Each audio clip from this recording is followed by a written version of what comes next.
Don't record the secret of calligraphy. This meeting is being recorded. We really need to record it this time. Yeah. Well, welcome to Daylight Savings Time. And it is 1 minute after 11. And a minute ago, I gave everyone the secret of calligraphy.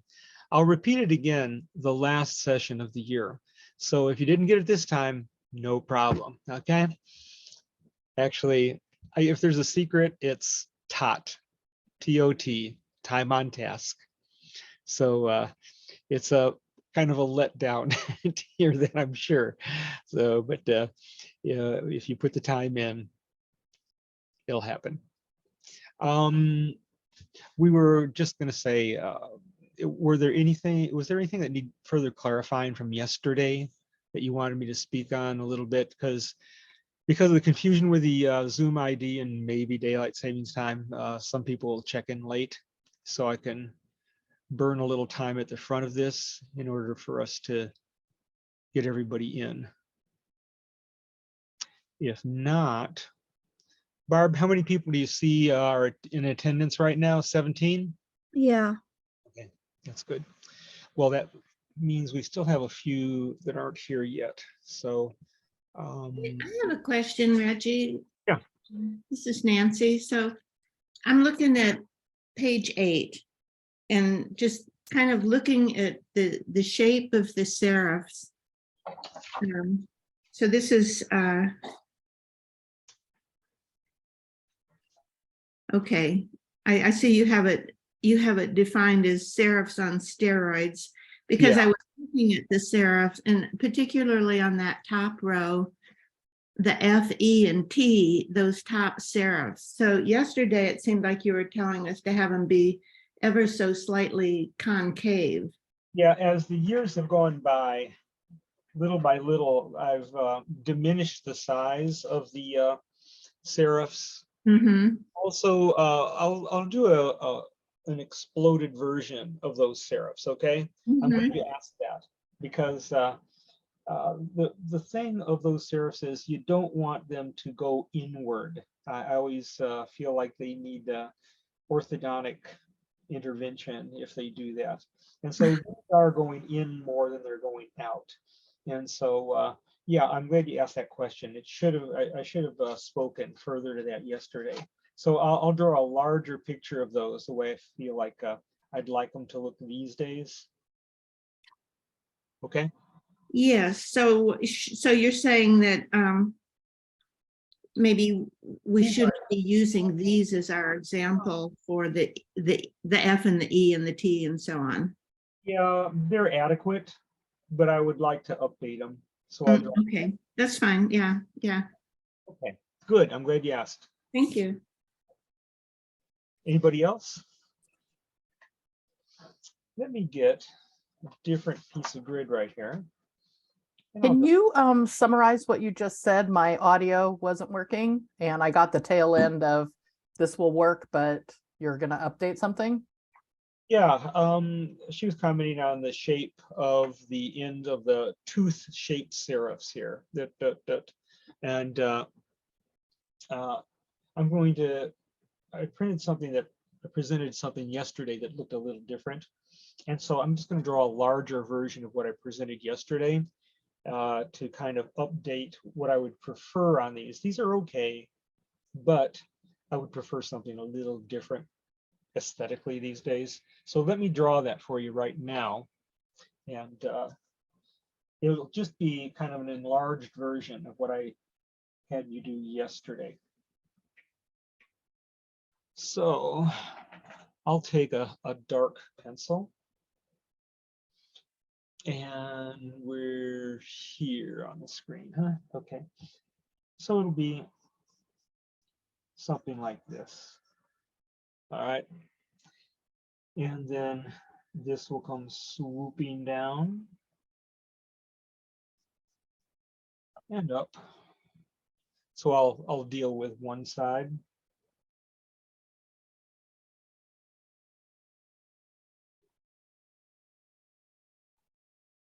Something like that. Probably a little more of this. And then I'll come on over here. And first of all, I'll just have a straight line coming down here for that tooth-shaped serif. And then I have that subtle curve going up. And now I'll do this very straight laser beam line right here. And let me come down a little further with this.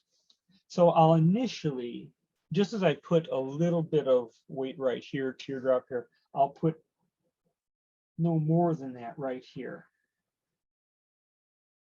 And then that way it'll help me to do this.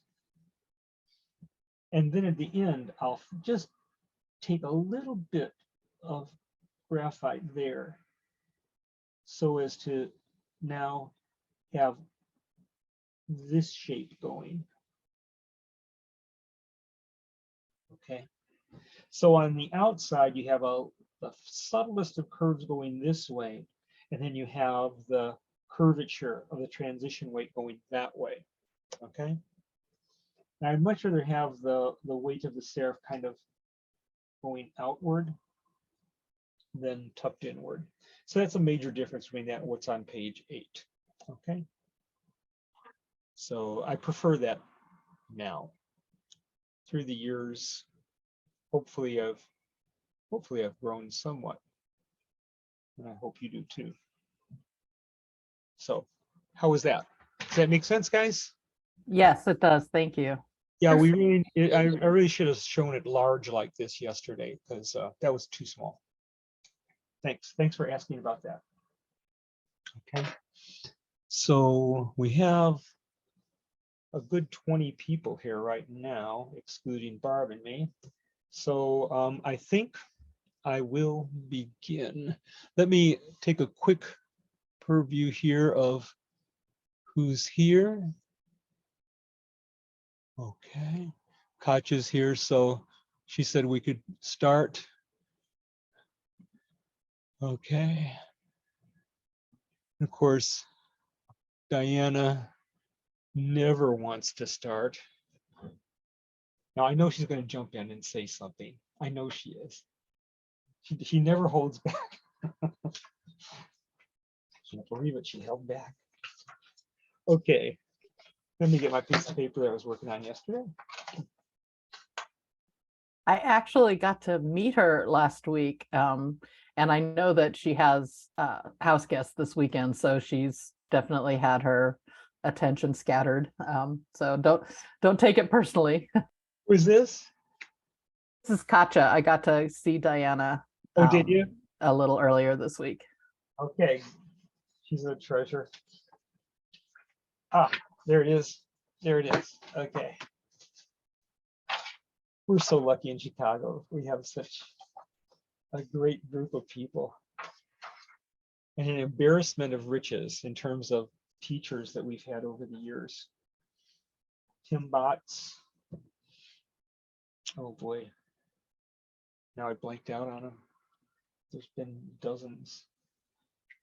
Here we go. So yesterday we had our verticals, horizontals, our diagonals in 3 mini families. Now today I want to show you, to begin with, how to do the large curves. And you would think those would be the most difficult in terms of like doing a letter O, but when you draw it, there's this little, it's almost paint by number kind of approach where it makes it a lot more accessible than you would think. So I did want to show you one thing, one little thing that helped me mysteriously along the way to kind of figure this out in a logical way. You know, Thomas Edison says chance favors the prepared mind. And I was at the Newberry Library, and there was this wonderful, wonderful manuscript book, big manuscript book. And it started out with these wonderful illuminated letters and the lettering and everything like that. And then as I went along, there were fewer illuminated letters and fewer, and some were like stopped at a certain stage. And then when I got about halfway through the big volume there was no lettering, and there was just the beginning of one illuminated letter. And in seeing how that was done, you could figure it out by seeing it. It just made all the difference. And of course, basically the reason that it happened was that the money, the money petered out in the making of it. And so same old story. So I do want to show you this one thing right here that kind of opened up doors for me in terms of seeing how something could have been done. Let me dim the light here so you can see the grid Reggie, better. Yeah, this is Nancy Kazanjian. I just wanted to ask you if you would do what you have done in the past about sending us the copies of what you demonstrate on. I did. found myself wanting to see that yesterday. I did. There was an attachment there. I mean, the attachment was only this. This is the only thing I really demonstrated yesterday. Right. Okay. Okay. Thank you. You're welcome. Yeah, one of the reasons sometimes it takes so long for me to send you the video is because downloading and uploading it takes a long time. But then I have to do all the scans of the demos. So a lot of times it's like 9 p.m. my time before everything is done. So if it's any earlier than that, that's a bonus for me and for you. So I didn't yeah. I didn't get an email last night from you with the recording or an attachment. Did you send that out last night, or am I dreaming here? I did. I didn't either. I'll resend it. I'll resend it. Yeah, Okay. I didn't get it either. Oh boy. Gremlins. Okay. Yeah, I me think, neither. I think maybe it didn't actually. Me either. No. In your outbox. Yeah. Okay, thank you. Guys, check spam and trash. But if people aren't getting it, It's not in spam. okay. Did anybody get it? Doesn't seem like I it. did not. I just got the email saying to spring forward. This is Mary. Okay, then. I got an email that had an attachment. Okay. Well, listen, I'll resend it. I'll resend it. Don't worry about it. Okay. Hopefully no one would have stayed up late last night watching it. Okay, let me. New ID. No, I think I just got new IDs. I take it back. Okay. So, right there. So this is what I saw. Oh, let me do a darker pencil version so you can see.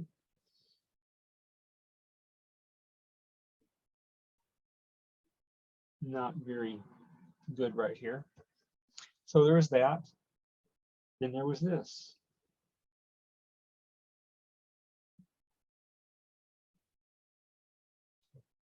And then there was this.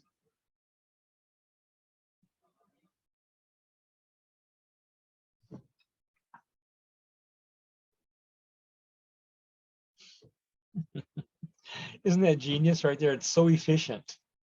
I just, I loved that discovery. So in, say, thinking how to think, once this would have been painted in and gilded and everything, it's like, whoa, how was that done? Well, I want to show you a very logical sequence to do the letter O. And of course, it's right here on your exemplar, right there.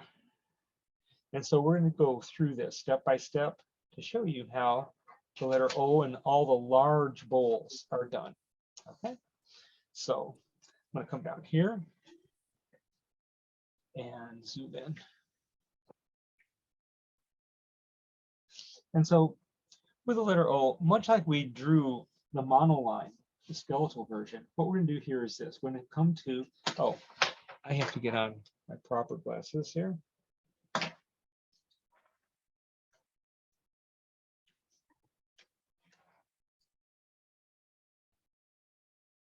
Okay, so let's go. Here's a dark blue line. Here's the center point, 1, 2, 3, 4 over. A dot, a pencil point above the dark blue line, and down here, a pencil point below the dark blue line. Let's come over here, 1, 2, 3, 4, and come outside here, 2 pencil points outside the dark blue line there, and the same thing here, 2 pencil points. Then we'll come over here and we'll have our cheater dots there and there, there and there. Okay. And then, as we said, if you're right-handed, it's a lot more doable to have your hand making this arc continuously here. So if you say, okay, I'm going to really exaggerate how far flung, how open that is, then once you do, just a second.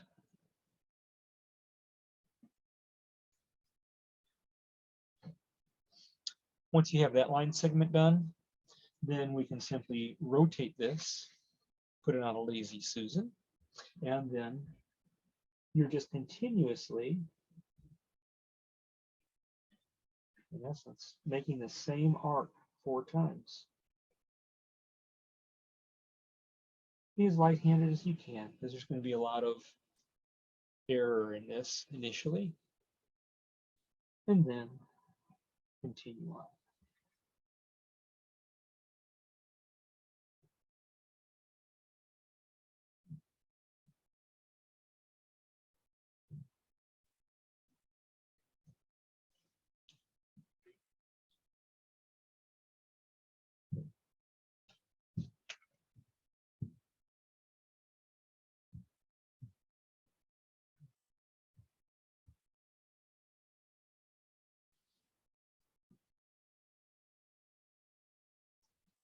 And then if you turn it right side up, look at it and see if it's adequate. And at this point, for time's sake, I'll say, okay, I won't make any big adaptations right here. So you have the outer shell of the letter O there at this point. So take another minute, see how far you get on it.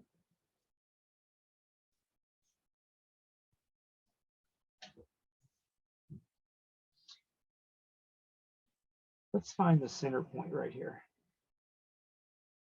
Right there.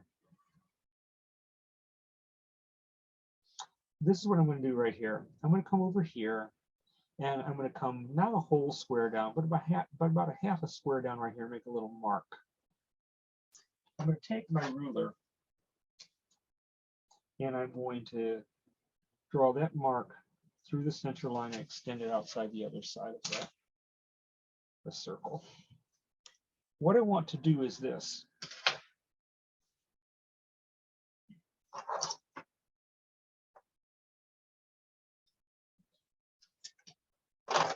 When you think of what a broad edge nib would do, of course, this would be the thin right here. This would be the thinnest part of your circle. As you would come this way, right here is where you would have the thickest part of the circle. And then it would recede down to the thin here. Same thing over here, the thinnest to the thickest to the thinnest. So once again, in thinking this through how to build this, we would know that this would be the thickest part of your circle right here.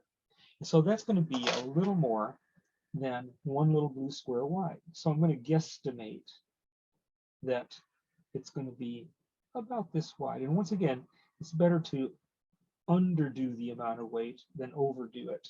And so you can see if I had my broad edge pen here and come down right here, how as it struck right there, that would show that that would be the thickest part of that lobe of the circle there. And so likewise, I would do the same thing over here.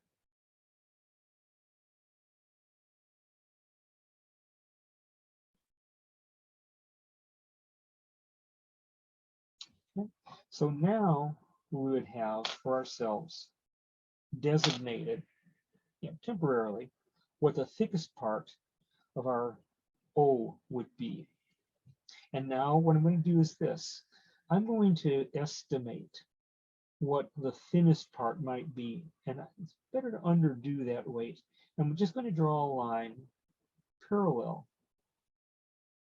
to that outer shell.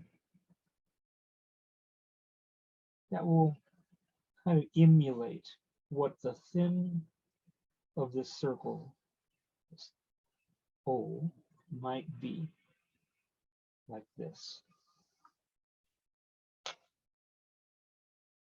So we've designated our thicks and our thins. We have these tilting in a way that we would like. So once we have our thicks and our thins, then this is the great part right here. This is, I love doing this. Then we put in our transition weights. There. And there. Here. And here.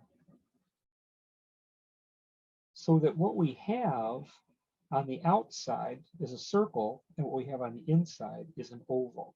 Now, you probably have to take your eraser and go back and forth a little bit right here, right around here, and right around here, because they're so stiff right there. You'd like a little more continuity of curve, but you just kind of blend it from one transitional weight to the next. And that's how you draw the letter O. It's logical.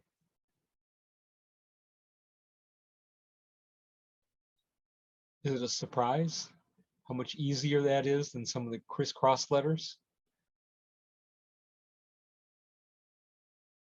Okay. All right. Then here's what we're going to do. Because we can't put the letter Q next to this one exactly in the next square, I don't want them overlapping, we'll skip a square and we'll do the same thing for the Q. Let's start right here, as we did with the letter O. Pencil point above the dark blue line, pencil point below. Come on over here, 1, 2, 3, 4. 2 pencil points to the left, 2 pencil points to the right. Our cheater dots, right there, there, and there. And then we begin. Really open up those curves, guys. I think all of you have seen, whether it's with a broad edge nib or in monoline, many of you tend to shortchange the curve right here in a lot of the Romans. Okay, there's this indentation here, and I always rationalize that because by all the italic that we do, because that first move in an italic O is more of a diagonal. And it's really hard to make ourselves thrust out immediately that far to the left. Once you overdo that thrusting out into the left, then you start to get that full-blown open curve right there. And then just carry it through all the way around. Easier said than done. I find that seldom do people make the curves too open and too full blown. They tend to shortchange it. And so if you can ridiculously overcompensate,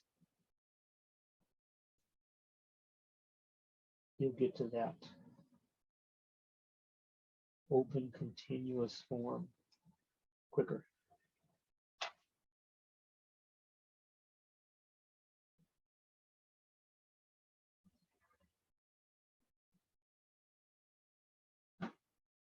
And with all of this, you can dispense with some of these things of turning it, et cetera, and do it more straight out. Many of you are worried about the blank white page instead of the grid. It'll come. You'll push yourself so that you'll do it when the time comes, when you feel good about it. So here we go. I'm going to find the center point again. I'm going to come right here to this dot right here and come down half a square and make that little mark. And then I'm going to mark and go through the center point. So that designates for me what the tilt of these thicks will be. So once again, if we remind ourselves of what happens with the thickest part here and here.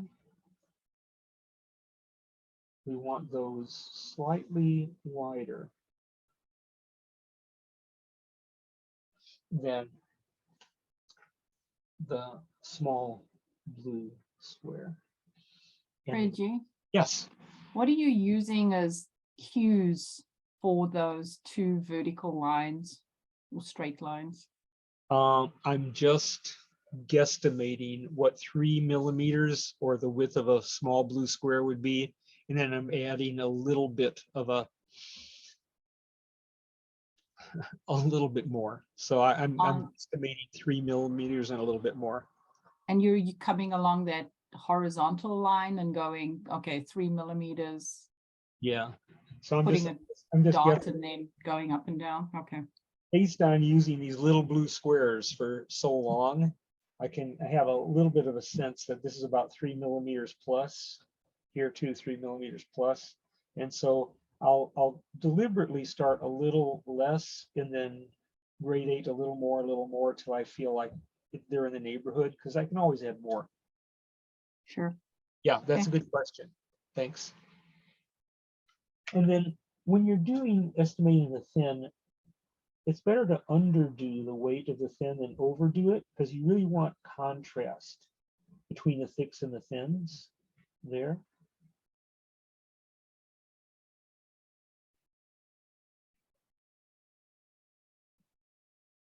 And then our transitional weights there. And there. There. And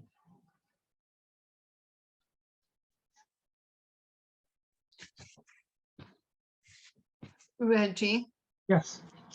could you take like a red ballpoint pen and mark where the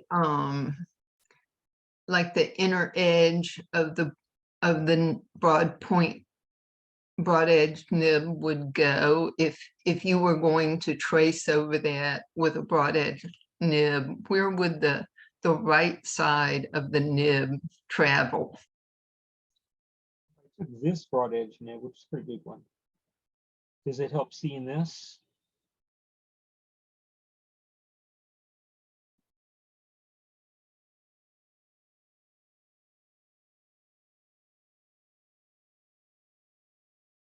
Does that help? Great, thank you.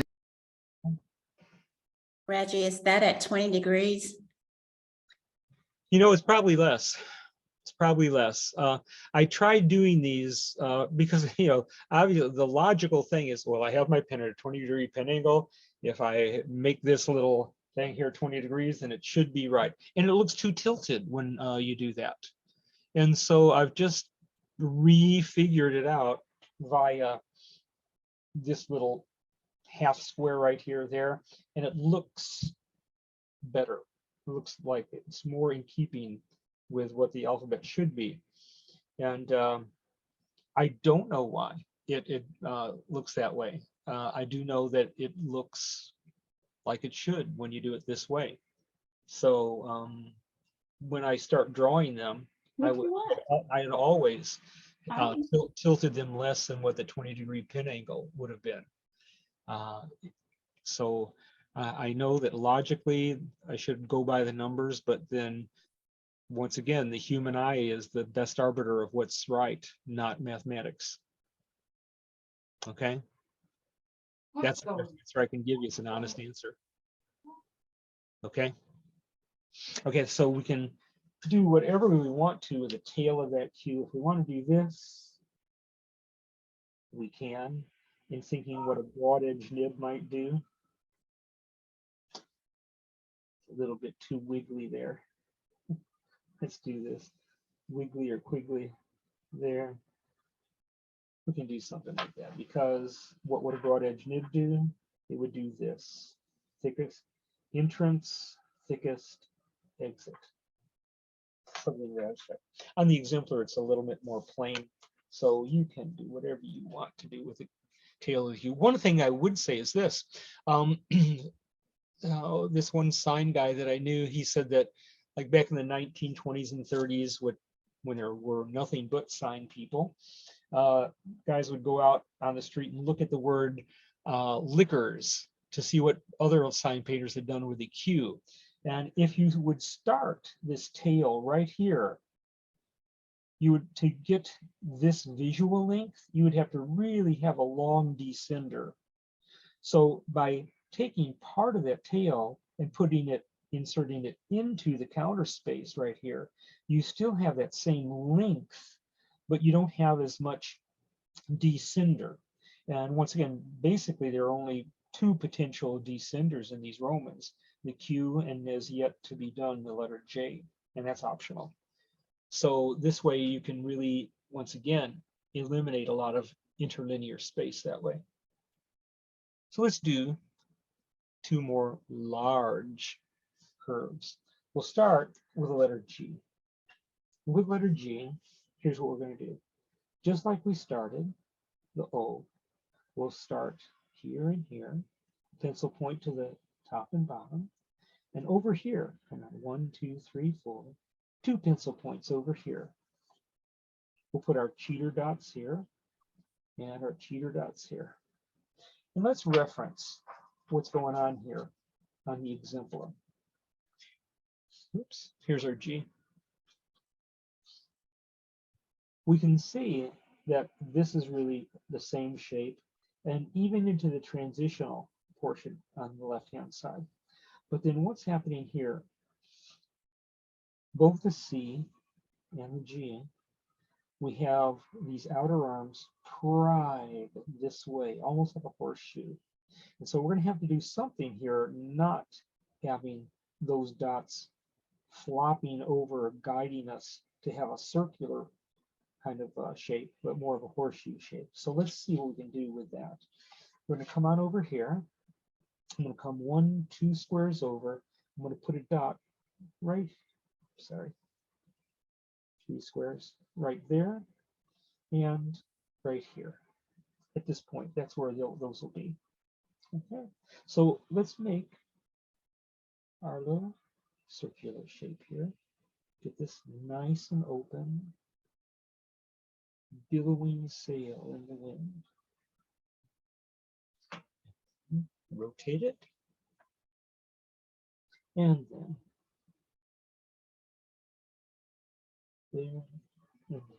I'm going to stop there because in order for us to pull this off, make this look like a nice continuous curve and yet make it rise up, takes a little bit of doing.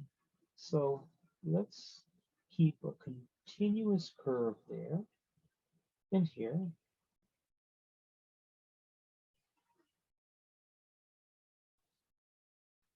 And we'll stop there. Let's come on over here. I'll do the same thing. I'll go here, there. I'll just do this little thing right here, right now, freehand. And then I can go like this. Just estimating about 3 millimeters plus, or one little blue square plus there. And I'm going to come like this with the fin here and here.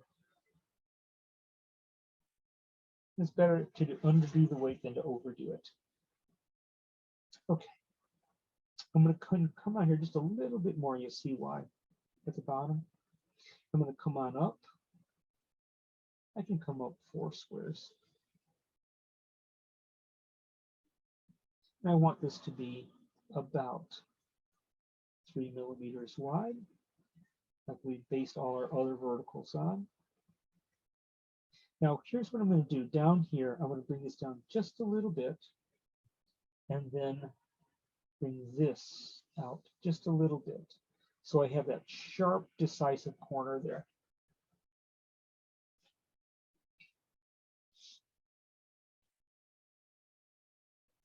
Once I have that, I'm just going to come here like this. And I like drawing this basically a serif shape right there. Not real heavy. Now up here, let's see what we're going to do. I'm going to come right here and I'm going to designate that line going down almost 2 whole squares there and coming out another half square approximately. I'll finish off my little thin here. Now here's what I'm going to do. Just as I had come down a little further here, I'm going to come up, transition right here, come up just a little, maybe a pencil point and a half, so that once again, in rising up, we create that sharp, decisive corner. Now, I can put just a little bit of weight on the inside, and as we've seen in this enlargement that I showed earlier, I can do this. Extend here just a pencil point, and then create this little bit of a curvature to the outside here. That'll define our serif at the top. Now let's go back over here, and we'll put in, just like we did on the letter O and Q, we'll put in our transitional weight. And whenever we're doing that, it's best to underdo it. And of course, now nothing's happening here. We don't put any transitional weight right here. But up here we do. So as we would transition there into the serif, we're done. And that's a way of building this step by step. Okay. I have to say, in any of the letters where we have this horseshoe thing happening, the rising up or down, it takes some fiddling around with. So you're probably not going to get it perfect the first time out, but you will. Reggie, Yes. this is Mary. Yeah. So the top of the G, it has that little teardrop at the end of the downward. Yeah. Underdo it. Underdo it, because you would like, if there's a competition between this outer curve or that outer curve winning out, we want our eye to be, what happens is this curve, as you follow, your eye follows this curve, it's thrust out into that outer part of the serif, as well as enhanced by that subtle curvature right here. So our eye should be following that more so than that. So if there's going to be more weight either to the inside of that serif or outside, it should be just barely a little more to the outside. And by the way, I did want to call to your attention that I do have the base here extended out a little further than the top of the serif. You don't want the serif hanging out over that podium or jaw. Thank you. Let's do the C. With the letter C, we've got, like the letter O, pencil point above, pencil point below, 1, 2, 3, 4, pencil point to the outside, 2 pencil points. Our cheater dots there and there. And then as we did with the letter G, I'm going to come over here 1, 2.5 squares, and I'm going to put my dot right here. Same thing down here, 1, 2.5 squares right there. Then let's draw that outer shell of the big curve as we down the O, the Q, the G.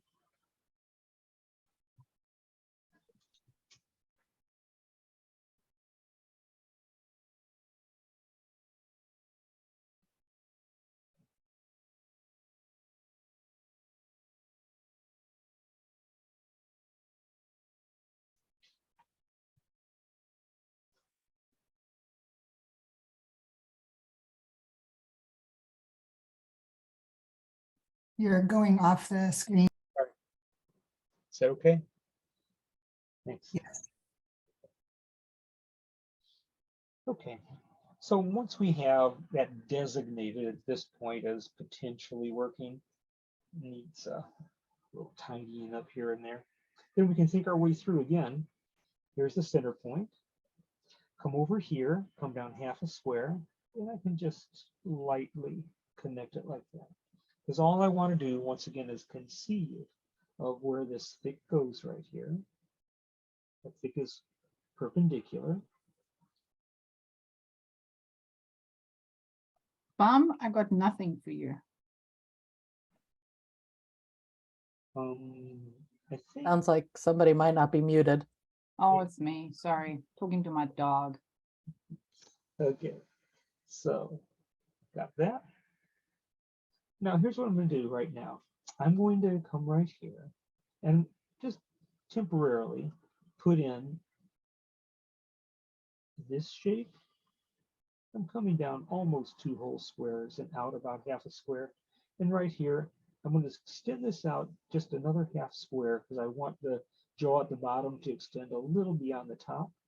And then I'm going to do the same thing here. I'm going to come up about 2 whole squares and over about a half a square. Okay. So that will give us some reference points to draw our thin paralleling the outer shell. Once again, we'll always underdo the amount of weight for that thin and always fatten it up.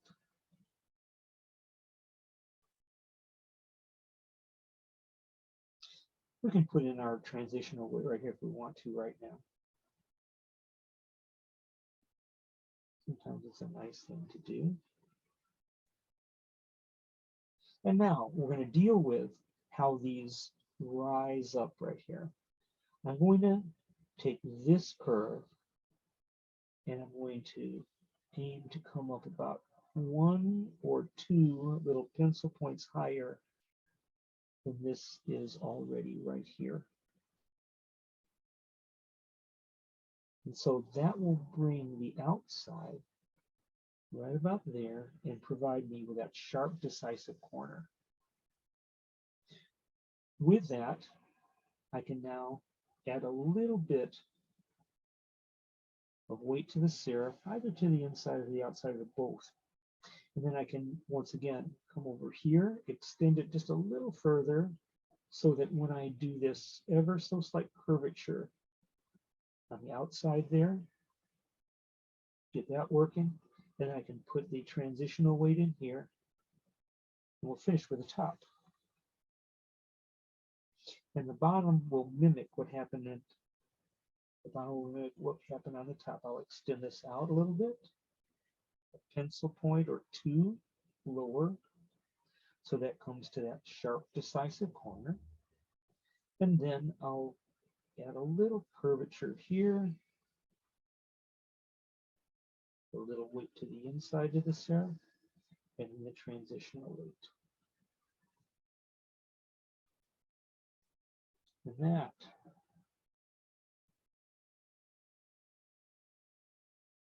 should give us the letter C.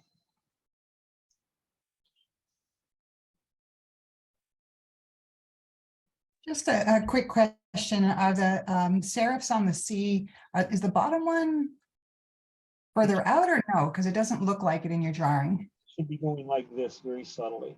But I mean, is it compared to the top one? Is it aligned or is it a little bit? It should extend out a little further, this one than this one. So if I drop the line down there, I made it a little bit too close. It could be coming out another quarter square or so.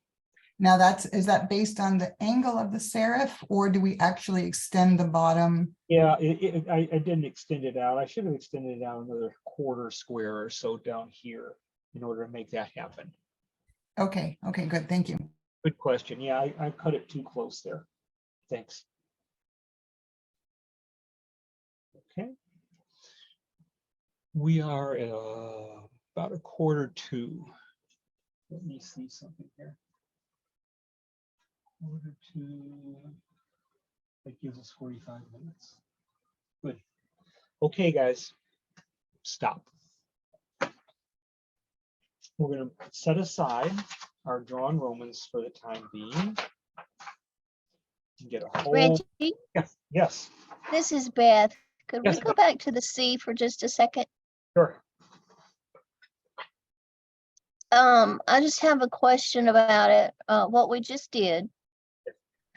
And I could be wrong, but if you took the inner oval that we were working on the C, if you extend that right side out, would it look like the O on Well, the, it would have to come, let's say that. Yeah. this- Yeah, it would- exactly. it would kind of follow, whereas that. So, here, yeah, keep that but and- it would be Right. chopped off, and- but that's what that would look like. Yeah. Okay, Right, all right, thank you. good question. All right. Now. Let me get this in front of us, the things to take out. We are going to, no, not there. Do we have this as a page? What, and if so, what page is it? I didn't put a page number on it. It's towards the back of the handouts. Does anybody else have it? Yeah, tell me if you do or don't. I But- don't think we have it. think we have it. Yeah, hold on a second. Something. One thing I know you have is the in there from the color folder. Yeah, we have the list of pieces that we need. So let's look at this. Sometimes pictures are better. Sometimes. Let's see. So right now, some of the things we're going to need, very simple really, are these. You're going to need your mixing pan. You're going to need your dropper and water, paper towel, and you're going to need a couple of brushes, probably a size 1 and 000 or 0 and 000. It's ridiculous the numbering on these because one brand will say 000 and the same size, and another brand will say size 1. So you just need a kind of a small brush and then a really small brush. And you need your Instacol. And most of you probably have the yellow Instacol. Okay. So not a lot of materials really. No.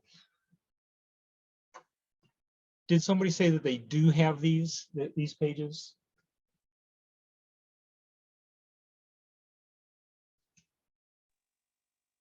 I think I remember seeing them on an email. I think you sent this page as a corrected one Okay. because you had left something off the original and you sent this as a corrected page. Okay. I do not have this page at all. I don't think it came out. Okay.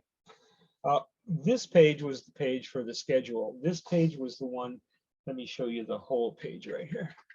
This one looks like this, supplies for Gilby.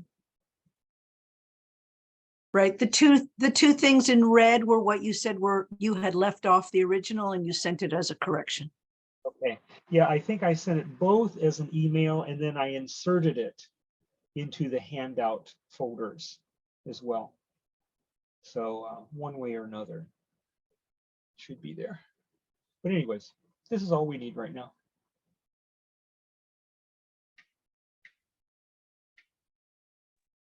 Reggie, I do have it. Okay. Yeah. It's in the oops email on 2/22 Okay. Okay. for sure.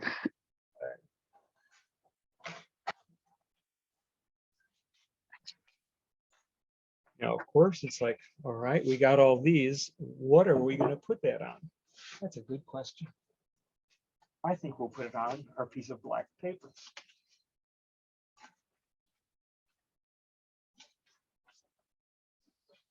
So I'll set these aside.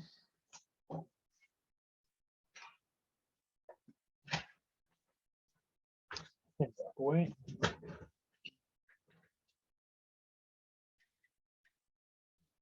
There.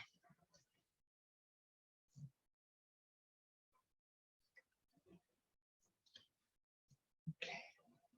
So we'll be putting it on here, and let's see what we have in terms of what we're going to do with these materials. Paper towels, mixing pan. Oh, got a little craft stick there.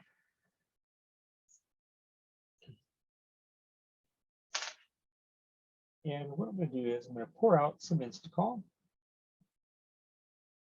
as much as a half of an indentation. We'll probably waste some of it. Once you pour that out, make sure that you clean off the threads. If you leave any of this Instacol on the threads, it'll dry and it'll be really difficult, if not impossible, to get back open. Is there anything you can do? When mine arrived, it was leaking through the in the box. Oh, well, I have a pair of these that I use for getting the caps off of dried up gouache, etc. So anything that's difficult for me to open, I use these things to do it.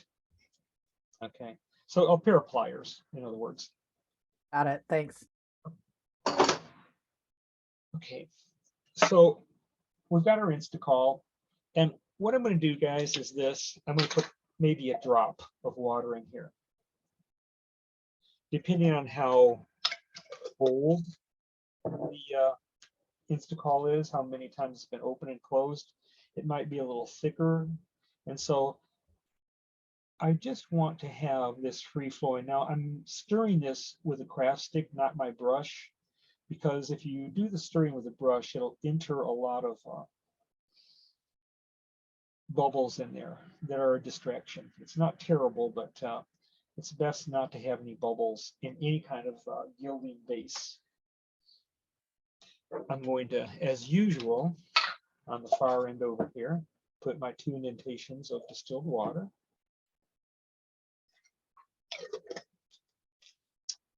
There.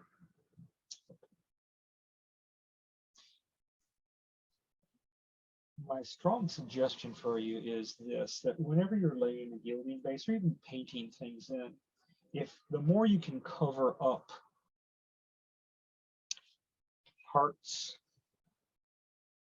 of where you're not working and maybe tape it down with removable tape, you stand less of a chance for disasters. Sabrina, are you here this morning?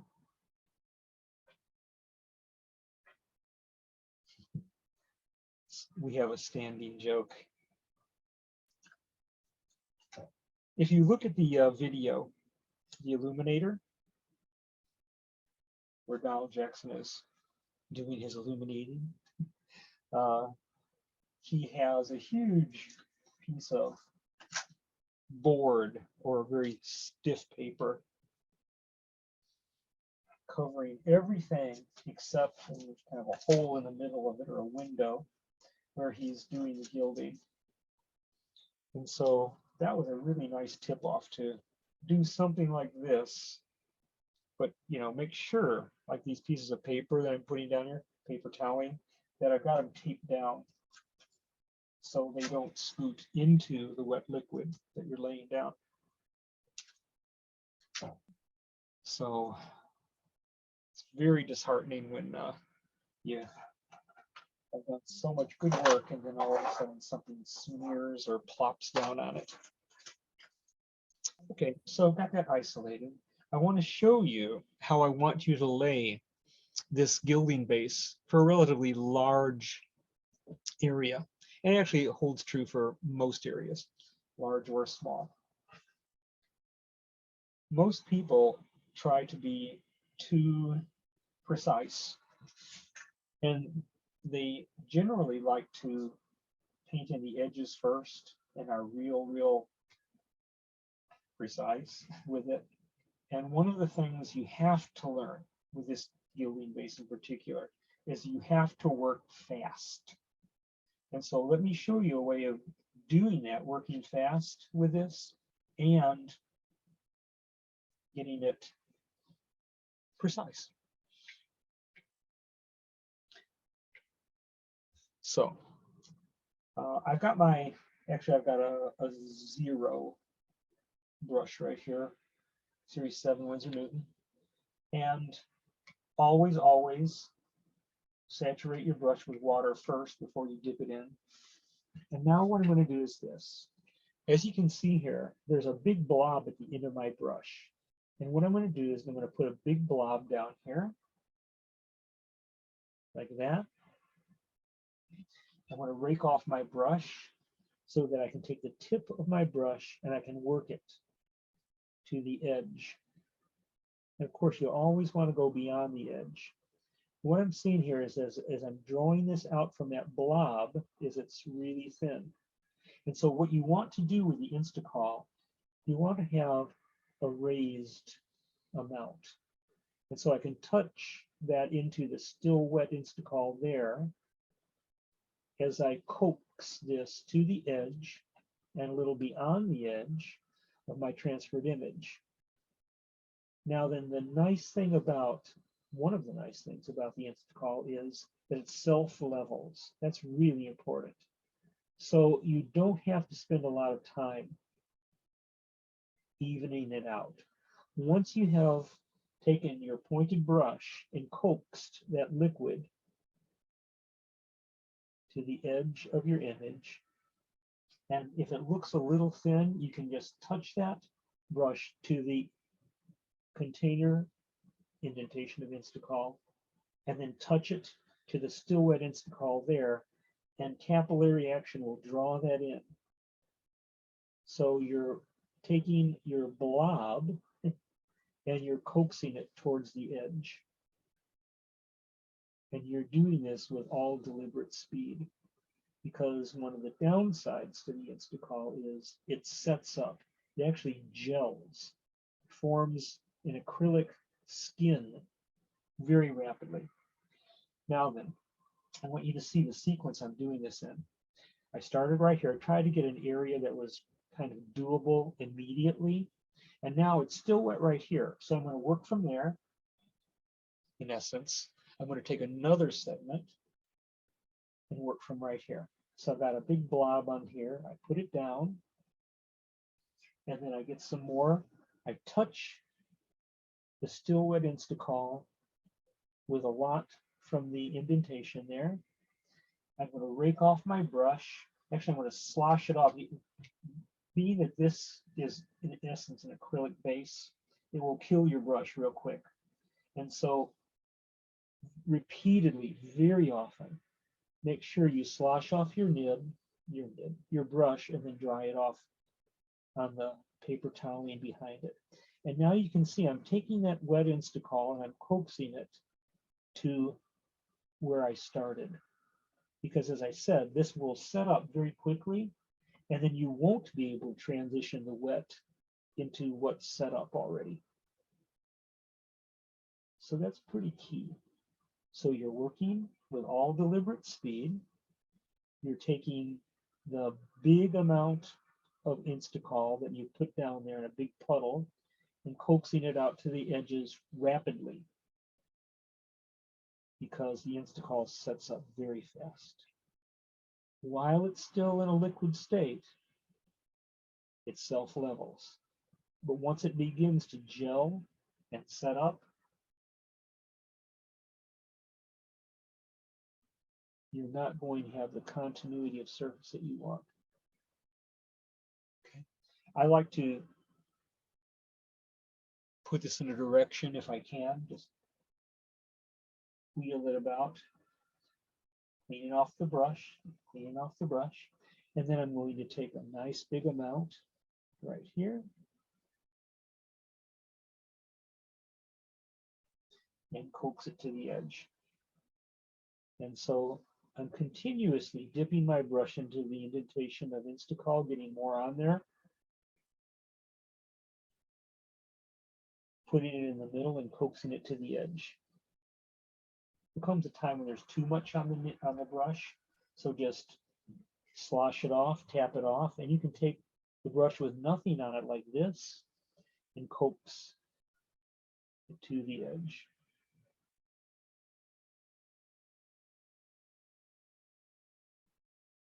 And as you can see, You're off screen. oops, as you can see, there's a nice even surface to all this. Okay. So here's what I'm going to do. I'm going to work on that side, each of these segments right here, and then on this side.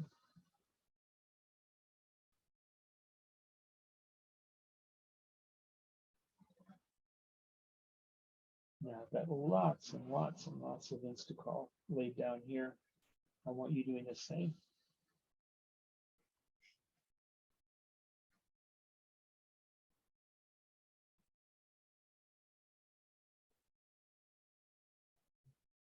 So this is probably counterintuitive of the way that most people work. I mean, I've watched that over the years. So that now I can do the finesse part where I come to the edge and I get my articulated shape by taking the tip of the brush and working that large amount of the gilding base to the edge. And if you see that as you're doing that, the amount is diminishing there, then once again, like this, you can simply take that big blob, another big blob, touch it to the Instacall, walk it around a little bit, and it'll absorb that extra amount. And then that way, after I slosh off my brush, I can come back and begin working more of that out to the edge. And as you can see, if you're working fast, and if your gilding base is not too thick, it self-levels.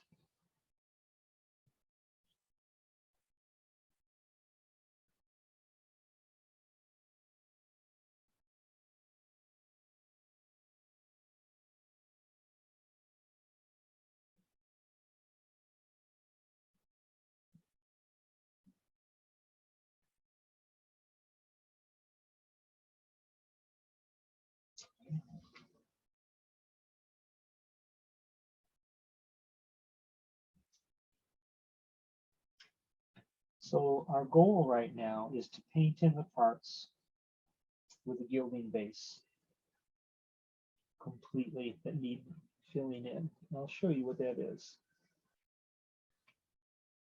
Pretty obvious, it's this outer, almost rectangular shape.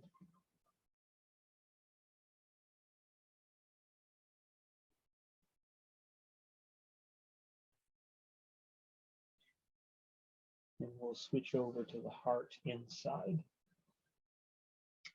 Make sure you're aggressively sloshing off your nib, then tapping it off on your paper toweling.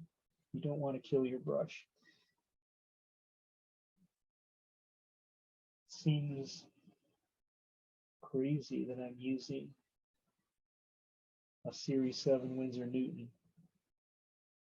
for this acrylic base fluid, but I'm really aggressive cleaning it off as I use it, and right after I've used it, I clean it off with that Master's brush cleaner. But you have to be right on top of it.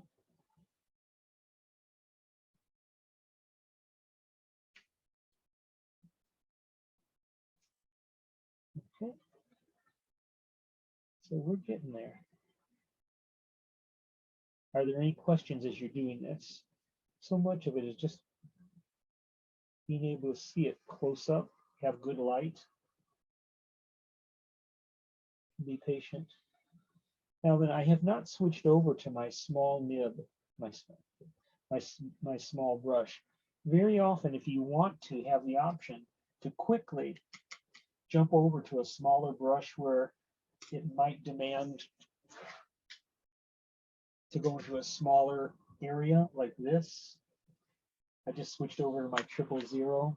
And so maybe it would be easier then for me to coax some of this into a, Reggie, yeah. what is the function of the Instacall? Yeah, that's your gilding base. It gives a raised surface that's smooth, and then the gold leaf adheres to it. So that gives the embossed effect. No, that's something that we have to do later on. That's totally separate from most traditional gilding. It's pretty cool. And you got to tell everybody that's very difficult to do, and not many people can do it. Because they'll Unless you take Reggie's class first. Yeah, and you know, you can do the most beautiful Romans in the world, and someone will look at it and go, oh, that's nice. And you can take a little piece of gilding and they'll fall down on the floor and start gasping for air. So you can charge for the gilding, just not the Romans. So, okay, here I go. I'm going to start painting this in with the Instacall. And guys, you know, do ask these questions about the gilding. If you have little or no experience with the gilding, there's no way you should know anything about this. And so the big thing I want to get across to you is put as big a blob down here as you can in this area so that you can work quickly, either with your larger brush or your smaller one, to work it towards the edge. Because as you will sadly experience one time or another when you're doing your gilding, you will not have worked quickly enough, and this thing will begin to gel on you. And then as you stroke through that gilding base that's too thick, you begin getting brush strokes and you panic and you do more. And it gets worse and worse as you do this. So the key really is working quickly while this is nice and fluid. If to begin with it doesn't feel friendly, it should feel like thick cream. If it's any gunkier than that, add some water and stir it with a craft stick. So your intention here is to definitely go over any of the transferred lines. You would prefer not to see any of those transferred lines.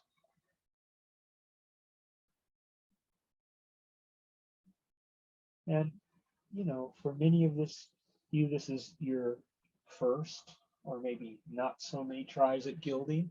So if you go over the transferred lines a little more than you wanted to, don't worry about it. Now I'm over here on the other side of this heart. There's a large area. So I'm laying down that mass, that big puddle of Instacall that I can work towards the edges of my image. But if I don't have a lot there, it's not going to work very well. So you can see very crudely how much I have there. I'm not trying to get much, I'm not trying to get close to the edge anywhere, this initial stage. Now I can slosh my nib off, tap it off, get a little bit of Instacall on there. So now I can touch this here. And as I told you, I really like to, if I can, swivel the piece of paper I'm on so that the tip of the brush is pointing to the edge where I'm painting it towards, folding it in towards. And there's so many good things about this Instacall as a gilding base, but you do have to work quickly with it.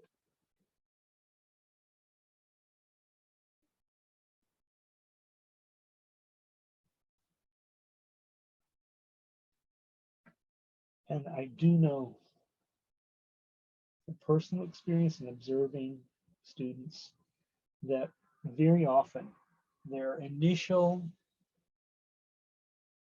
way of going about laying or painting in any of these gilding bases is they like to be very precise and paint in the edges first and then fill in.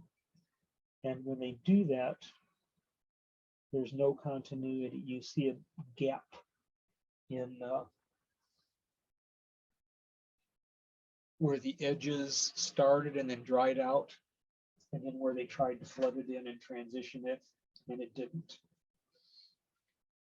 And so it's going to look something like this at this stage.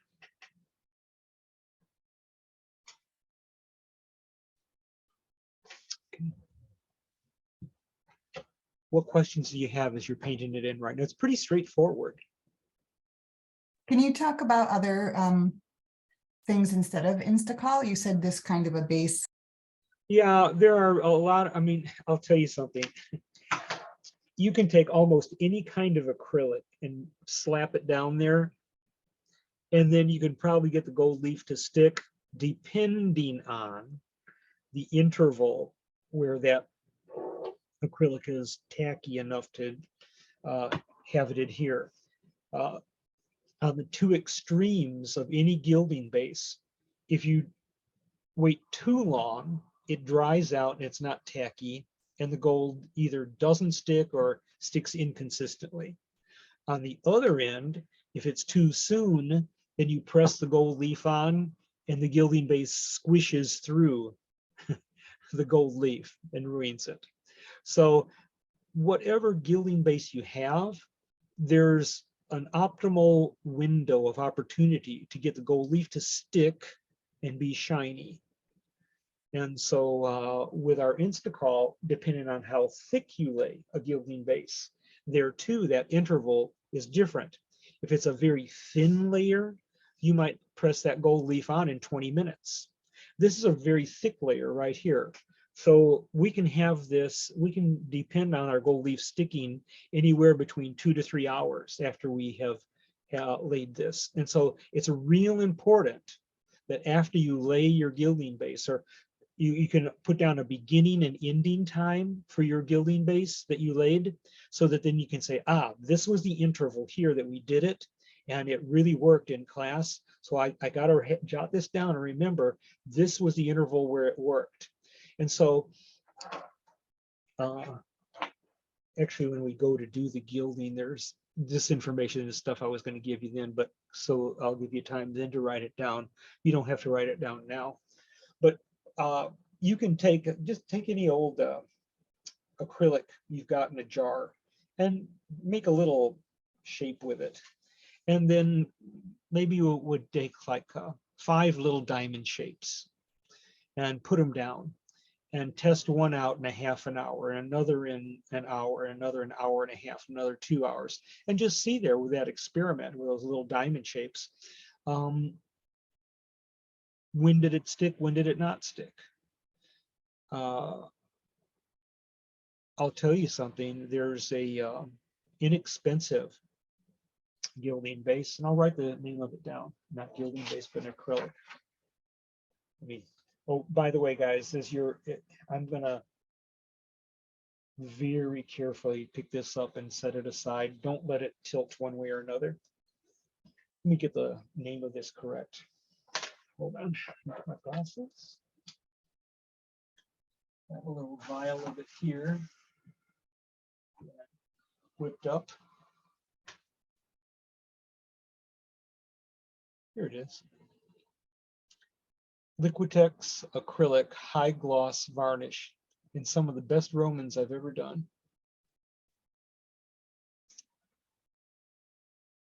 Now then, like most acrylics, it comes a kind of a milky color. So what I've done right here, I've tinted it with just a tiny, tiny amount of red acrylic paint. Because that way you can see what you're doing. If you take that milky thin liquid that this acrylic is, and this Liquitex acrylic is a good deal thinner than, as you can see, the viscosity of it is a good deal thinner than the Instacall. And so it actually makes it very adept to thin out just a little bit, and you can write with it with a metal nib or pointed nib, if you like. So this is something I. Oh, that's really interesting. So you can actually do your lettering with that, huh? Yeah, much more. You can eventually with the Instacall if you play with it a lot, but this you didn't have to play with much. One of the people that lives near me is a lady who's so good at pointed pen. She's just phenomenal. Her name is Lindsay Hook, and I gave her some of this, and she tried it, and she just loved it. So you know, it works, and it's cheap. And a lot of times the brick and mortar stores have it. You don't have to order it by mail necessarily. So So that's- Reggie, you're saying this is another sizing that can be done yeah, instead exactly. of for smaller, like thinner things. Yeah, and you know, try it on both. Sometimes people will want to do something three-dimensionally, and that means they can do the Instacall more aptly with the three-dimensional because it's thicker. Yeah. Later in the year, I'll be showing you stuff like that. Okay. Reggie, Yeah.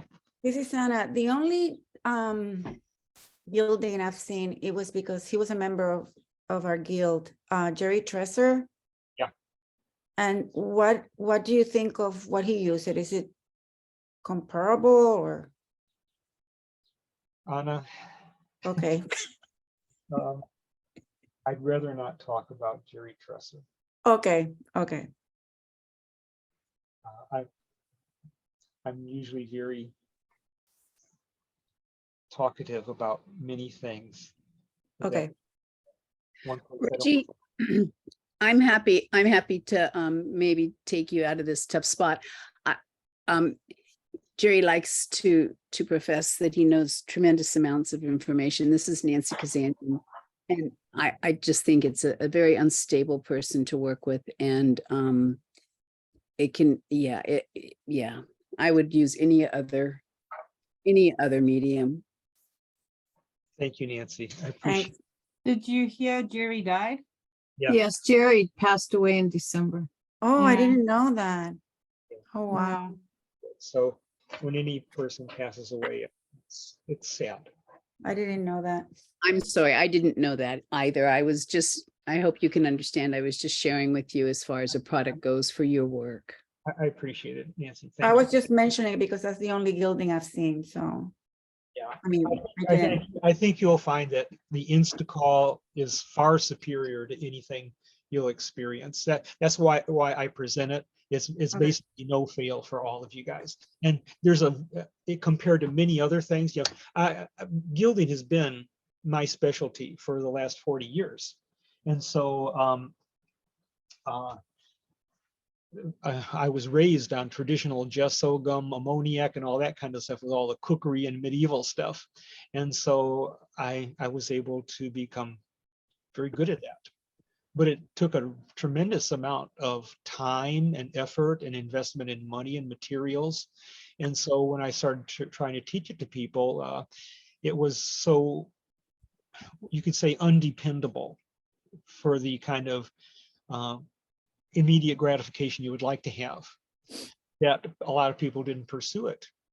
But then at one of our study groups, one of the ladies who had worked with sign painters had used the Instacall and brought it up and said she liked it. So I tried it. And ever since then, that's been what I would initially teach people with, would be the Instacall. Because comparatively, you get great results, really high burnish, very small investment comparatively in materials. So you don't have to spend $110 on a hematite burnisher. You don't have to have a gilding knife and gilding cushion. As you'll see, just very small amount of materials and very successful. Okay, so having said that, guys, let's jot down somewhere in your notes that it was about 12:15 where you finished laying the Instacall. Okay, so that Reggie? if you want to be successful in gilding, take good notes. Okay, yeah, was that Beth? Yes, I have a question about my particular project here. I may have thinned it a little too much. As it's drying, it's looking like it's going from the egg yolk more to the clear stuff in the egg. If that makes sense to So you. if you laid it a little bit if you laid it too thin, or if you Uh-huh. thinned it out too much, you have the opportunity while it's still wet, Okay. go over it again. Or, Okay. you know, in the near future, you could say, you know what, I'm going to give it a second layer. And, you know, one of the really, one of the things I love about the Instacall is that when you go to do a second layer, you know, everybody is really tentative with whatever they're laying down there. And so they'll go, oh, I'll come close to the edge. I'll get close to it. I don't want to go over it. But then you have almost a terraced effect where you see it dried there, and then it dried there, and then it dried there. But with the Instacall, you can put down that big old puddle, coax it to the edge, and it almost shrink wraps to the edge. Okay. It's so accommodating to get it right to the edge of where it was previously and get a nice second layer. So how long should I wait to try a second layer? Don't, not today. Okay. Yeah, we don't have the time today. Okay. But that's a All good right. point. Okay. If you wanted to put ensuing layers on this, wait until it's absolutely dry. And I would, Okay. you know, you could wait maybe 4 hours. If you can wait overnight, that's probably better. But you know, here too, this is where the testing comes in. You can lay 4 or 5 little diamond shapes, and you can do that same kind of testing. An hour later, put a second layer on. 2 hours later, put on a second layer. 3 hours later, put on a second layer. And each one, see which is working for you. Okay. All right. Thank you. Okay. I'm so glad Ajit- I said this. This is really important to have the mishaps happen. And I don't know how many of you know this, but Beth is an absolute expert at gilding. And I said, you know, Beth, if you would just deliberately make a mistake for us and, you know, sacrifice yourself like that, fall on the gilding sword. And she said, okay, I'll do it, because, you know, she's up there for sainthood. Reggie, I have a question for you. This Yeah. is Deb. Yeah. In the past, I have gotten dimples or channels. Yeah. How do you fix those? Yeah. Speaking of mishaps. Yes. Yeah. Okay. Generally speaking, that happens because you've laid too much on in that initial first layer in a relatively small area. So if you would take, for instance, the vertical of this letter L, and if we were to have gilded that and really pumped it up, then it would probably have dried with a crease down the center. Okay, so when you're doing limited areas, what you want to do is have a couple of thinner layers. And what that simply means is this: you could take whatever the consistency of the Instacall is to begin with. If you want to thin it out a little bit, just minimally, you could have it one thin layer that you just put down one layer that's you haven't pumped up. Okay. And then once that dries, you could do a second layer, and you're going to stand a much better chance of easy doing it with multiple layers rather than one thick layer. So the big culprit is usually in a smaller area, you've laid it up on too thick and heavy. And then the second thing that will cause that is when it's extremely dry in the room. So if you have a little bit higher humidity in the room, 50% or higher relative humidity, then you're going to probably have more reliable results with your gilding. Let me show you something. I have this. I have this in my studio. So this is a gauge right here. And at the top, it's showing me my relative humidity, which you can see is nowhere near 50%. It's really dry here in the studio. And this shows me in the last 72 hours, the lowest and the highest relative humidity. And as I put my finger here, which is exuding moisture, you can see it immediately went up, because there's also the temperature here. So if you just go to the hardware store and get a simple humidity gauge, they're not that expensive.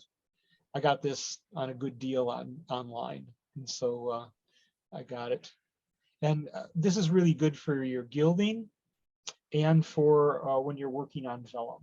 I'm looking at my vellum here, instead of it laying flat because it's so dry, it's really curled up. So I would do well to have a humidifier going down here during the winter. So For Reggie, those this that is live in Diana. Florida- for those of us in Florida, relative humidity at 28%, it doesn't exist. It's an oxymoron.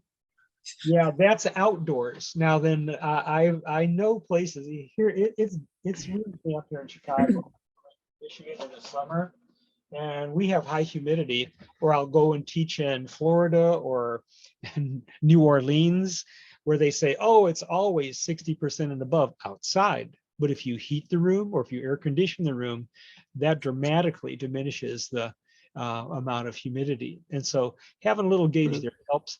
I gotta say, guys, most of the time, the humidity really isn't a big factor for the Instacall or anything that's an acrylic base.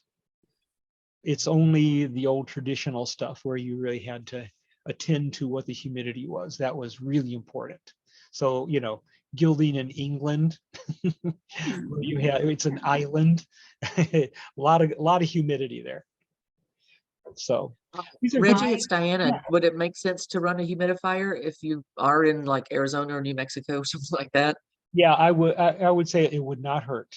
It would not hurt, you know. But once again, with these acrylics and the Instacall, it's not as big a factor as if it were the old-fashioned gilding stuff, gilding bases. Some others wanted to ask questions. What were they?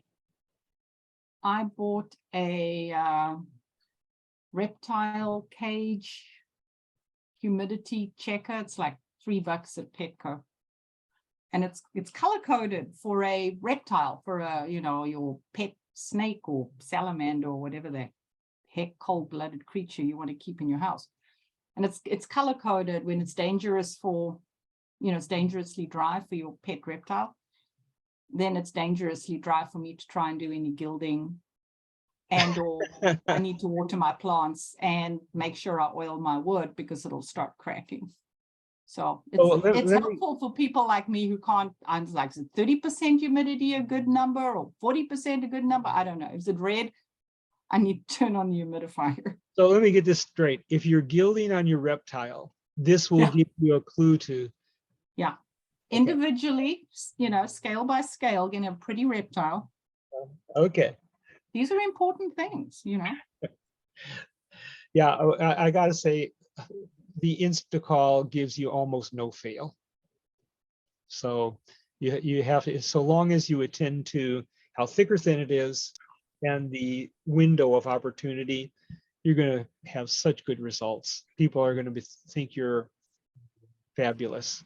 What is the window of opportunity? Most of the time, I would say anywhere between depending on how, if you laid it very thin, it might be as little as half an hour. If you laid it pretty thick, like we just did, if we do it within about 3 hours, it's probably going to be dependable. We're going to try to lay our gold leaf in about 2 hours after we laid it. So we laid it at about 12:15 we finished. And so about 2:15 Chicago time is when I'll try to get us to lay that. So that was why I was trying to structure things in such a way we'd have the optimal time to do that. Now, Reggie, now this Instacall that I have out, this is done, right? I'm sorry. The Instacall, once you're done with it, the one you put in the tray. Oh yeah, you know what? Get rid of it. I'm sorry. Don't pour it back in. Thank you, Anna, for saying that. Okay. Because it starts to thicken with a chemical reaction, and if you put it back in to the big pot from where you poured it out of, chances are it'll start thickening in there, and you don't want that. So it seems like you're wasting it, but it's always better to have a little too much, because just like gouache, as you're using it, it thickens. And every once in a while, you may have to add another drop, depending on how big a project you're doing. Okay. So those are all things that, as you have experience with it, you'll have questions to come back and ask me. Okay. All right, guys, it's time for our break. So you got our first 15-minute break. I'm going to pause the recording and you guys can all remind me to start it back up again. And I'll see you in about 15. Okay, here we go. Yes. Can you repeat all that so it's on the recording? Honestly. It's about the Liquitex. Just add this to your question, the answers.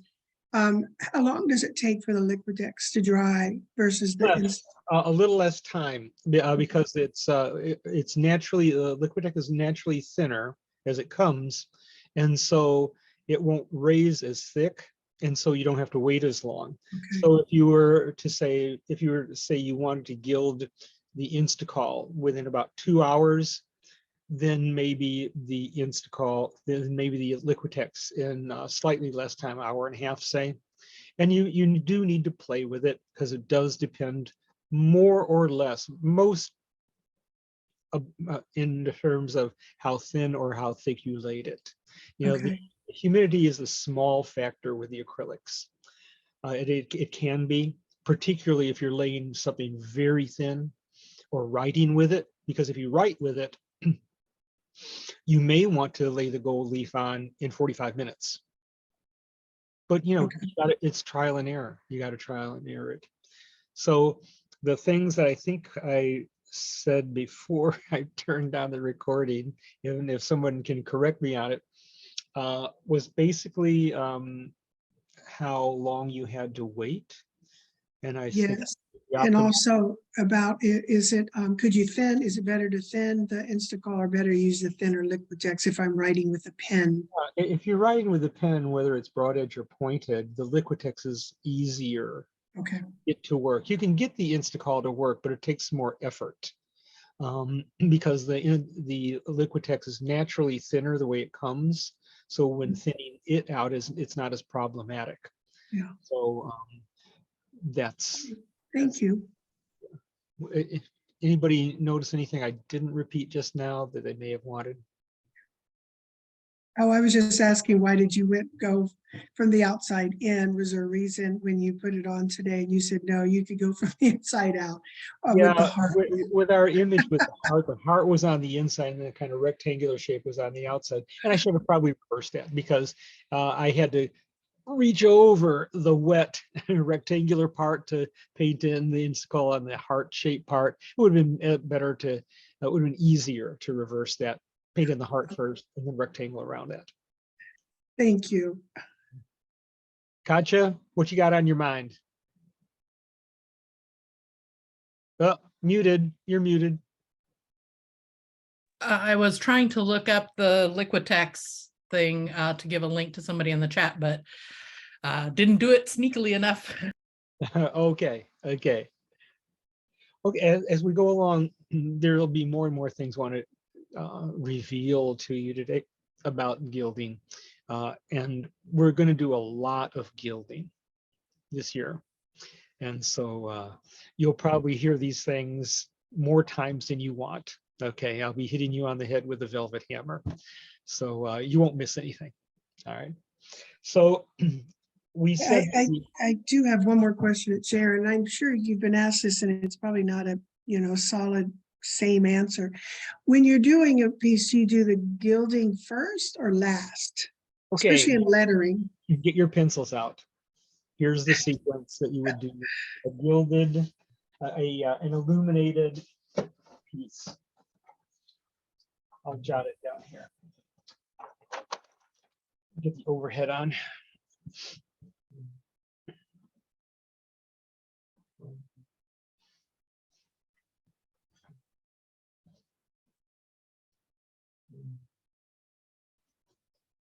So the first thing you do is your finished design. And when it's like, oh yeah, I do my design, I mean finished, so that you know where every single element is going to be from the get-go. All right. So that what we had here, I gave you a finished design and we know where every single element is going to be placed. Okay.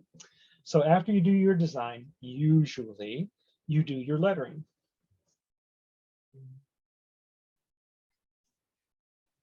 All right. So for traditional illuminated design, you get your finished design, you do your lettering, you do your gilding.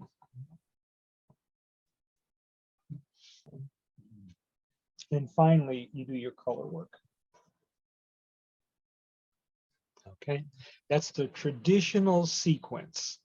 Now, that's the traditional sequence, which in some cases you have to alter. And through the year, I'll be showing you cases where some things like that had to be done. I had done a piece. Well, the reason you do your gilding before your color work is because very often when you press on your gold leaf, you want it to adhere to that gilding base. Well, if you had your color down there first, you know that one of the ingredients in color is a binder. Binder is just another word for glue. And depending on how humid it is, or back in the old days when you did the traditional gesso gilding, you had to breathe on it first. Well, if it's very humid in the room, or if the color you have has a particularly large amount of either binder or glycerin, if you had put your color down first and then pressed your gold leaf down on the area where your gold and your color was, a lot of gold would stick to the color, and then you'd have a lot more cleanup to do afterwards.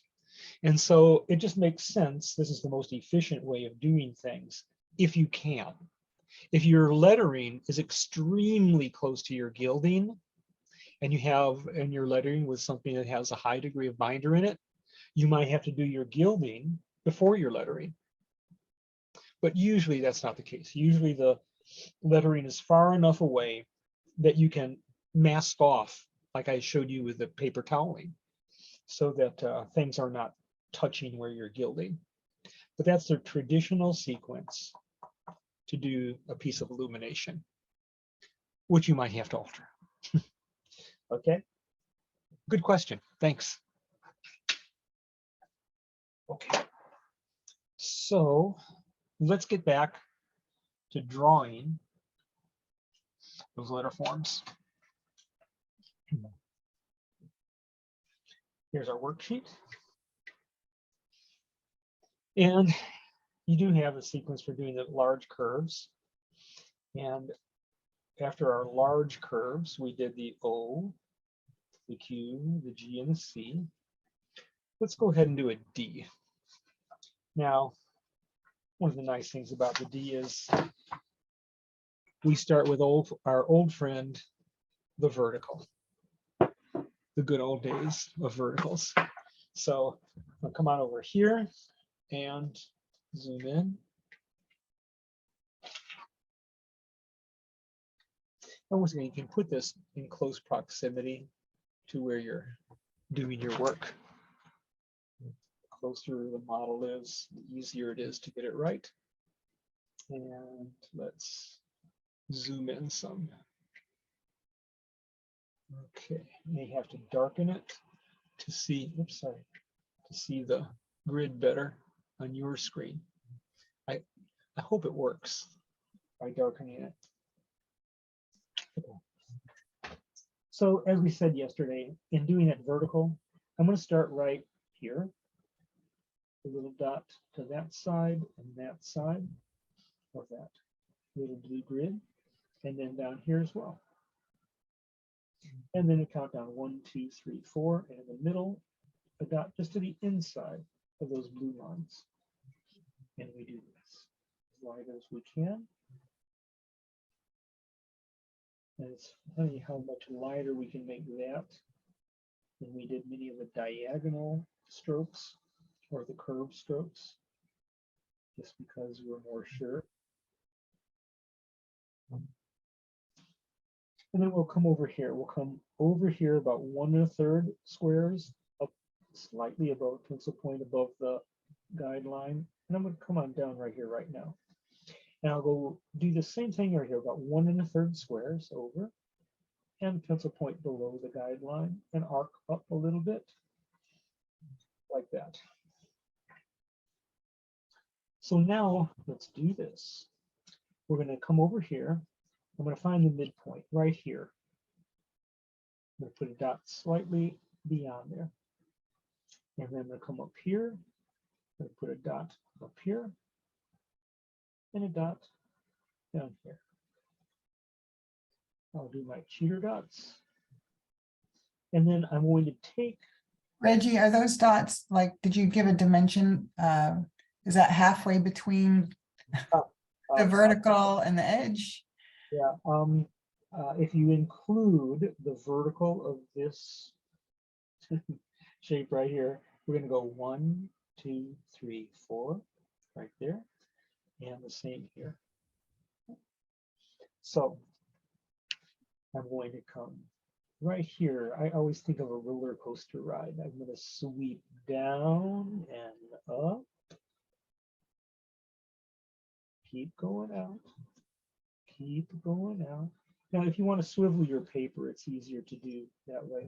And then same thing here. I go there and hoop-de-doo going up.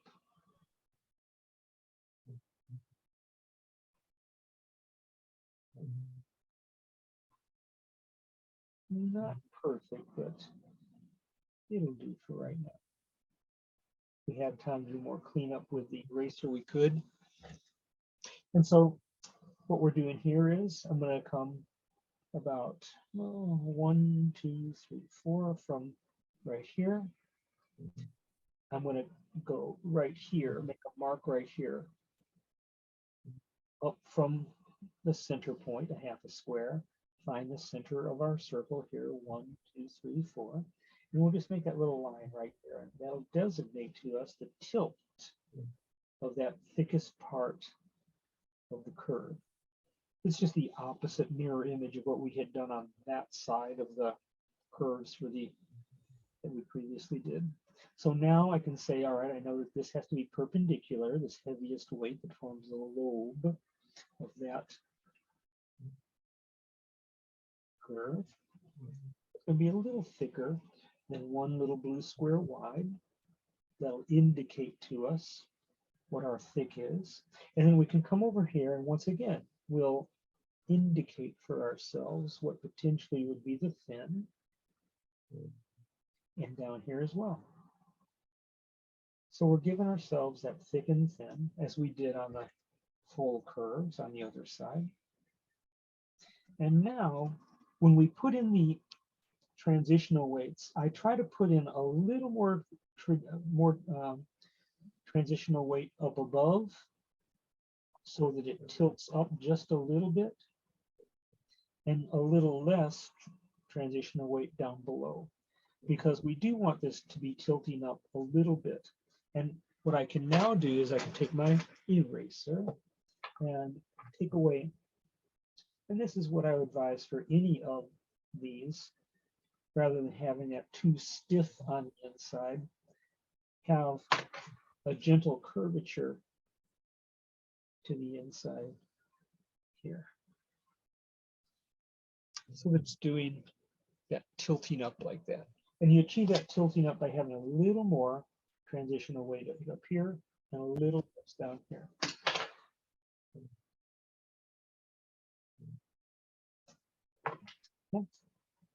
Now guys, you're not always going to be on the grid, and so you'll practice this on a blank white sheet of paper.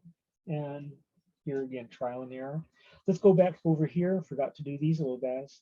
Let's put a tiny amount of weight on the underside and then transitional weight there. Down below, a little weight on the top side and transitional weight into the vertical.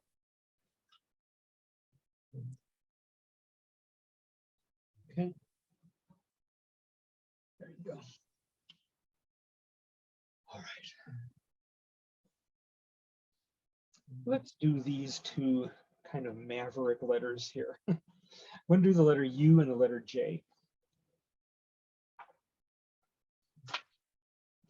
Let's ease up over here.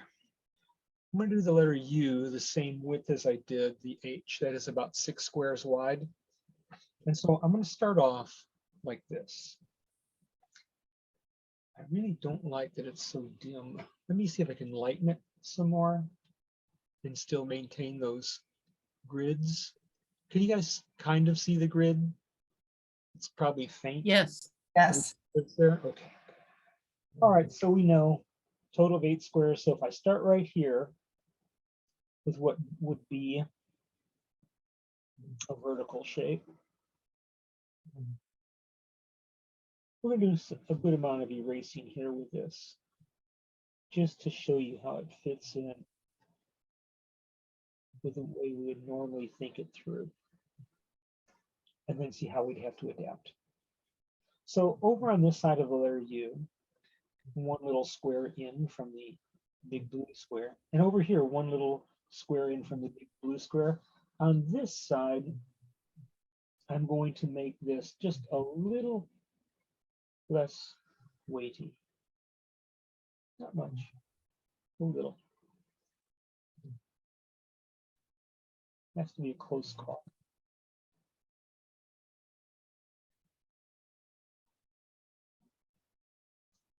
Okay. Now here's what I'm going to do. I'm going to find the midpoint right here. Put a little dot slightly below the baseline. And here's what I'm going to do. I'm going to come over here. I'm going to count up 3 squares. 1, 2, 3. There. Right here as well. 3. Because what I'm going to do, I'm going to turn this upside down. I'm going to draw a curve right there to indicate the bottom of the bowl of the letter U. So I'm going to do this. It's going to reach over here. And I'll swivel it a little bit.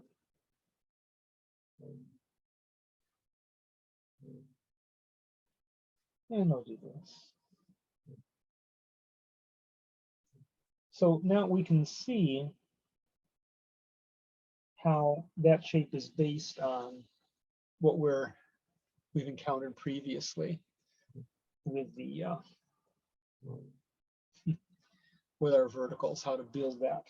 So we can get rid of these parts right here and here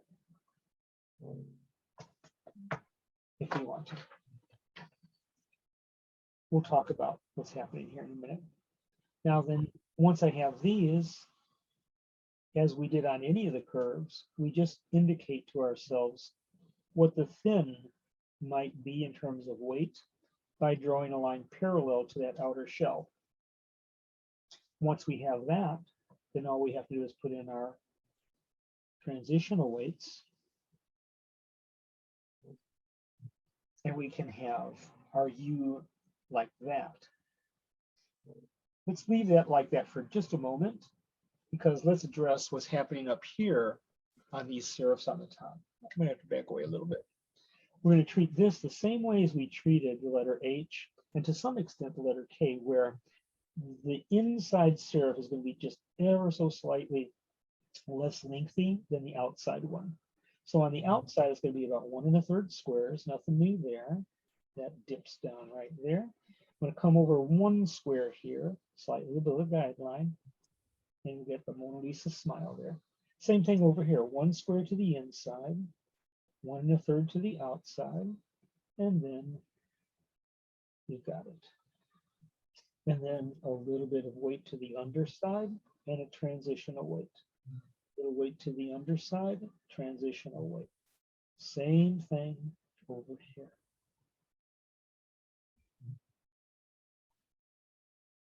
Now you can have the U that shape, or you can opt to do this.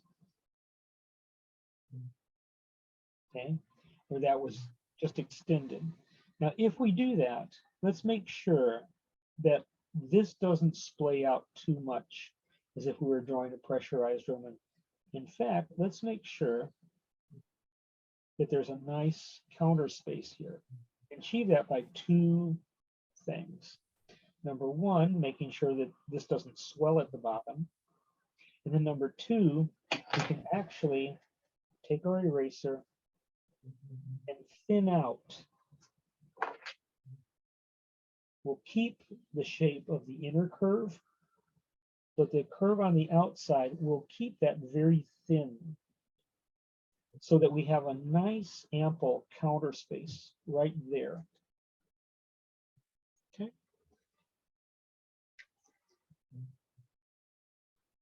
And now what we can do here is this serif. Start here, would come over here about 1 1/3 squares, come pencil point below the line. And we have a pencil point below the line here, and I'm going to arch this way. It's not, this serif's on the bottom of the shape, so we put a little weight to the top. Then we add our transition there. Now right here, I'm going to add just a little bit of what I call a spur. I just extended ever so slightly right there. And you get this very decisive sharp corner gradating into your serif.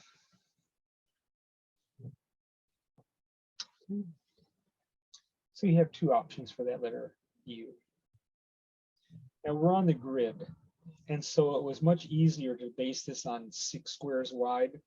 I have to fess up to you that aesthetically I prefer the letter U and the letter H about 6.5 squares wide, but it's not as easy for me to demonstrate or as easy for you to do straight out. So if you want to, in the future, try the letter H and the letter U 6.5 squares wide, be my guest. The letter J. The letter J that I want you to use is the one that's a descender, not a big umbrella handle. That big umbrella handle, you'll seldom have a chance to use that simply because it creates so much spacing problems. So with the letter J, let's see how our thought processes might go awry. Let's think of the letter J as we normally would, a descender, a vertical. And so I'm going to start right here, then right here, then right here, and right here. And then I'll put these dots in here, and then I'll connect them. So here we are doing the same kind of thought process we do for any normal vertical. And let's see what impact that has on the final shape of the J. If I did that, and then I come over here about 1 square over and 1 square down, and this will bring me to this shape here. I'm going to have to back away a little bit to get this in here in the camera. Okay. So I came up down about 1 square and over about 1 square, and then I would have this right here. Well, this looks really awkward, okay? And what we did was we were thinking in terms of a pressurized letter. Pressure, release, pressure, pull to the left. Well, what we have to do is change that thought process. Instead of with a broad edge pen, we would have to go instead say pressure, release, pulling to the left with pressure. And what that would do is it would shift what was happening down here.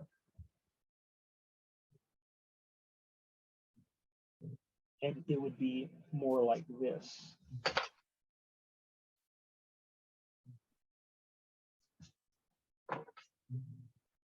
So instead of having this thicker, thinner, thicker, and then pull to the left, it's thicker, thinner, easing to the left, and thickening it up until we let go. So once again, we're trying to mimic what a pressurized broad edge stroke would do. And so we can't think pressure, release, pressure, pull to the left. Otherwise, this would be pooching out way over here, way too much. And so instead, our thought process is pressure, release, ease into the left with some pressure, let go. And so that's how we mimic it with the drawn letter. And we do the same thing at the top here that we would have done with the letter I. Very symmetrical, about 1 1/3 squares to the left and to the right. get our tiny amount of weight to the underside, and then our transitional weight. And that's how we want to build that.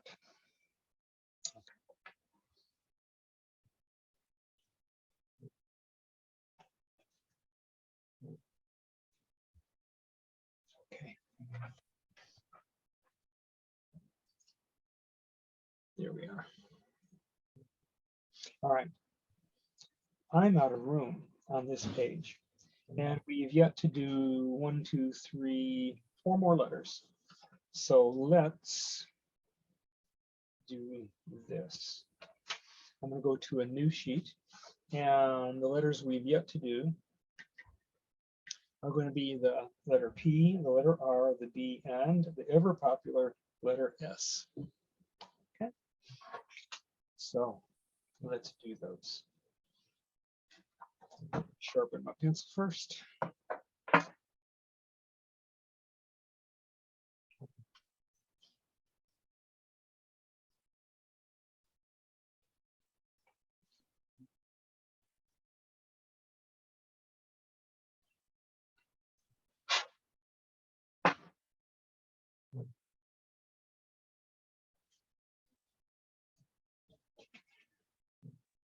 Okay.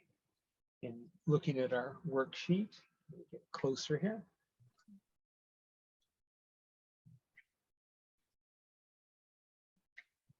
There we are. Okay.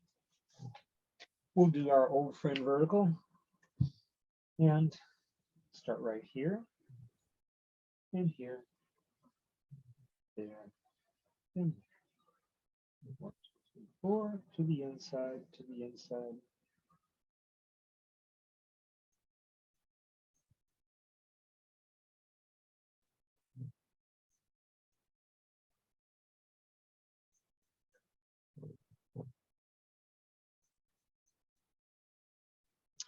Okay.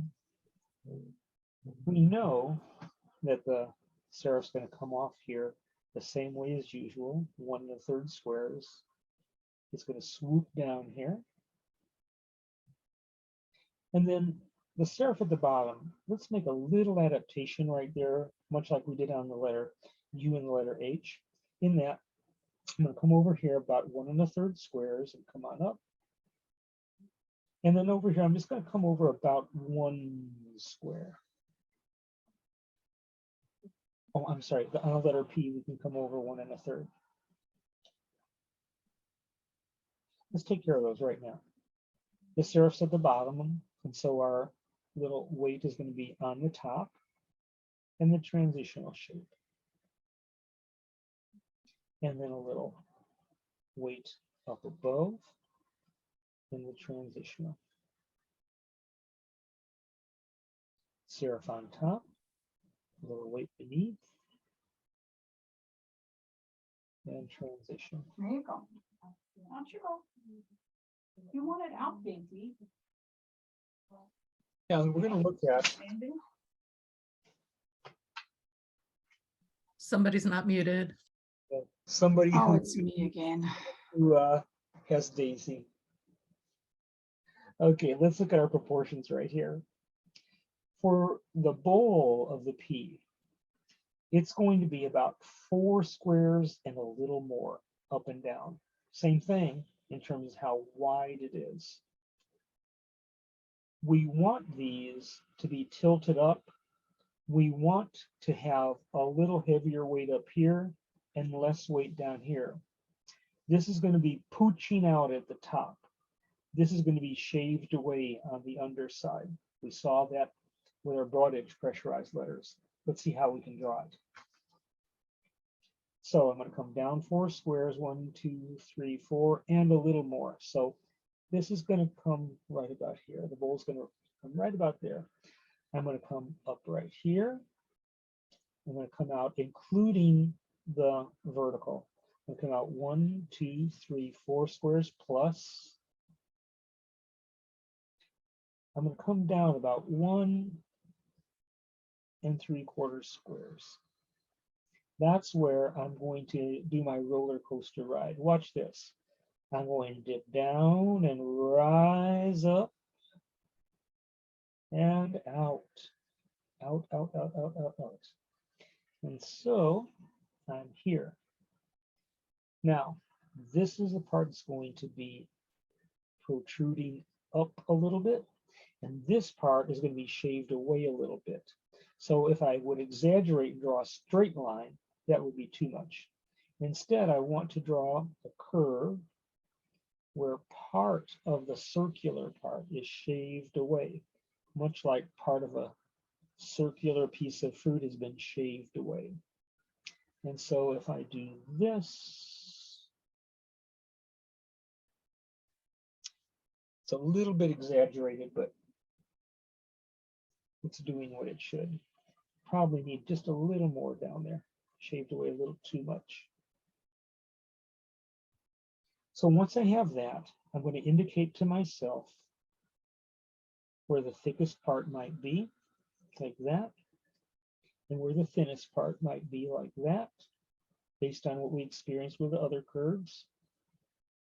And then for this to be tilting up more, I'm going to have a little more weight up here in the transitional part,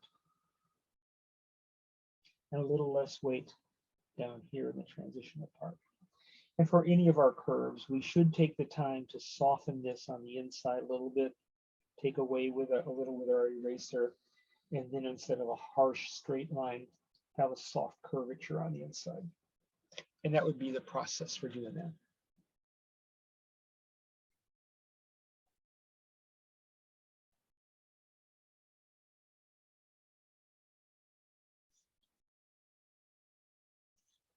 Let's do the letter R. The letter R.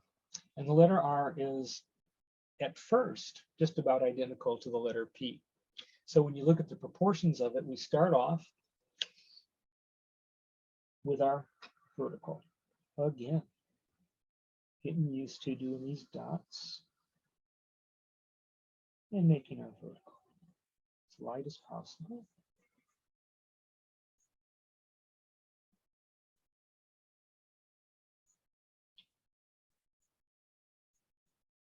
Now at the top of that R, I want to do the same thing that I did at the top of the P in terms of the serif. That guy right there. At the bottom of the letter R, I would prefer to do what we did at the bottom of the H and the bottom of the K. That is, I'm going to come out 1 1/3 squares here, a little dot to the underside, and I'm going to come over just 1 square here. Let me put the worksheet up here to explain this to you a bit. What I would like to see anytime there's something else happening here, anywhere there's a counter space here. So right here we have this counter space and the leg right here. Up here with the letter K, we had this counter space here. With the letter H, we had this counter space here. And what happens is this: if you would extend these out a full 1 1/3, they start to look like they almost, there could be a unibrow. They're just getting closer and closer to each other. They almost seem floppy. And so if you can shorten these serifs on any of the letters where there's a counter between here and here, I think it's going to look less cluttered. And so I would like us to try to have that at the bottom of the letter R, just a little shorter there. And so what I can do on this side.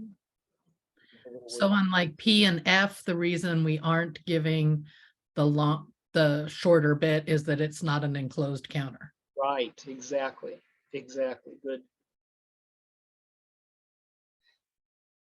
And so we'll just go ahead and do our little serifs here because we know how to. In here. I mean, we don't have to do them now, but what the heck, builds confidence. And then we're going to take the same proportions that we did for the letter P, that bowl, and apply it to the letter R. I usually try to think of those as clones.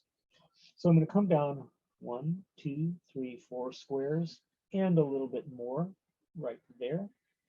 So that bowl will come down that far. And it'll come out about 4 and a little more. 1, 2, 3, 4, and a little more. It's going to come out furthest about 1 3/4 squares down, something like that. So once again, I like to do my little roller coaster ride where I swoop down and up I go. You know that all curves will arc through the guideline.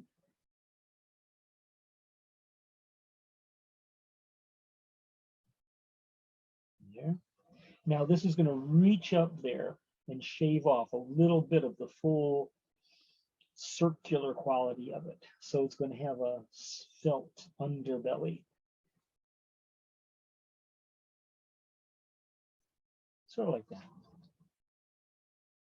You can see if it were a full circular shape, this would be more ample in this area.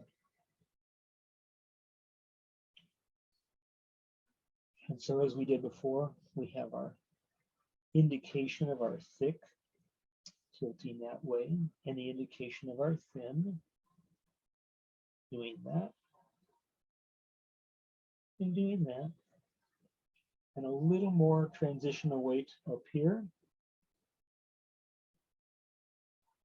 and a little less transitional weight down here, all geared to make it look tilting upward. And now if I just took my eraser right now and took care of this, so as to just have a gentle curvature to it, that would make it work. Reggie, this is Beth. I got a question.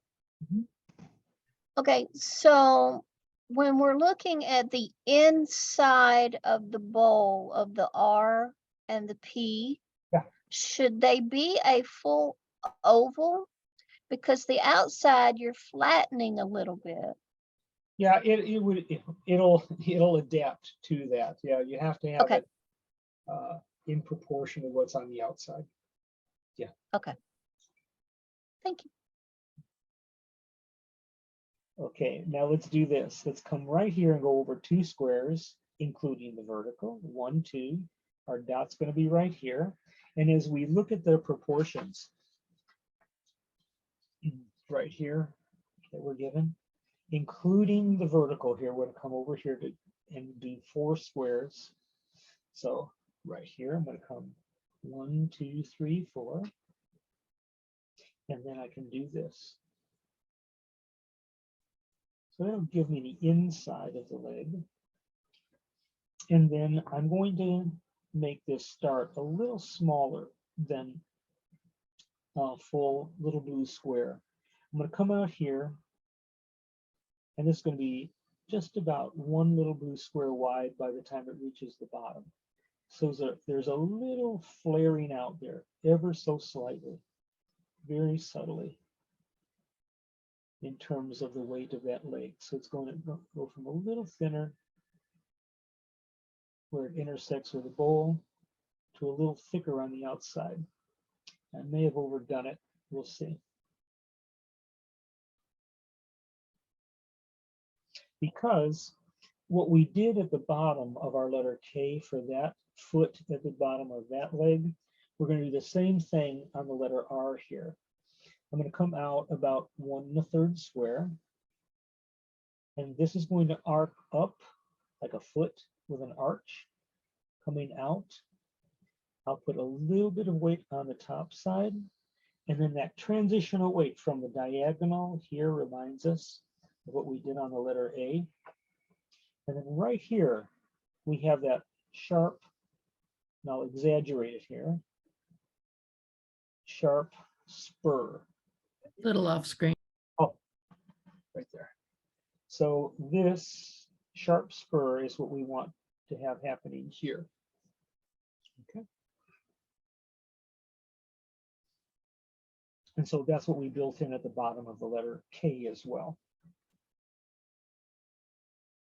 All right. Almost there, guys. 2 more letters, and you've done every letter in the alphabet. Should feel pretty accomplished and pooped. All right, here we go. I'm going to come on over here. I'm going to get away from this right here. I want to come on over another square, give myself some room. So I'm going to start with my vertical. Nothing new there.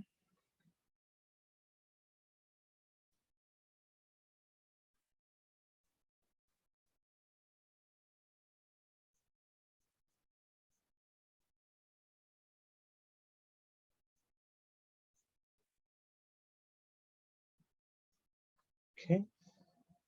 And here too, I'm going to come over about 1 1/3 square as usual and dip down there right here, 1 1/3 squares, rise up. And now we know that the balls on the letter B are different sizes. And so if we look at the proportions I give you on here, this should make it happen. So I'm going to come down not a full 4 squares here where the top bowl will come. I'm going to come out about 3 1/2 squares for that bowl. And this is going to be the thickest at about 1 1/3 squares, so where it's going to pooch out the most. So let's take those proportions. I'm going to come down not quite 4 squares. I'm going to come out 1, 2, 3 1/2 squares. That's where it's going to be the widest. I'm going to come down about 1 1/2 squares there. That's where it's going to pooch out the most. And so once again, I like to think of this little roller coaster ride where I'm going to go and down and then up I go and out. I went out a little much there. Let's see. I went out too much there. Let me tone that down. Roller coaster ride got away from me. I think I'm going to need to sharpen this eraser again right now.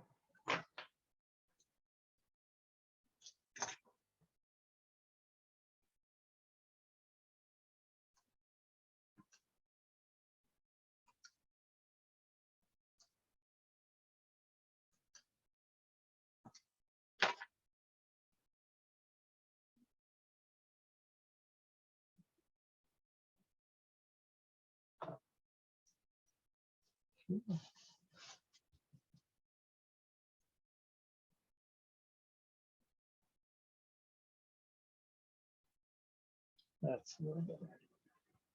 And now this reaches up, shaving away a little the underbelly of what would be a full circle. Okay, let's leave the outer shell there for right now, and perfect as it is. We get our proportions for the bottom bowl. Well, we already have the height given to us. That's going to be about 4 1/4, where we left off up there.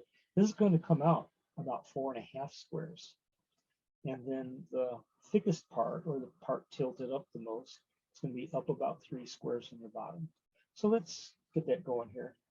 1, 2, 3 squares. I'm sorry. 1, 2, 3, 4 1/2 squares is where the widest part of the bowl is going to be. And that widest part of the bowl is going to be up about 3 squares, right about there. So let's draw our shape billowing out here. And then this reaching up here, shaving away a little of the underbelly. And I really, really did not look like the balloon with part of the air out.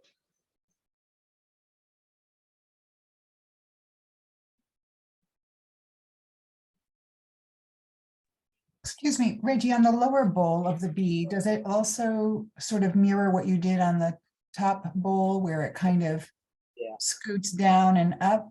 Yeah, I'd like to do that. I didn't. There and then up. Thank you. Thank you. Getting ahead of myself.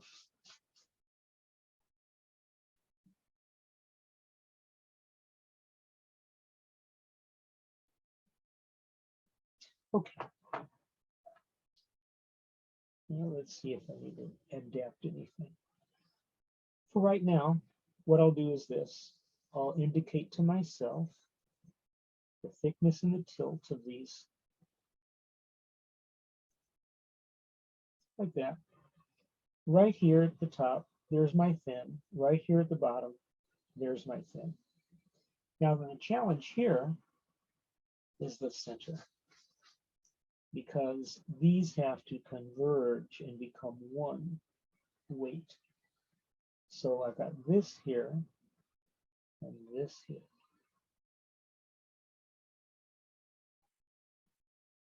It's a little heavier than I want, but there's that continuity of curve on the inside on both of those that I want.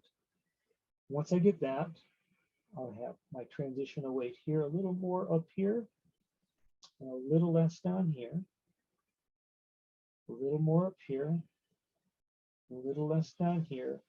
I can try and soften the inside here with my eraser. And now I'll finish off my serifs that I could have finished previously, but I can do it now.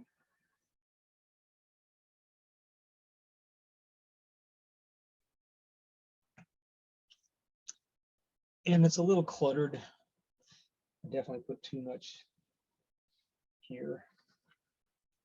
Do a little less transition right there.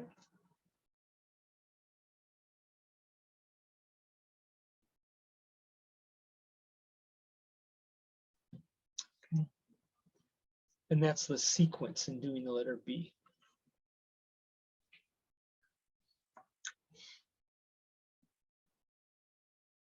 Okay, guys, I don't know if you're as exhausted as I am, but for some reason, maybe it's the losing an hour's sleep. I'm pretty wearied right now. I hope you can hang in there for one last letter. With this last letter, you can just think of it as a dwarf miniature snowman or a number 8.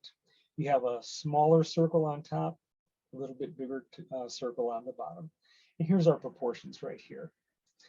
We're going to have the top circle not quite 4 squares, the bottom circle. You're off screen. Thank you. Thank you.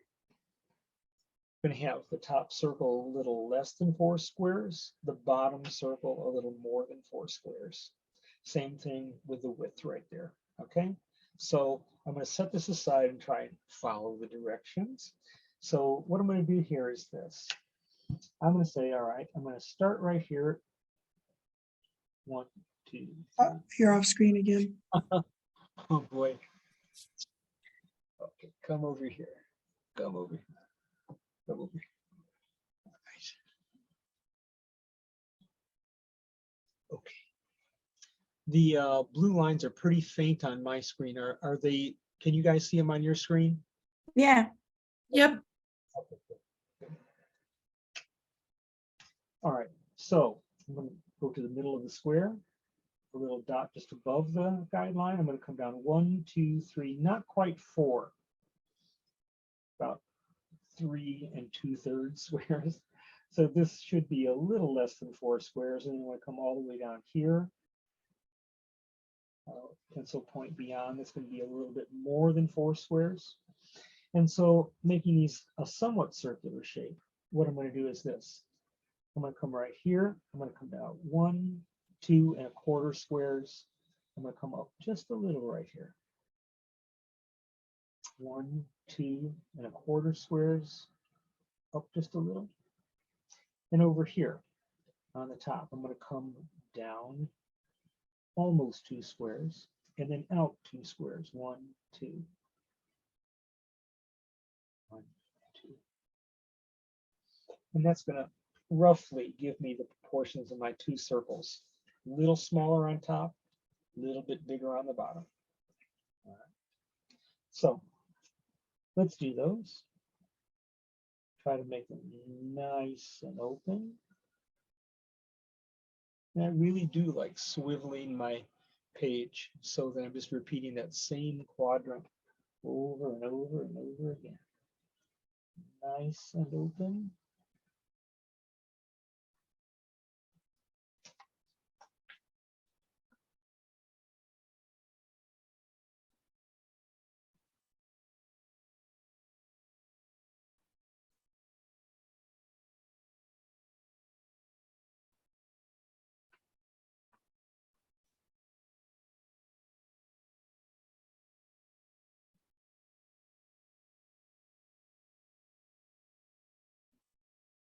Okay.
When you got pretty close to the number 8 that you want,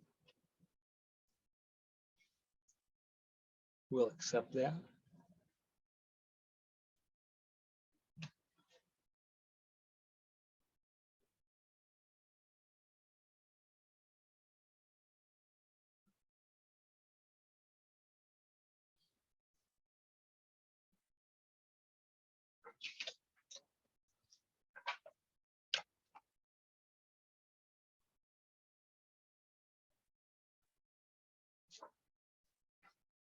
Okay, let's take a look here what we're going to do.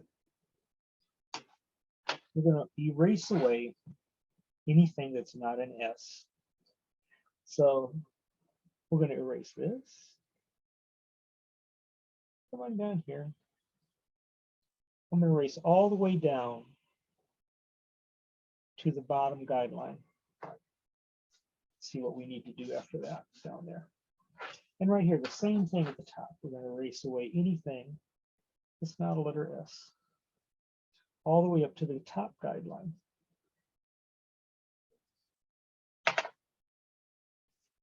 So we'll have something that looks a little lopsided like that.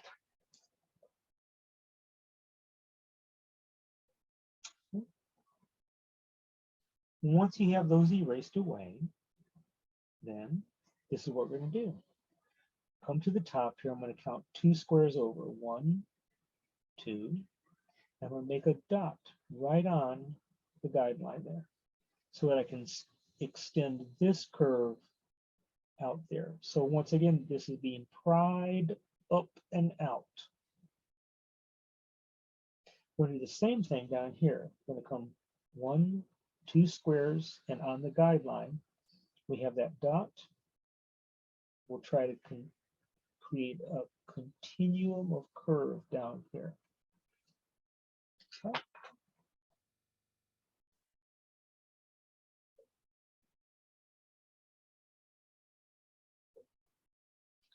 Now let's take the knowledge that we gleaned from making all these curves with their thicks and thins and apply it to the letter S.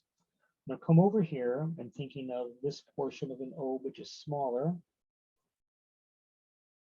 This will be probably about 3 millimeters wide, or about 1 little square wide. And this will do about the same thing. As you can see, they're parallel lines. Then an easy way of handling the next step is to make the indication of our serifs here, maybe about 1.5 squares down and coming out maybe half a square. But I like to make these parallel to what I indicated as the thicks.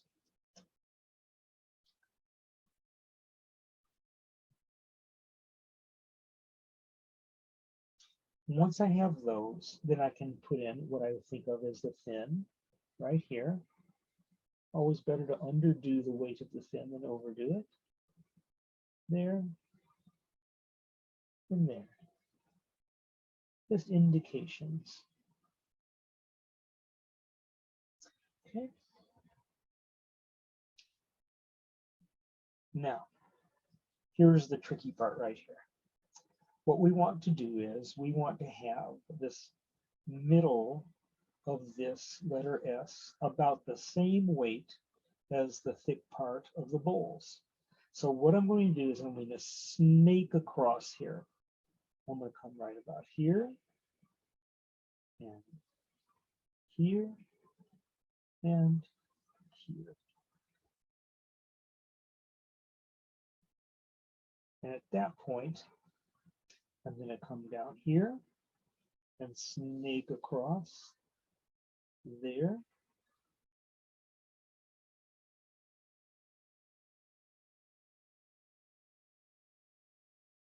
Making these two snaky lines curve parallels that connect that thick and that thick. So overdid it right here. I'm going to take my eraser, take away a little bit.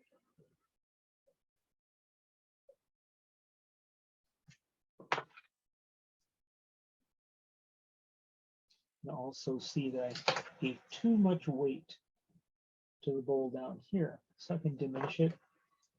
Good example of what you don't want to do in terms of adding too much weight too soon. Far better to have it too thin. And so in essence, that's what we're trying to do. We're trying to create these weights the same in the thickest part of that bowl in the middle of that coming across. Once you have that, then you can come back up here and give the transition a weight here and down here. Then let's deal with the serifs up here. We'll come on over here. And what I'm going to do here right now, I'm going to come up about 1.5 pencil points and extend the serif poking up there so that now when I take my curve here and I reach up to that point with that sharp, decisive corner, that's pretty good right there. Now what I'm going to do here is this. I'm going to come out just a pencil point, maybe right there, and I'm going to make that outer arc of that serif. I'll put a little bit of weight to the inside of the serif, and I'll finish it off by giving my transition a weight right there. And you can see what you have here is that continuity of curve inside. There's a nice continuum of curve inside there. While you have this curve reaching up to a really hard stop at that corner. So it's very dynamic, that interplay between the curves, the soft curves, that hard stop there. And we try to build the same thing at the bottom by coming down about a pencil point and a half right there. That's going to connect. Try to make a continuum of curve on the outside there. And then I'm going to come over it once again, a little pencil point right here. So I have this arcing shape on the outside of that serif. I'll add the tiniest weight to the inside, and then I can finish off the transition. And as imperfect as this final shape is, that's the process for doing it.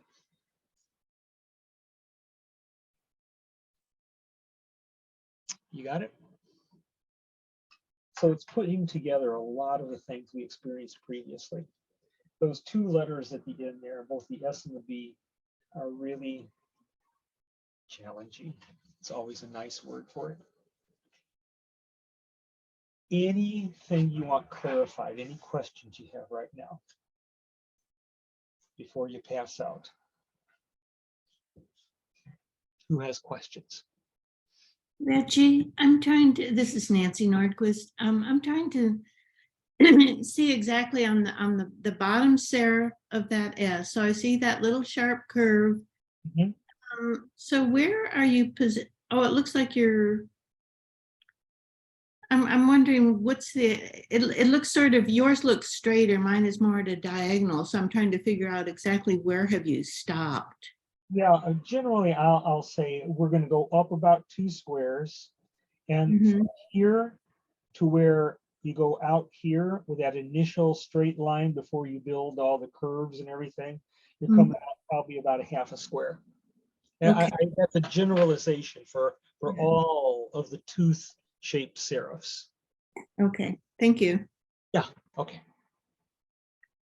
Yeah, I'm glad you asked that, because I don't think I gave you numbers on those. And guys, you know, really, I've told you before, I fessed up with this, that generally I'll do a letter and then I'll count the squares when I see what looks optimal to me. So the eye is what's the best arbiter of what's good. All right. So we got that. We're done. We're done with those letters. So here's what we're going to do. Use this aside. Use this aside.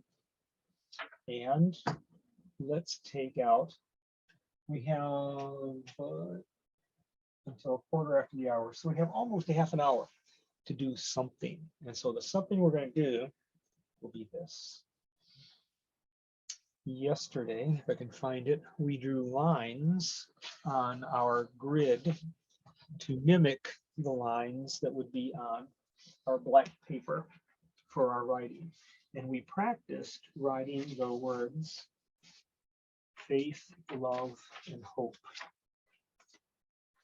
So what we're going to do is we also drew another set of guidelines for the longer phrase on there, what the greatest of these is. And now all we have to do is find that.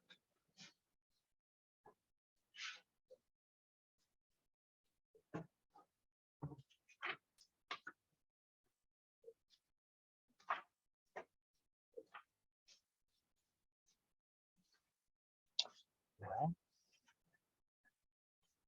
easier said than done. I would like you rifling through your pages to find those guidelines that you drew like that. I was going to practice writing that longer phrase right now. The guideline that we drew 1/4 of an inch tall. Where we had 4 lines of, or 3 lines of 1/4 inch guidelines we drew out. Yeah, that's the one. Reggie, do you mind telling me exactly what we need? Because I wasn't here during that time. Yeah, today for this size, this scale, we're going to be using a piece of, we'll be using a 1 millimeter nib. If you're using a Mitchell nib, it's a number 4. If you're using a Speedball, it's a C5.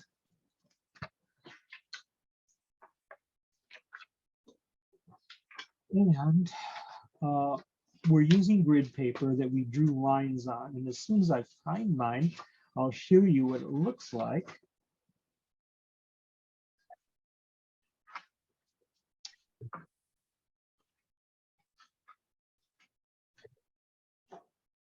Well, it evaporated. Right, didn't.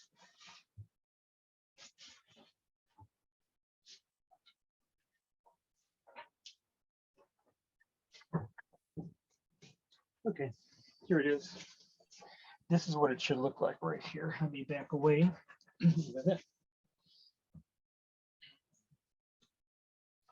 So that what we did here, we used a piece of grid paper. And what I had used was a piece of Picon paper that I had printed the grid on. And then all you have to do is count 1, 2, 3 little squares. That's 3/8 of an inch. Go down to the next dark blue line. 1, 2, 3 little squares. 3/8 of an inch. And we did that 4 times. So we would have 4 guidelines that were 3/8 of an inch tall. We just extended this with our ruler. And then on down the page, so we'd have some practice writing lines for the smaller lettering. We just did 2 little blue squares, 1, 2, and we'll make a line there. And then we just kept going down to the next dark blue line, 2 little squares, and 2 little squares. So all that remains here now is for me to make these lines going across. And so there it is. So yesterday, we made those lines and then we practiced the word hope, faith, ampersand, love, because of course that's what's going to go in here. And we mixed a color that would be very, very light. In this case, we tried to mix a very light blue. Okay? Because we know that when we write on the black paper, we need something that's going to be very light to show on there. Now, I would like to have, my personal choice was a different color for the smaller lettering, and I chose an italic to do my smaller lettering, and I did a light green. And so whatever color you decide to use right here for practice right now, because we're not going to be writing on the black, we're just practicing on this page right here on those smaller lines. So if you're fluent in it, if you feel good, whatever hand you feel best about, whether it's italic or copper plate or black letter or Carolingian, we're going to write that out. But the greatest of these is a couple times with our very light color, whatever that may be. I pre-mixed a light green earlier today. And so whatever you want to mix right now, we'll do this for maybe 15 minutes. Okay, so we will have practiced on this as to what we'll eventually put on the black paper. So all of this is fixing to get ready to work on the black paper, not inside the class, but when we have more time outside the class, so we know how to approach it. Any questions right now before we get started? And for the smaller one, I'm suggesting either the 1mm nib if it's a Browser or tape, or a number 4 Mitchell, or a C5 Speedball. So Reggie, I have a question. This Yeah. is Linda. Yeah. So I'm not familiar with any of those hands. Okay. So What lowercase alphabet do you feel a little bit of comfort with? I really don't, because I've only used a pointed pen for something like this, so I wouldn't have a clue. Yeah, so so anything you would feel comfortable with a pointed pen would be fine.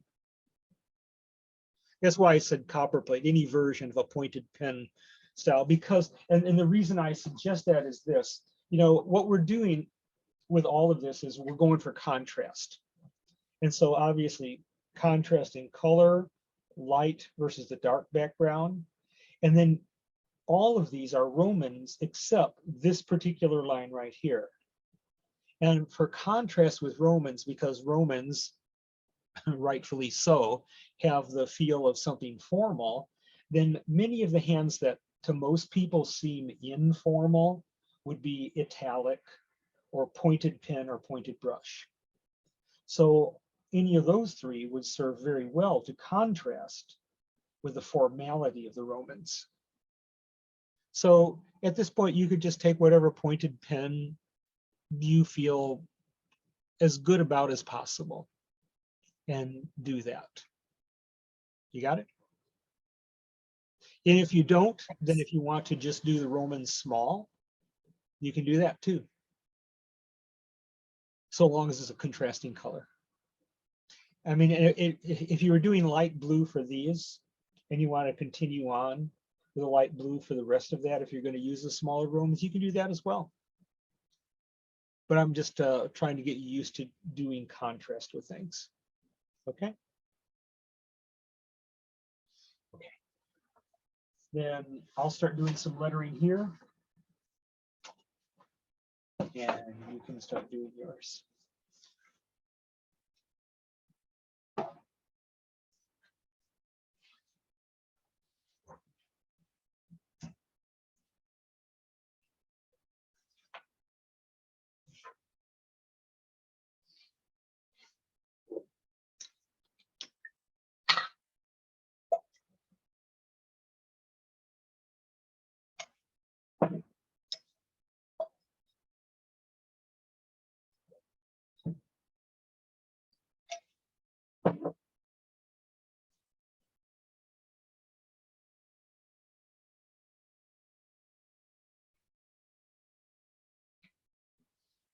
And as we mentioned yesterday, one of the things you want to remember about color is this, that most colors will dry darker than what you're applying them to the page when they're wet. So if what you're lettering with seems excessively light, remember we're aiming to have that on a black paper. When I was lettering with this blue that I was using yesterday, I could hardly see it because it seemed so light when I was lettering with it, but as it dried, you can see it's very pops out. Pop out even more in the black.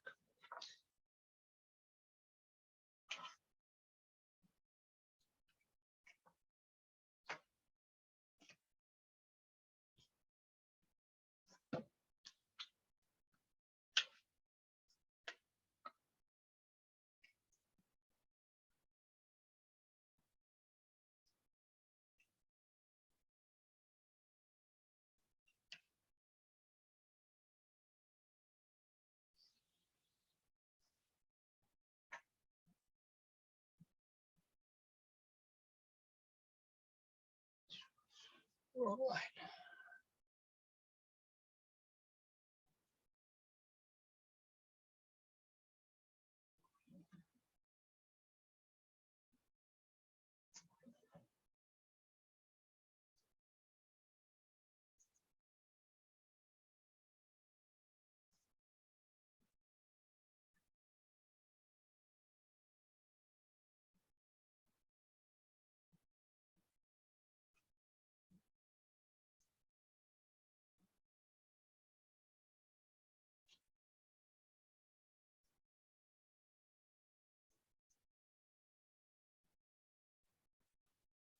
Reggie, this is Starla.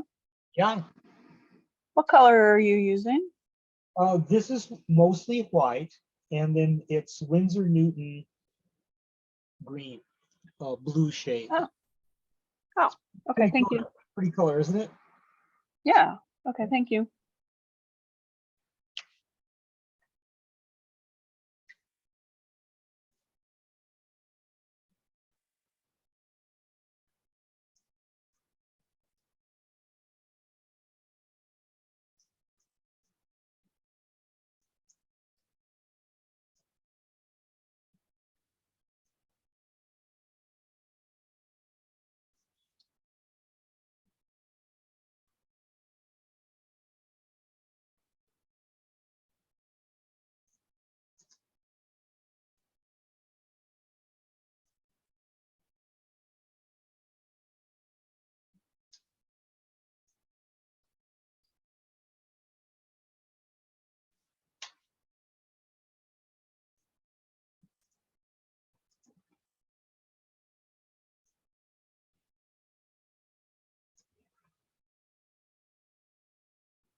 So here's one potential line of lettering.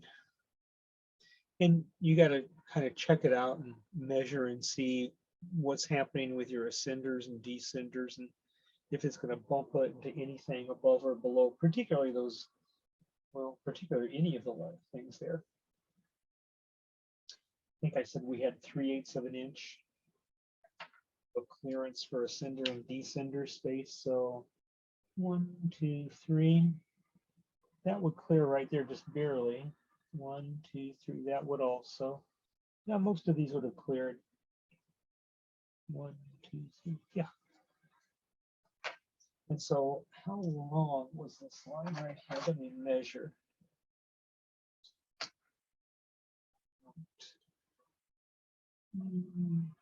6 3/4 inches.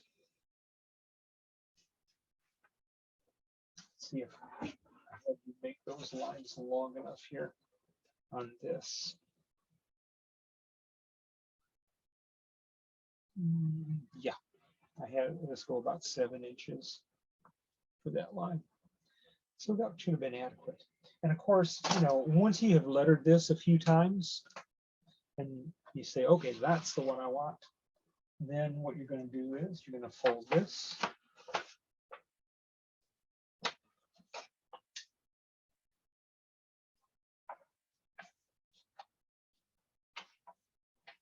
And you use this both as your model and your handguard, so that then you can say, all right, I'm going to follow this. And if I get the spacing the same way on the black piece of paper as I did on this paper, then it's going to end justified to the right, which is what we're after.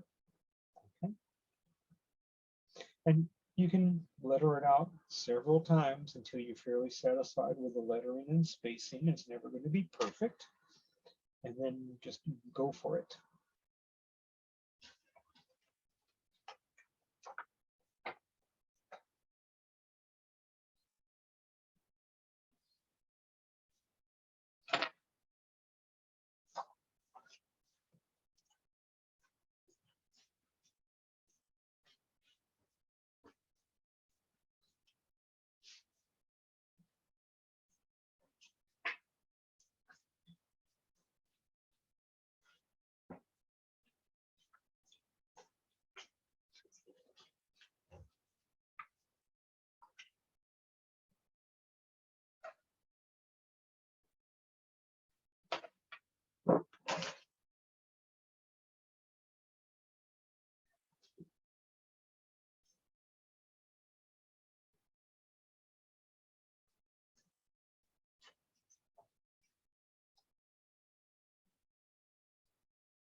Reggie, this is Sharon.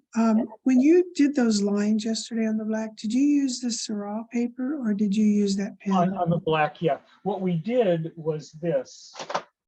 We just took our piece of black paper, set it down. Our black paper, set it down. We put a piece of Sorel paper on top of it, white, and then we put our design on top of it. We taped ever so slightly with removable tape the Sorel paper to the black, and then the same thing, taking the removable tape, taping that also to the black, hinging the tape from the front of this to the back of the black, so that if we missed anything, we could peel it up like that and peek. Okay, and then that's the way, that's how we got this design right here. Thank you. Okay, yeah.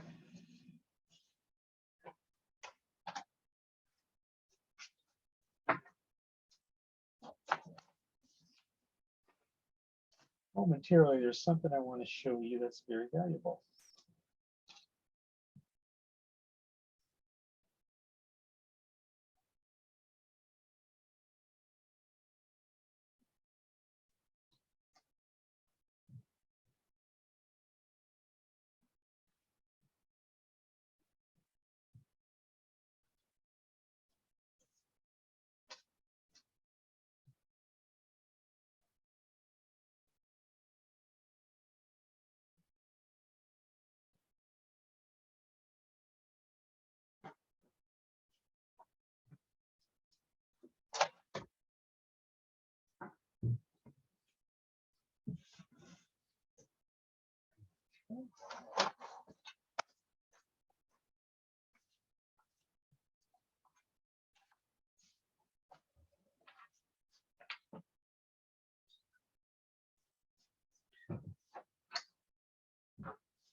Okay.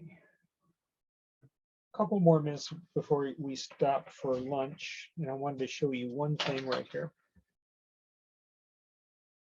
When you're lettering on black or any dark paper, you always have the challenge of, if you get the writing fluid thin enough to flow very nicely from out of your broad edge nib, then often it's too thin to be opaque. Whereas the opposite, if you have the writing fluid thick enough to be opaque, then it doesn't flow with a great deal of control from out of the broad edge nib. I was so lucky. Friedrich Neugebauer, Austria, Mystic Art of Written Forms, came to the United States 3 times to teach, once in San Francisco, once in Houston, once in Indianapolis. I was able to go to study with him in Indianapolis. And one of the tricks that he showed us, which is tedious, but it works, is this. Let me get a padded surface here. Zoom in here, just a second. Have 2 little containers of your color. One thin enough to flow with really beautiful articulate lines from the broad edge nib, and the other one thicker, opaque. And this is what you do.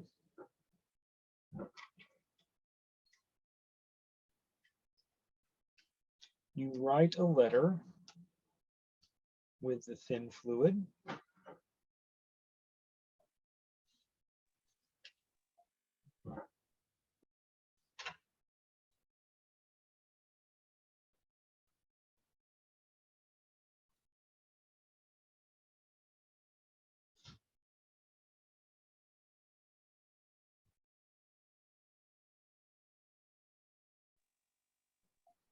Reggie, who was it that gave you this tip? Friedrich Neugebauer, the guy who wrote Mystic Art of Written Forms. And so then what you can do is this. Take a very tiny pointed brush, dip it into the thicker one, and while this is still glistening and wet, touch it. And what it will do is it will pump up the fluid. It won't expand it. Right here, that crossbar had the least fluid in it. I probably should have touched it first. And so if you just touch the letter while it's still wet, this will draw that thicker fluid into it and opacify it. And you have the best of both worlds then, where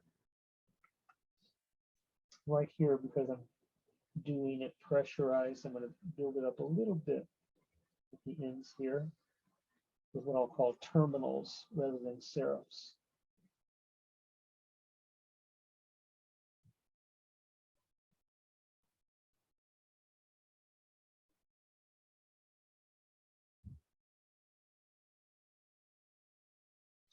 Then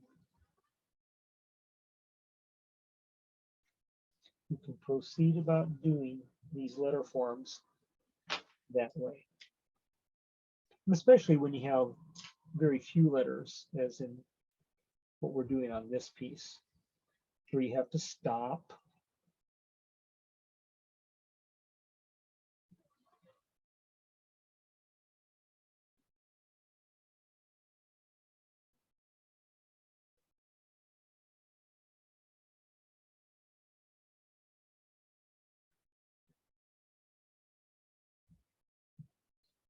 Okay, should have stopped while I was ahead.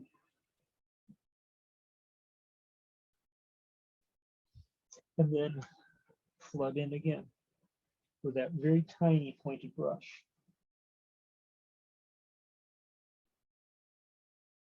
And what happens is, if you're careful, it doesn't expand the strokes. It just pumps up the amount of pigmentation that's already there. But you need to do it while the letter's still wet.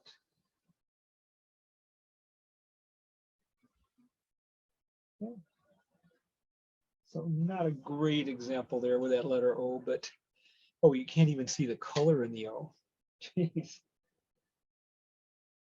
But that was the same color, Starla, that you liked just a minute ago with the, let's see if I darken it, if you can see it, the color any better. No, it looks like black on white, white on black, doesn't it? Isn't it funny? Actually, the crossbar of the H, you can see the color. Can you see a little bit? Okay. Yeah, that's a beautiful color. Yeah, it is. I was really happy with it. It's I really like the Windsor green blue shade. It's really a nice green. Because if you look at these side by side right here,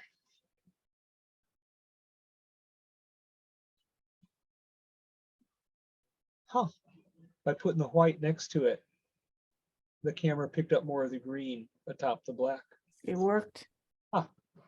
So anyways, that's how you can get, in this case, instead of having to paint white underneath it, having a very, very, very, very light color that is mostly white and a little pigmentation, in this case, green in it. You can do the letter, stop, and then flood it back in, as I just showed. Okay, guys? Cool. All right, now then, let's listen carefully for just a moment before you run away to lunch. It's about 1/4 after the hour, and in 15 minutes from now, it would have been the ideal gilding point, about 2 hours from when we laid our gilding base. So what we're going to do is this. We'll come back. Can all of you come back in half an hour? I'll just show a few little slides here for 15 minutes. Cut the lunch short. Can you guys do that? Is there anybody who cannot do that? Because then that will put us half an hour, about 1:45. That'll be just a little after the 2-hour part. And we should have some very good results if we start our gilding about that time. So let's do this. Let's say that you'll come back in about 15 minutes. I'll show a few slides, and then we'll do that for about 15 minutes while you're gobbling down food. And then we'll begin our gilding right after the point where we come back from lunch. You got it? Okay, guys, I'm gonna pause the recording, and in 15 minutes, we'll reconvene and see a few slides. Here we go. Okay, I'm going to unpause the recording and come back from an all too short lunch right here, as you guys are trying to chew gum and talk at the same time. We'll look at a couple of brief videos right here before we begin our gilding. So let me go to screen share. Nope. And there.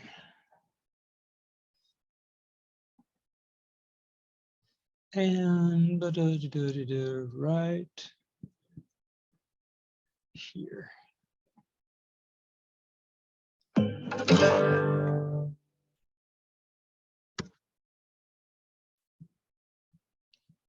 We don't need sound here. How can I? Ah, there it is. Okay. So here's some drawing moments right here, just very brief.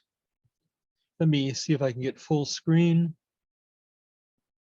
There, and I'll come over here. Hold on just a moment.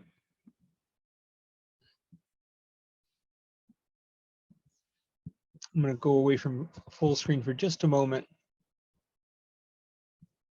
Well, everything dropped out, so I'll go from here to there. And okay, I'm sorry.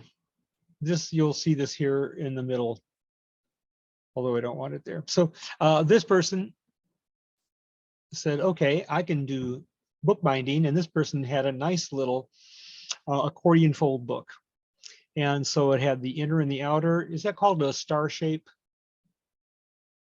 Okay, and so you can see basically what they did was, I think this person airbrushed the letters, lighter to darker, top to bottom, and then cut them out and then mounted them.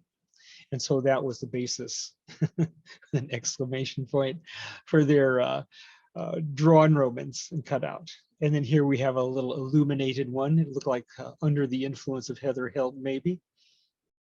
And now I'm going to pause this one because what you see here, this is gilded, and this is with a metal leaf that you haven't been introduced yet this year, that's called variegated leaf.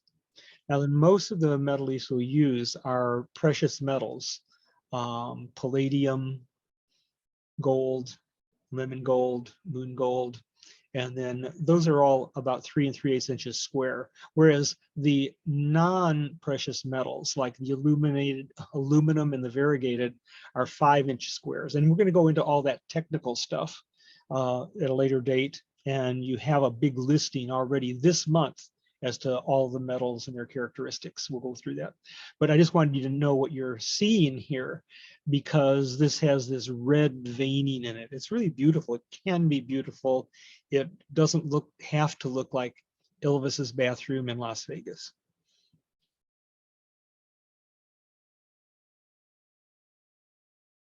I came, I saw, I conquered. And of course you have the drop shadow here that makes it work really nicely.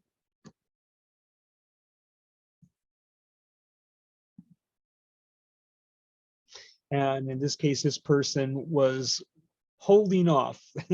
They had done this part where they had done the white first and then the yellow green over it, but they were pausing to make up their minds what to do atop the white here.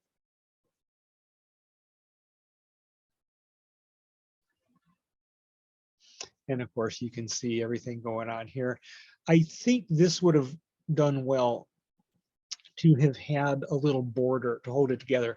These are all, everything's spread out too much. So to draw it together, a last ditch device to draw this together would have been to take a ruling pin and make a line that went maybe from here, skip it to there, skip it to there, and then continue it on down from there to there. And then as we did on the top, draw letter to letter, skip the word, skip the letter there to there, and then come on up from here to here. And I think that would have drawn things together more. Another option would have been to use the pastel dust, to use the removable masking tape right here, all the way around, and then use the pastel dust inside, and that would have drawn things together more.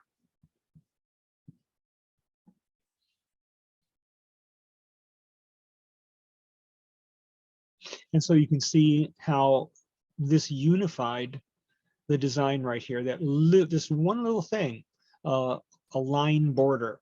And of course, being justified over here, that brings it together. And this is, you can't see it very well, this is gilded with a variegated leaf. But your eye draws these together. And as you can see, there's very little interlinear space. That holds it together. But you have this big vacuous space over here. And so just that one line right there really helps unify it.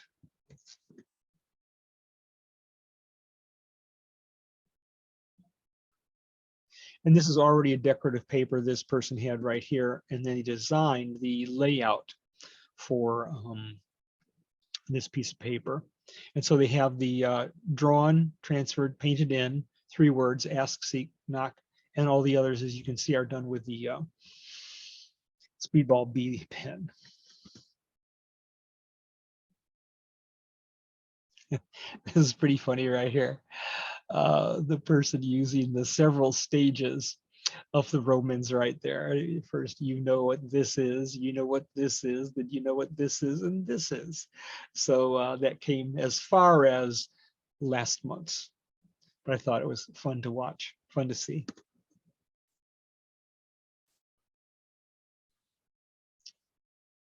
And so transferred on, painted in the cheery paper. And once you've painted these things in, you can appreciate the quality of the attention that these people paid to this to get it as crisp as that.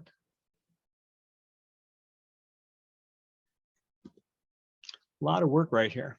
And I do believe that what appears to be yellow up here is gilding, as well as there, and there.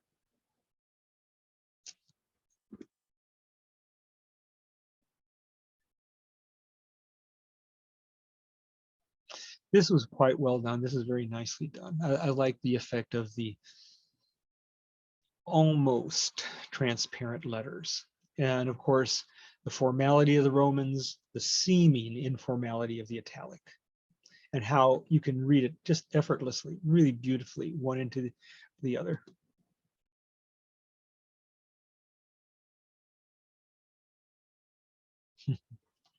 Fun right here. Those were transferred on, painted in.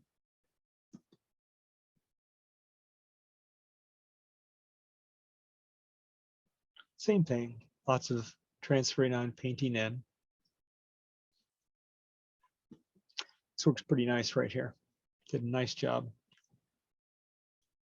That's when you look at the quality of the letter forms, how they pop against the black, then you would have had everything painted in white first, whatever you see there. Lettering and imagery.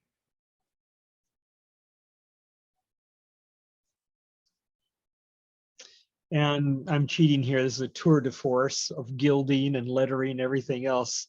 So right up here, you have the letters all transferred on, painted in. Here you have the directly done pressurized Roman serifs. And here you have some sets of letter forms that you'll be encountering in the next few months, based on some letter forms that Tom Perkins did from Great Britain. But pretty intimidating, the whole thing. A lot of work right there. And so at the bottom here, you have Neugebauer's name as an attribution for who the quote is from. That's got like 4 different kinds of gilding on it. And it has a few different kind of gilding on there. You're absolutely right. You got the raised smooth, you have textured, you have different types of metals. No problem. Reggie, how big was that, like, lettering in the last piece? About how tall was that? Yeah, this whole piece here is about 4 inches by 5 inches. And you're not telling us who it is, right? Because we would kill them. I'm just kidding right there. It's a large piece. It's probably like a whole piece. So it's probably about 22 by 30, maybe half a sheet, maybe half that. But it's a big piece to fit all that stuff on there. Impressive. Anyway, I mean, regardless, it's yeah. Well, I'm pretty sure Diana said that she did it. I mean, that's what she told me. Diana, did you do this? She's not speaking up. I don't think she did, really. But if anybody, Wait a minute, of course I did. But if anybody here wants to claim it, you can. You know, that is gorgeous. I just love this one right here. Look at what this person did with their letters. And what they did here to do this, she actually cut those letters out of Bristol board, and that way she was able to fiddle with them 3-dimensionally and make them the way she wanted them before she actually just did the transferring on and painting in. So she got that far and she said, you know what? I got another idea. Let me see if this one will work. And so she wouldn't have gotten to this unless she had done the other one first. So it's pretty cool how an idea develops. This is Patty Adams from New Orleans.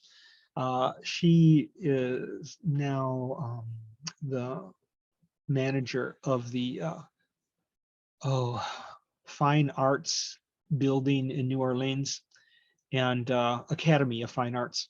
And she is really a talented artist. And of course, she couldn't stop there. She also plays flute in the symphony orchestra in New Orleans. So one of those people that just proves life is not fair.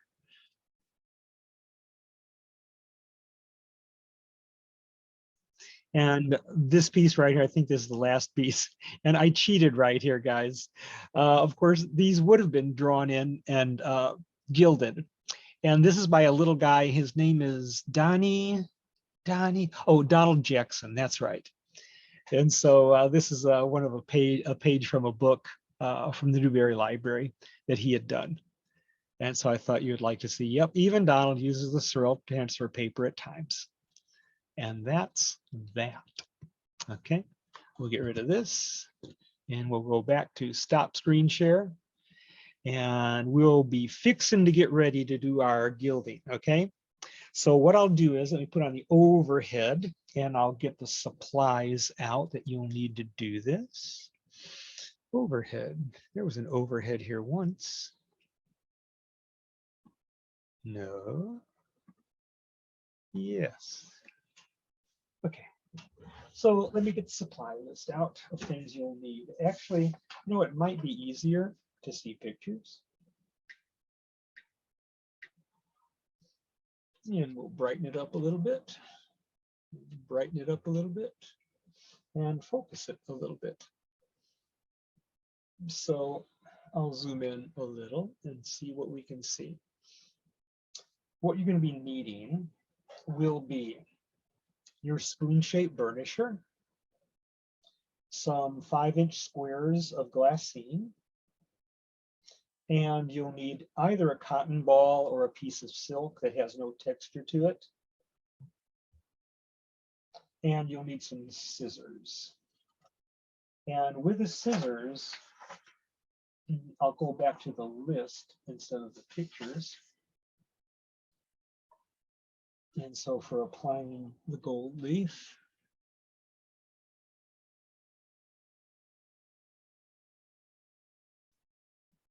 up here. So you're going to need your 23 karat gold, patent gold if you have it. You're going to need at least a sheet or two of the glassine, your spoon-shaped burnisher, a cotton ball or silk. You may or may not need these two things, the number 10 X-Acto and the white eraser. Clean, sharp scissors. And by clean, that means you've taken the acetone and paper towel and cleaned those scissors blades off. If you have not cleaned those scissors blades off, what's going to happen is this. When you go to cut the gold leaf, the gold is going to stick to the scissors and be wasted. So you have to have very clean blades on those scissors. And the acetone is the best solvent to do that. Now, if you have fingernail polish remover that says that it's all acetone, you're in good shape there as well. You can get away probably with rubbing alcohol if you have to. But right now, if you've not cleaned off those scissors blades, do that right now while we're getting out the rest of the stuff to do the gilding, which is not many.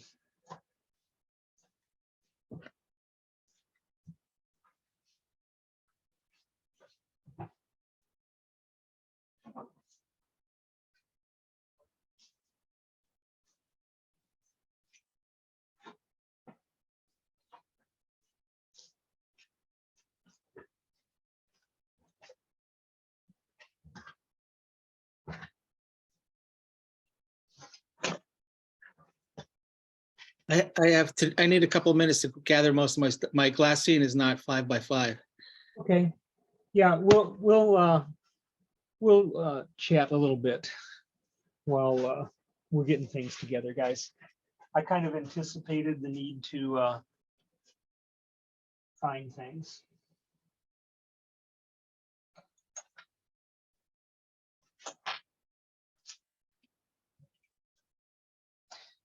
One little thing I would suggest, guys, I would really ask you to do is once you have those scissors clean, then what I want you to do is this. Take a regular sheet of just copy paper and make sure you're setting your scissors on that piece of paper. Let me back away here. Because we're going to be having our table right here, hard, smooth surface. And just think of that table surface as all a glaze in skin oil, okay? And so skin oil is your enemy because it is going to draw the gold towards it. It's going to make the gold stick to the scissors. if the scissors have been touching an oily surface like your tabletop. So if you just provide a piece of regular white paper for them to sit on, you can avoid that.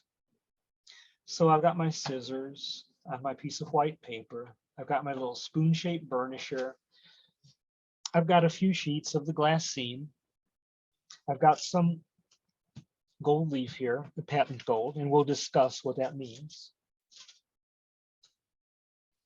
That's pretty much what you need right now.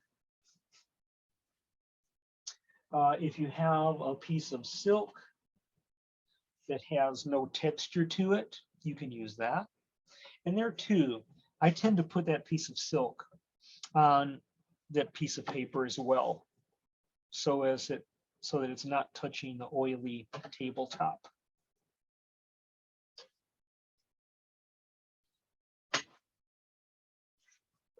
If you don't have silk, what can you use? Yeah, you can just use a cotton ball. I'm going to fish that out over here. Yeah, you know, if you try to find silk these days, it's harder and harder to find, especially with no texture to it. But if you do find a piece of silk and it's new and you buy it, wash it first in cold water with something gentle, maybe just a drop or two of a sudsing agent. Well, I was trying to find what blouse I could cut up. Well, make sure that it's no texture, and then wash it in cold water, and then hang it dry. Have something about, what have I got here? Maybe 8 by 8 inches square, something like that. And because we're going to be handling it with our hands and skin oil, it's nice to wash it frequently in between usages, okay? Because skin oil is going to, wherever the skin oil is, that's where the gold is going to want to stick, okay? And even if the gold doesn't stick to it, we're going to be transferring that skin oil onto our gilding base, and that diminishes the brilliance of the gold. And I'll go through all of that. But right now, as we're getting our stuff together. Yeah, I cut up a pillowcase of mine, but I just realized it's texture. Okay. Yeah, back to that thought. If you buy a piece of new silk, it has sizing in it. Okay, and we know sizing equals glue. So you really do want to wash it out first before you use it. I bought a white silk handkerchief that I guess put in their pocket, but you know, as part of decoration for a wedding or something. And it wasn't very expensive. It was quite large, and it was like $6 or $7 online. Okay, good, good. I'm going to put something over here that is optional. Let me scoot this stuff aside for just a moment. And I've just started doing this the last few years. If you take something that's like inch and a half thick, maybe a small, thick paperback book. Here, this is just the box that the gold leaf came in. Something to elevate. Because when I'm going to be cutting my gold leaf with my scissors, I always found that I was very frustrated when I had the gold leaf on the tabletop and I'd try and grab my fingernails with it, and it would scoot around and be frustrating. And to avoid that, what I found is when I cut my gold leaf, if I put those pieces of gold leaf on something like this, an inch thick or so, that I can grab it by the edge right here, and it's very convenient and very quick to pick up, which in some instances is important with the gilding. So if you have something like that that you can grab and have somewhere around here, when we're cutting our gold leaf, I'll demonstrate how I cut it, let it land atop that, okay? So that's just an optional thing. So if you have a minute to do that, we'll say that in about 2 minutes, we're going to begin our gilding. And you guys can ask questions right now in that interim. So we're not going to go by your gilding procedure, like do the lettering first. Well, this way, in the real one I had, what we'll wind up doing then is this. once we have the gold leaf on here and doing what we're going to do with this gilding right here, we'll cover it with a piece of glassine. And then we can finish all the rest. You know, we started seeing this is how we would do it on the grid. And now when we're ready to do the lettering, we can now do it on the black because we'll have our gilding covered with a little piece of glassine. Okay, yeah. Yeah, it's one of those instances where we have to adapt. So I got these things here. All right, let me do this. I feel hemmed in here, sort of. Can I come over here a little more? Whoops. Okay. I'm going to have this paper over here. Oh, don't want to drop my camera.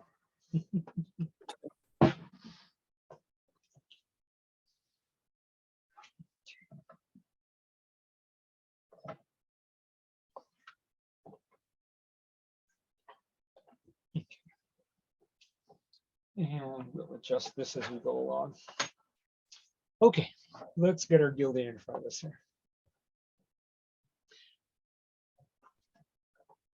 Okay, so the official time will say it's approximately 3 o'clock Central Time. So that means it's 2.5 hours since we laid our gilding base. Let's see what impact that has. Okay, we've got our gold leaf right here. And this is the one manufacturer of gold leaf in the United States. They started off in 1904 in Chicago.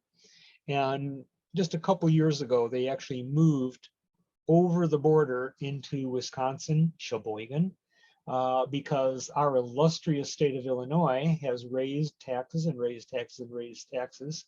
So this wonderful business, it's been in business since 1904, family run, had to jump over the border to get a little better tax break, but they're still in existence.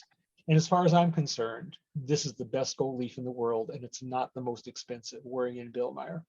And it's on your sheets of paper where to get things, so you have access to it. They're a family business. You can call them. They're wonderful to deal with. They're online as well. But if I did not send you the price list of the gold leaf and stuff, that's one of the things I meant to send you at the end of today as well. By the way, at lunchtime, I sent all of you, again, the email from yesterday. I looked at it and I sent it out, so I'm surprised that some of you didn't get it, but we won't attend to that right now. Just my recommendation for this gold leaf is what I hope you pursue. Okay, so gold leaf, when you're going to see a video later in the year of how gold leaf is made. And right now, I mean, like when you go to an art store, you look at the price of a tube of gouache, you go, oh, why does that cost so much? Okay, you're going to see the making of color later in the year, and then you'll go back to, you'll pick up a tube of gouache and you'll cradle it in your hand and you go, I'm so sorry, I didn't know. I took you for granted, you know. And so the same thing is with the gold leaf. When you see what it takes to make this gold leaf, you will just be surprised it doesn't cost more. So when they make gold leaf, they make it, and these books are shipped to them. And some of the books, they put the gold into, and it's loose inside there, and it's a little more difficult to handle. Some of the books already have a piece of tissue interleaved in between every page. And then when they put the gold leaf into those, once they fill the book with 25 sheets, they put that book into what really looks like a little pants press. And when they press down on it, with a little heat and pressure, it adheres the gold leaf ever so slightly to that tissue. And that is the same gold leaf as the loose leaf, and this is simply called patent. They're one and the same. The 23 karat gold leaf is actually 23.5 carats. It's almost pure 24. This is kind of the standard that you would like to use most of the time, 23 karat. And when I take it out of its little packet right here, there's, Reggie, do you want us to do or watch right now? If we've never, I want you to watch. Yes, thank you. So when I open it up, I see my sheet of gold leaf here, and it's very conveniently attached to this sheet of tissue. Attached to the sheet of tissue right here. So it's easy for me to handle and not touch the gold leaf, because when I touch the gold leaf with my oily finger, it attaches to my finger. Okay, so you want to avoid skin oils all the time. So what I'm going to do right here is this. I'm going to take a look at how big the area is I'm going to gild right now. And this is going to be very unusual in that I'm going to gild this piece this big in one fell swoop. But I know we can do it from experience. So what I'm going to do is this. You always, always want to cut a piece of gold that's generously larger than what you're trying to gild. Don't save a few pennies on the gold leaf, because what you'll do is you'll accidentally, when you set it down, you won't ever set it down exactly where you intended to. It'll be off a little bit. And so if you don't have all the gold covered, you're going to create problems for yourself. So cut the gold itself bigger than the area to be covered. So I'm looking at this. I'm taking my clean scissors. Let me back away some. And I'm going to cut it here. And watch this, guys. Oops. I've got my little raised surface here, whether it's a book or a box or something. And when I cut the gold leaf, I'll cut it so that it lands on that surface. So that very often I'm going to use these pieces to do more gilding in certain parts. And that way I can just scoot it to this edge and it's easy to pick up. If it's down there on the table surface, it's really hard to pick up. And a lot of times you're slightly pressed for time as you do your gilding. So this is bigger, wider than it needs to be. And now I want it up and down bigger than it needs to be. So I know I'll very easily have this covered. I'll do that. I'll set my scissors back down onto my piece of paper, not my oily tabletop. Let me get this more on camera right here. And I have a smooth, hard surface. Sometimes people will have a piece of thick glass underneath it. But if you have a smooth, hard tabletop, that's fine. Now here's what I'm going to do. When I hold my gold leaf right here, I like to kind of crimp it. So at the corner here, I'll have my two fingers here and I'll have my thumb in the back. And you can see how it's kind of doing that with it. It keeps the gold leaf more in place. And so now I'm going to put it down and press down. Don't move it. It'll rip. It'll create separations in the gold leaf. And so right now I'm just using the fleshy part of my finger as a burnisher. And that's going to serve you very well. And so I'm using these two fingers over here to pull in that direction and keep this gold leaf from scooting around and tearing. And mercifully, if you have raised your gilding base enough, you can actually feel where that gilding base is. And it really helps you. And what you're going to want to do is go in as many different directions as possible with your finger. And you're not pressing terribly hard. What makes the gold stick is the attention to detail that you're getting every single surface and every single edge. The edges are the place where the gold leaf breaks your heart, because it tends not to stick if it's not going to stick somewhere. And so you've got a lot of edges right here in these images that you've made. So I've gone in as many different directions as I can with the fleshy part of my finger here, both straight and circular. And so now what I'm going to do is I'm going to take a piece of glassine, put it at the top. And once again, I'm going to use these two fingers over here to pull in that direction. So now I'm going to take my spoon-shaped burnisher. And if I can't feel where that image is or the edges are, what I'm going to do is I'm going to go in these kind of circular motions all over the surface. And I'm not pressing hard. I don't want to score into the surface. If you just touch the gold to that gilding base, it will stick. So be patient. You never, ever, ever, ever want to touch a burnisher directly to the gold with this gilding base. You're going to, this burnisher, this cheap little burnisher is going to serve you well for all the gilding that you will need in this class. And as you'll see, in just a few minutes after we do our gilding, we're going to do embossing. You're going to use the same tool for the embossing.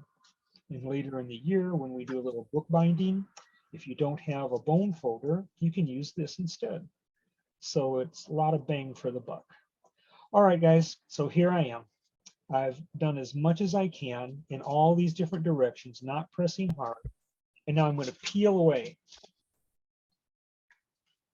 my glassine, and then I'm going to peel away my gold leaf. And usually there's a lot of extra gold leaf sticking to the paper, etc. Don't do anything yet, because I'm going to put this over here. And now that I just have the gold leaf there, not the tissue, I'm just going to very casually use my finger, fleshy part of my finger again as the burnisher, several directions. And then once again, I'll use this little spoon-shaped burnisher again in as many different directions as I can. And if I can see the edges, I would really like to tuck those edges in with the tip of this burnisher, because if you can do that, you're going to have a happy day with your gilding if you can get those edges. And this is the time, because you can see through that glassine, to do that. Okay, that's as much as I can do.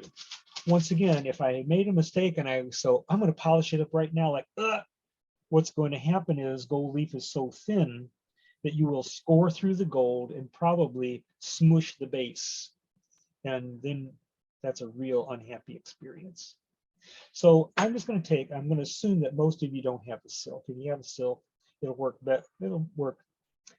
a little better than the cotton ball. And so all you're doing with a cotton ball is you're basically going to clean up the excess right here. It's going to come off. And if you're very light, just skimming over it, it'll polish up the gold that's there. Oh gosh, this looks really good today. This looks really good today. It's a good day, guys. And I don't know if I can get it on camera or not, but patent gold, it can burnish up really brilliantly. And so let me see if I can get this right here. Oops, closer, closer, closer. Yeah, it's dimming out the black as I do this, but Oh, now you can see. so you can see this. Yeah, it's beautiful. There's the least bit of texture to this side of the paper. So it's very hard to eliminate any texture of the paper with the gilding base unless you put several layers on. So that's why I said I tried to get the less textured side. Okay, so here's what I'm going to do. I'm going to do this, guys. And now right here, you can see there's some gold leaf still sticking to the paper right there. And that is because there's more sizing there in that area of the paper. And what you can do then is you can take a white vinyl eraser and very light-handedly do away with that. You may have to come back and forth to it, but it'll come away. Now, the only reason for having that number 10 X-Acto blade there is because sometimes you may have accidentally gotten a little bit of gilding base somewhere that you didn't intend to, and it's smudged. And so if you're very careful, sometimes with a number 10 blade, that bow shape, you can skim it away. But right now, if you have just the cotton ball or the silk, that'll get rid of the excess and burnish it up. And then if there's any gold stuck to the paper, because there's sizing there, then you can get that up with your white fine eraser. So guys, go to it. This is it. And as you're very scarily tiptoeing towards it, afraid you'll do something wrong, don't worry. It's almost foolproof. And if you have questions as you're doing it, ask me. So we're at about a quarter after. So that means we're well beyond the 2-hour mark, but we're having good results today. And please ask as you're doing this if you have any questions. So say the steps one more time. We're gonna put the gold leaf over first.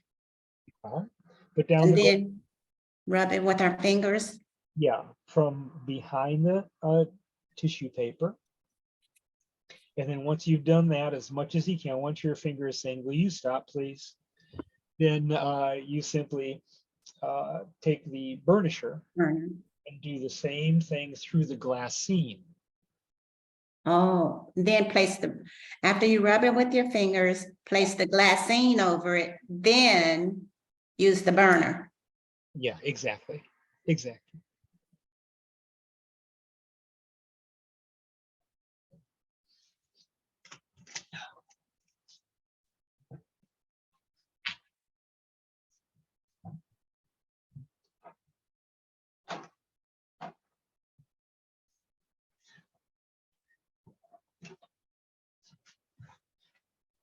Hey, Diana.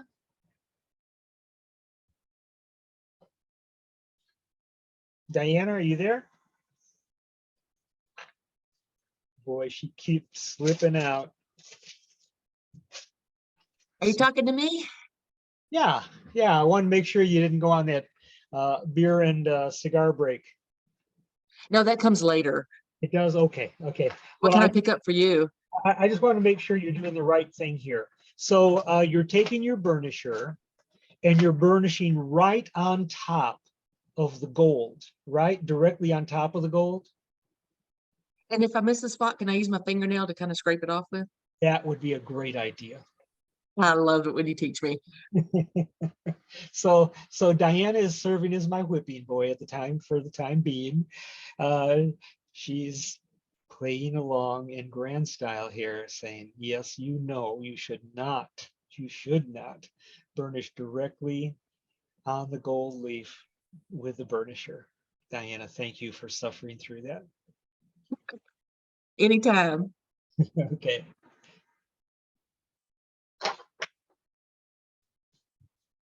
Quite honestly, if anybody accidentally did that, we'll hear the cry of agony as they score through the gold and smudge through the gilding base.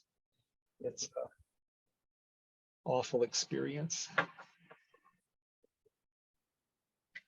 Kind of like the biblical gnashing of teeth.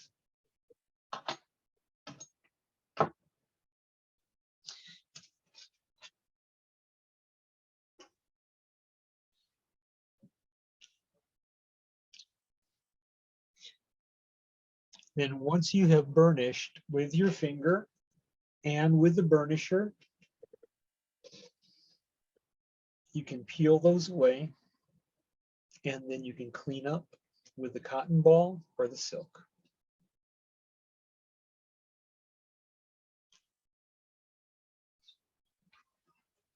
And I'll call to your attention here how when I was handling this, I kind of smudged away part of the letter V right there. That's why it's nice to have that Fons and Porter little white mechanical pencil. I can go over again what is almost not there.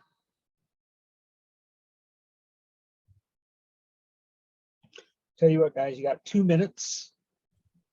Then I want to go to the next step. So get that gold leaf sticking, get the excess cleaned off. And remember, whether you're using silk or cotton ball, you're just barely skimming over the surface. You're not rubbing hard. Gold leaf is 1/4 of an inch thick. 250 thousandths of an inch thick. So if you took 250,000 sheets of gold leaf, it would be 1 inch thick. It's thinner than a wavelength of light. Reggie, So- what do you do with the excess gold? Just throw it away or what? Yeah, don't bother with it, guys. You know, if you want to sprinkle it on chocolate cake to make it look fancy, you can. If you want to put it in clear liqueur, you can. But otherwise, keep your eye on the donut and not the hole. So this is waste gold now. You'll Reggie. Yeah, What do you think? Oh, wait a second. Hold on a second, Beth. Are you holding this up or something? Yeah. Yep. Can you see it? Yeah. Boy, and you were trying to fool us, saying you weren't an expert at it. I know. What is kind of weird is that right there at the middle, when you look at it straight on, it looks like the gold is not there, but it is there. It's one of those, I guess, thin places. Huh. So it looks like a dimple. Okay, and that is in part because maybe it didn't dry even. Okay. So when you're laying it, I mean, I'm telling you to here in this workshop, it's terrible. I'm rushing know. through things. It's like, I okay, know. this and do this and do this and do this. And Oh, if that's you have the time, then you can say, oh, look, as you're putting it on, it seems like it's not drying as thick over here as over there. And if you have a particularly thin paper, you may want to tape it so it won't cockle. And so Right. the thicker the paper, probably you're going to have better results with it not Okay. drying unevenly. So that's a good question. Thanks. Okay, guys, here we go. Next step. This is, oh, you know what? Let's do a little house cleaning first. Let me show you this. You're going to take, and this follows the question you guys asked about what to do with the waste gold there. So what I'm going to do is I'm going to open my book up where I took the gold from, the whole sheet of gold leaf. And in this case, this is the piece of tissue that where it had some gold left on it. And I'm going to wedge that in there. And I'm going to take this piece of gold over here that was on my little box, and I'll do the same by putting that in a place where I had removed some gold before. And I can just kind of do this. Let me rearrange this so I can put this in as well. And so that's what I would do with those pieces where gold was still sticking to it, to the tissue.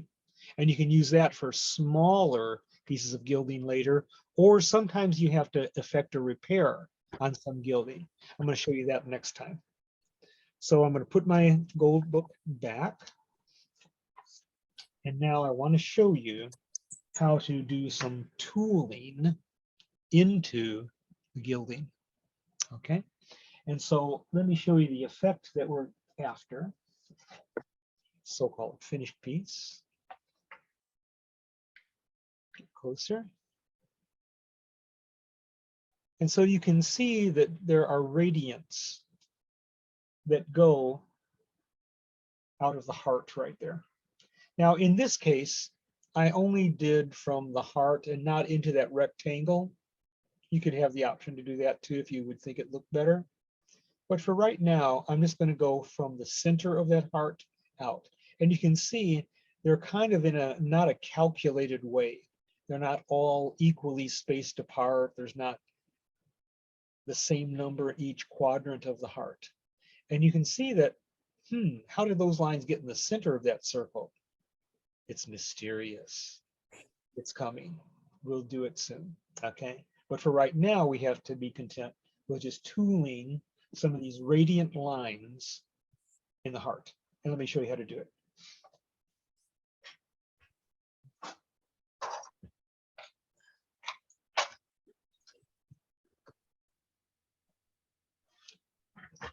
you have these double-ended styluses, and some are smaller on one end, some are larger on the other end, some are a lot smaller. And so I'm going to opt to have some of these that are relatively small right here that I'm going to work with. And what I'm going to do is I'm going to get my piece of gilding here and my glassine, because we're not working directly on the gold. And so by working through the glassine right here, I can then say, I'll take a ruler and I'll guesstimate the center of that part right there. And I will start right here. And I'll go back and forth a couple times, trying not to press too hard. And so you got to find the Goldilocks, just the right amount of what'll make a. Richard, is there a better side of that glassine that you should be putting down on top of it? You know, that's a good question. It's the same on both sides, but once you start handling it on one side, that's where your skin oils are. So if you take a permanent black marker and just go top, okay, something like that, then you'll have your skin oils only on that side. That's a good question. So once I have peeled this back and I go, oh, you know, that looks pretty good right there. It's got a nice clean line in it. It's just deep enough, and I'm not going through the gold leaf into the thing there. I'm gonna once again start doing these in such a way that it may seem a little arbitrary. I'd like that. I don't want it to look cookie cutter.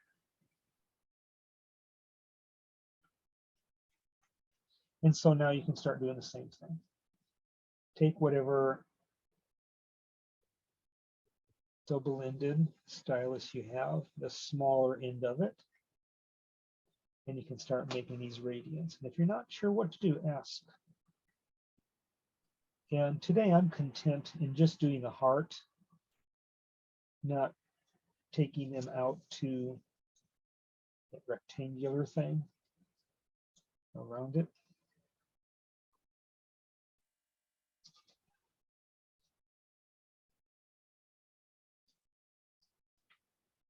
And you can peel these back and go, okay, maybe I need to go over that one. That one worked better than that one. And remember, when people ask you about this, this was extremely difficult to do, and very few people know how to do it.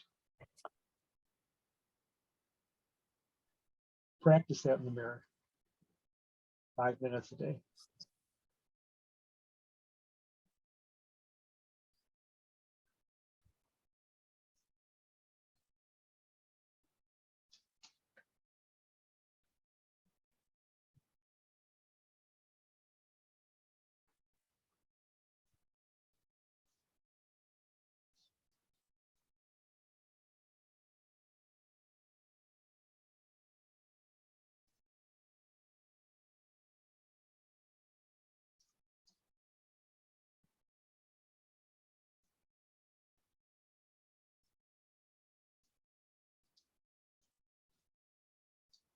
It's easy to get carried away and go, one more, and one more, and one more.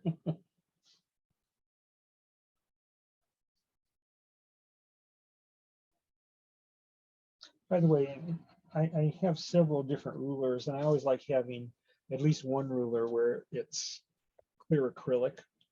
Really can see things better that way. So you've used this piece of glassine to do your tooling through. And in the future, when you're working on a gilded piece, in between times you're working on it, it's really important to put a piece of glassine over the gilding you're working on and using the removable tape to keep it in place.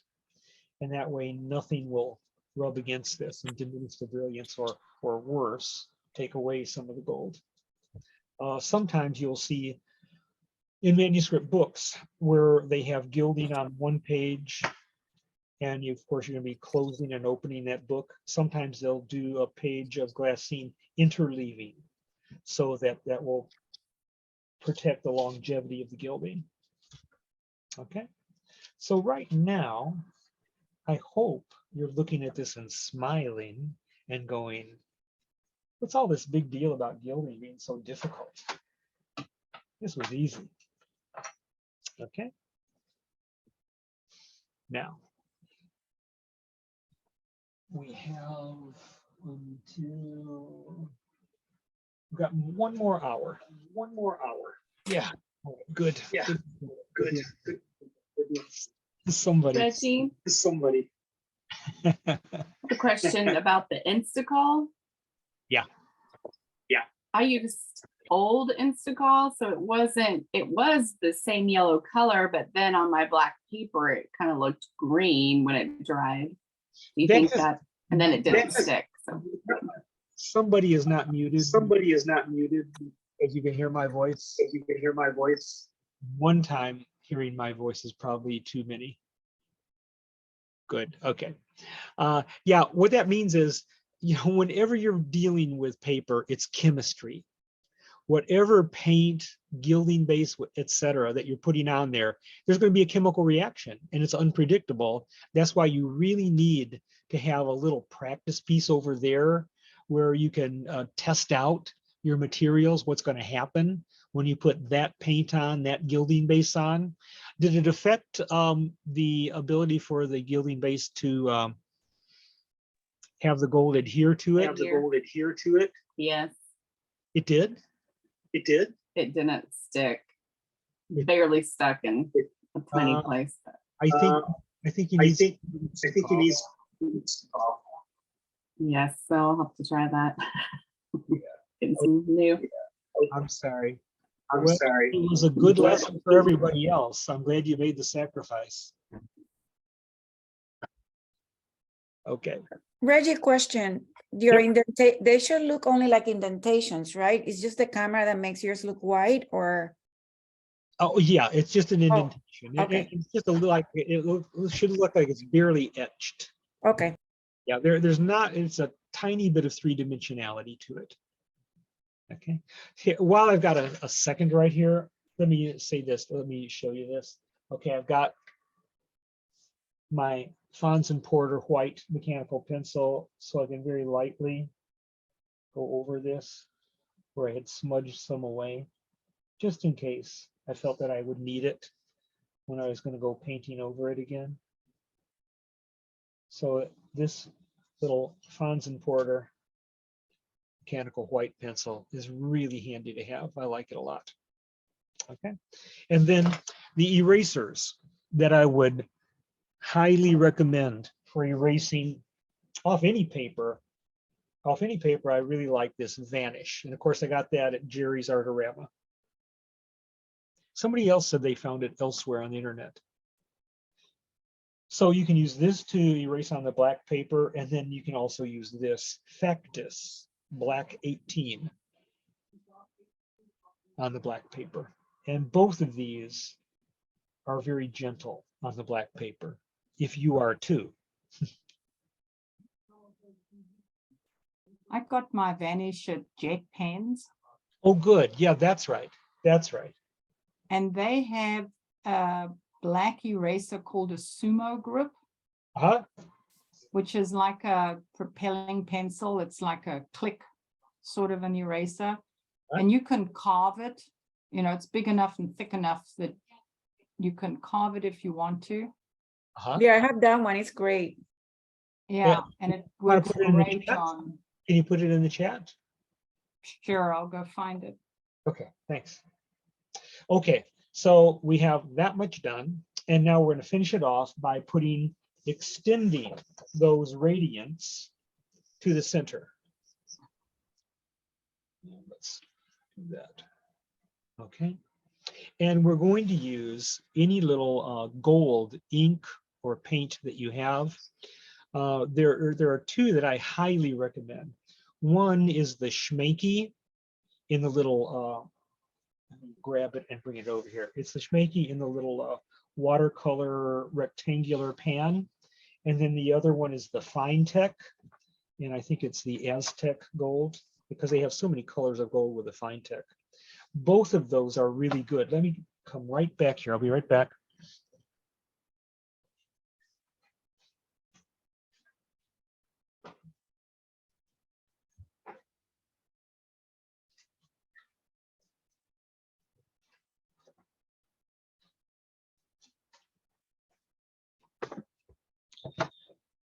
So there are massive amounts of different golds out there, whether they're paints or inks, etc. The one thing I would say that differentiates some from the others is the mica base metallics usually perform better from out of any kind of pen or brush, and also they will not oxidize, they won't tarnish. Whereas some of the ones that are made from metal filings, they will in time tarnish. And so the Schminke, this one, and the Fine Tech right here, and this is the Fine Tech, this is the Fine Tech Arabic gold. And both of those I like a lot. And for those of you who have dealt with different metallics, everybody has a favorite. And so you can find so many different ones, either in tube or in bottles. And through trial and error, you decide that you like some better than others. So these are the two I would most recommend. And so here's what we're going to do.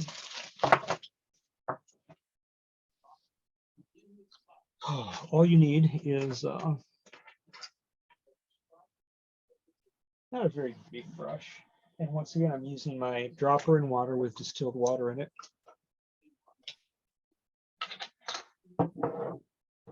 And you can use any pointed nib you want, whatever's your favorite. Grab something here. And you can make those radiants going up to the center of that circle. Let me try and browse the F66 today, or which is this one?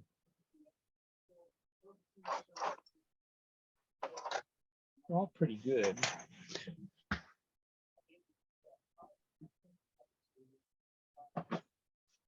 Okay. Won't waste time looking for the perfect one. Here we go. I think I've got oh,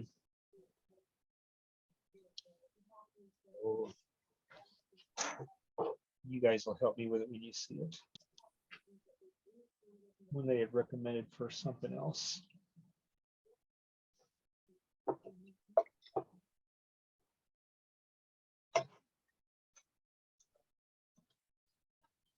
The Leonard, what was that? Leonard nib had a particular name, not a number.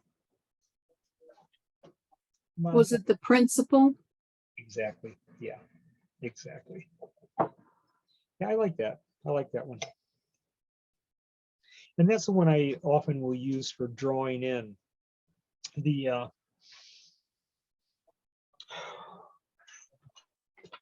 serifs on the Romans. Before that, I used to use the EF66, and also the Nico G can be pretty good too. But you pointed pen people know that everybody has their own preference for that. So here we go, guys. I'm going to work directly from the pan here. And just liquefy this to the stage where it's kind of like thin cream, or my perception of it. I'll feed that into my nib.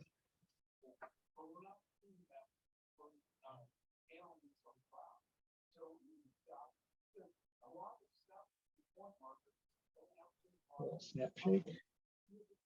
And then I'll try to extend this.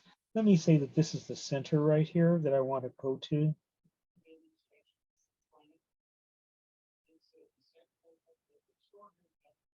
And I like to kind of branch off right there like that. Like, how did that get there? I don't see that going out into the heart. No, it didn't. I just was messing with you.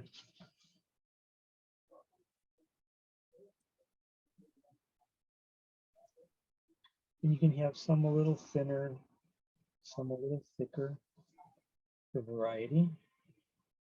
Don't make it monotonous. Oh gosh, I don't have this close up. I'm sorry.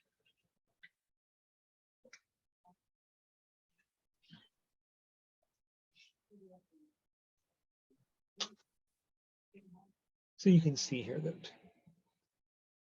different things are going on. If you feel better using a ruler, you can. But for the classroom demo here, I'm just winging it.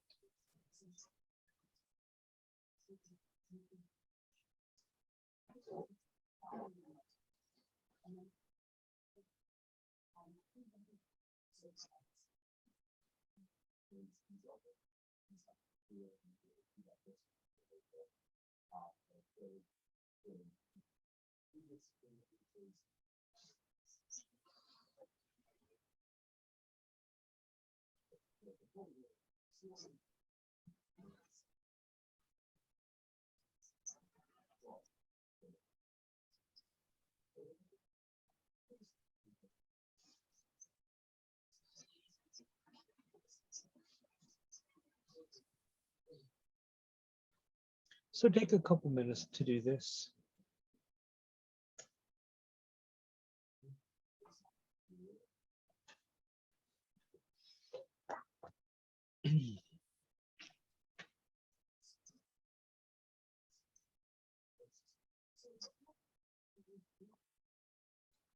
And if you feel the need to take a pointed brush and go over some of these,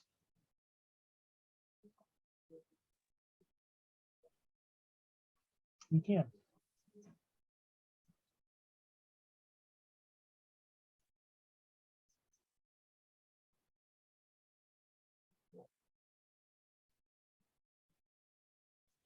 Depending on how much you're hurrying,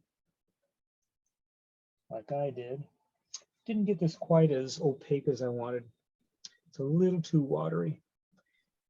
And I can try to go back over it with a pointed pen, but it might dig up some fibers.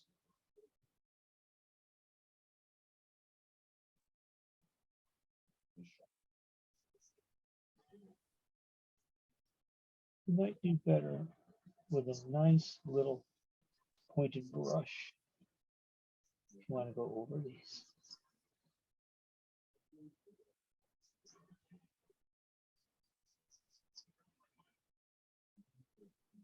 Okay.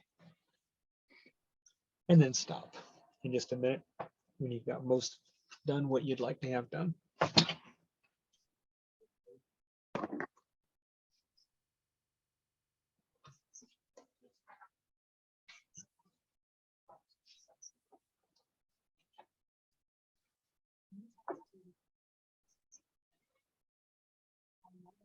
If you have questions, please ask.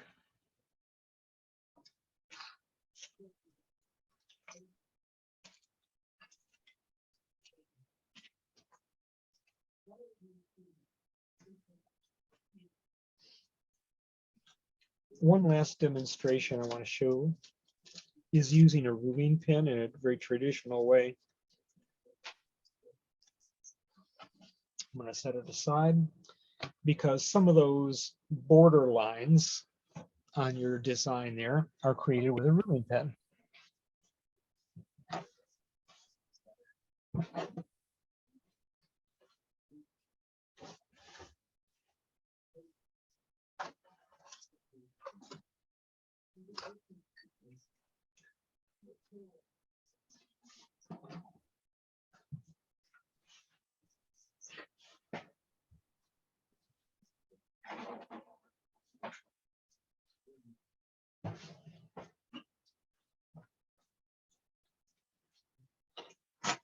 Okay.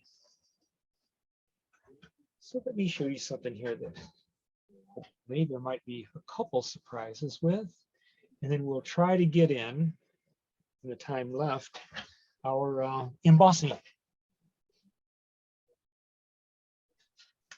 I would like to work on a padded surface. So you have a few sheets of paper here for your padded surface.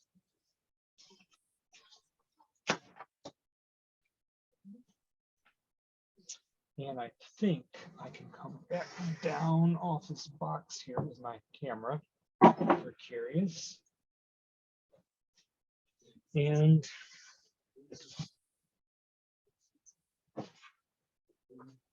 regular white piece of copy paper.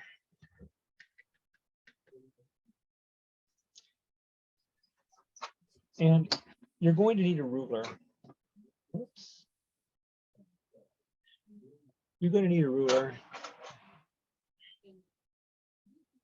that has a beveled edge, or you're going to need a ruler, say a metal ruler that has a cork backing, or sometimes some rulers will have little rubber feet under it.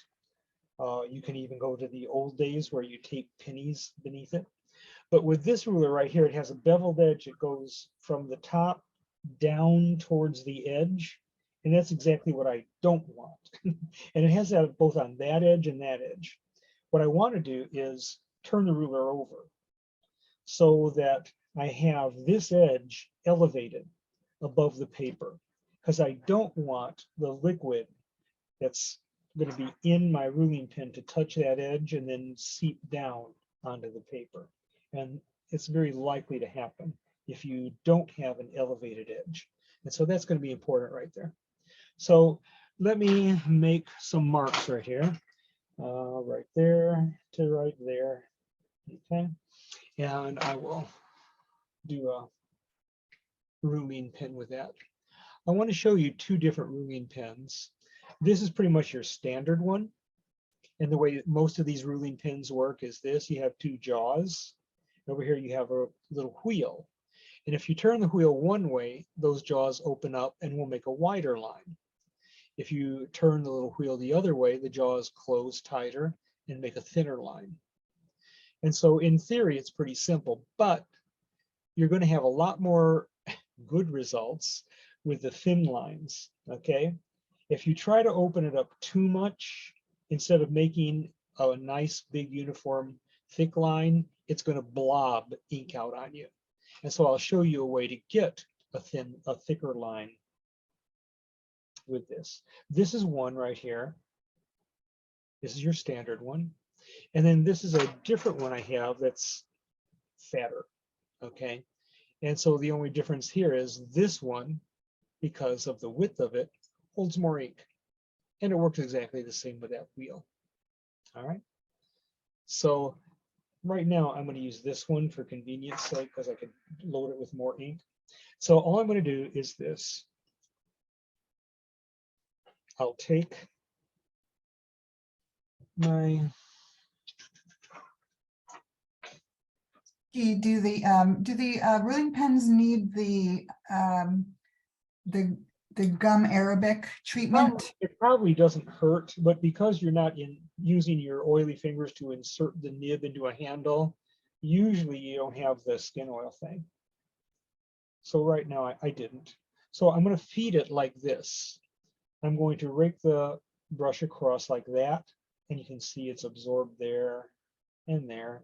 And in doing so, you can see I have excess on the tips. And so you don't want that there.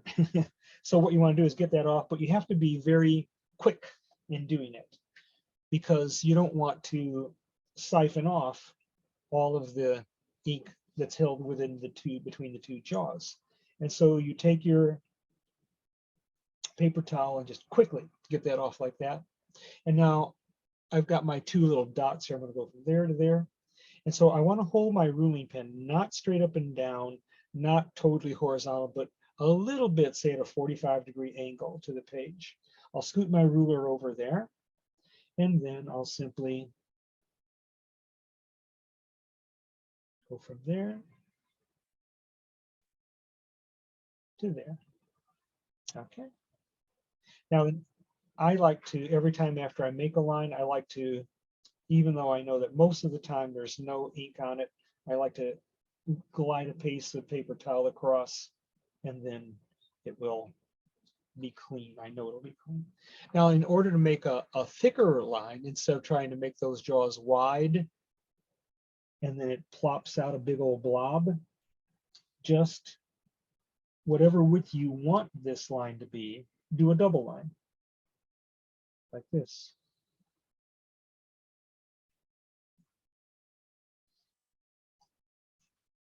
Clean off the ruler, and then flood it in. Take a small pointed brush, get on your Optivisor, and then you'll flood it in.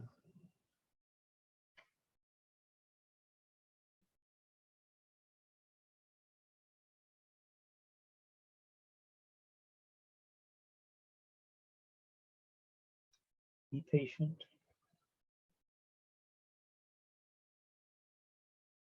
And those two little outer lines almost are like little walls that can hold in the paint that you flood in if you're careful. So, by having the right materials and patience and good clean living. Reggie, you're completely out of focus. Okay, darn.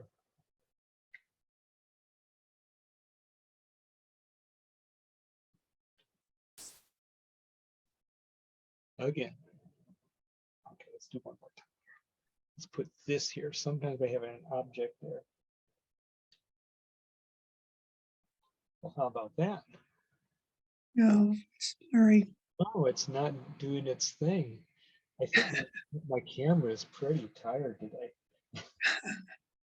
I think I've pushed it too far. Reflective of the way my students are not being able to focus right now. Let's do so. All we see is a blob. I know. This is crazy. This has never happened before. So I'll tell you what, let's do this. Let's go further away. Focus it there. Yeah, and then bring it back into focus close. And so,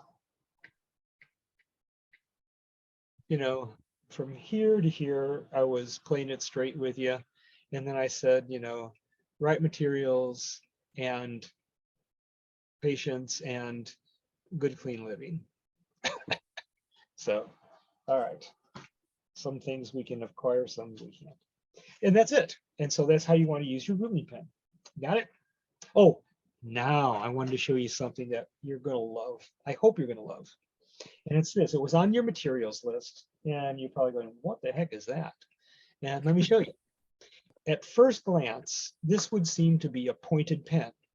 But if you get closer, you can see that it's kind of crimped at the very end.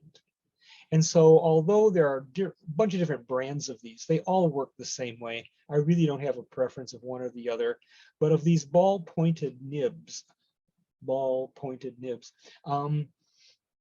they're made to make a width stroke of uniform width. And so you can use this ball pointed nib to make a line like this. Mike Kessig and Valerie Weilmunster had their first experiences of calligraphy on professional jobs, and they were used as slaves. It was terrible, this place they worked, but they learned a lot. And this was one that Val really liked, this ball-pointed nib, when they had to do borders. And as I say, the one restriction here is that it's only makes one width of line. But if you can live with that, this is a great little tool. So I had you order a ball pointed nib amongst the things on your list. And if you didn't get it, by all means, get it the next time you make an order from Paper and Ink or John Neal. Okay, and they'll probably have 2 or 3 different kinds and they all work just great. Okay, so that's something that was unexpected, I hope. Okay. All right. Somehow I missed that ball pointed pen. Is there like a special name for it, or is that it? Ball pointed nib. Yeah, ask for Sydney. Okay. Now you'll see a few different numbers there on their lists, and any one that they have is really good. Okay. All right. So where are we at with time? Good. We've got 35 minutes. That should be enough time for the embossing. Now, the page that I asked you to have was a page that was actually a handout from last time, but I did send it out again this time.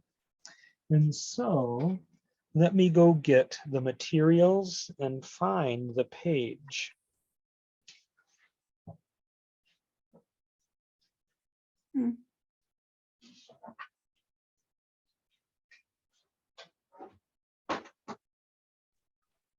I was noticing in the meeting chat, there's a lot of links in there that I'm not able to take care of gathering while we're doing the class. Is somebody able to kind of send that out? Can Reggie save it and send it with the recording? I was just thinking the same thing Or because. post them on Facebook, please. If you click the bottom, there's 3 little, if you look at the bottom, there's like a pencil, then a square piece of paper, then a smiley face, and then there are 3 little dots. Gotcha. Click on the 3 dots and it says save chat. And then who gets that? Does Reggie get You it? or- do. Oh, It's I'll gonna get get- it? Yep, and it'll say on your screen chat saved with a little check mark, and then next to it, it says show in folder. Open up that folder and go grab that file and go put it where you want it. But Oh, I'll yeah. save it and I'll send it to Katya. I'll send it to you as well, Katya, and you can put it up on Facebook. If Thank that's you very much. helpful. Thank you. I'm so glad that a lot of my students are more high tech than me. Save the day. So,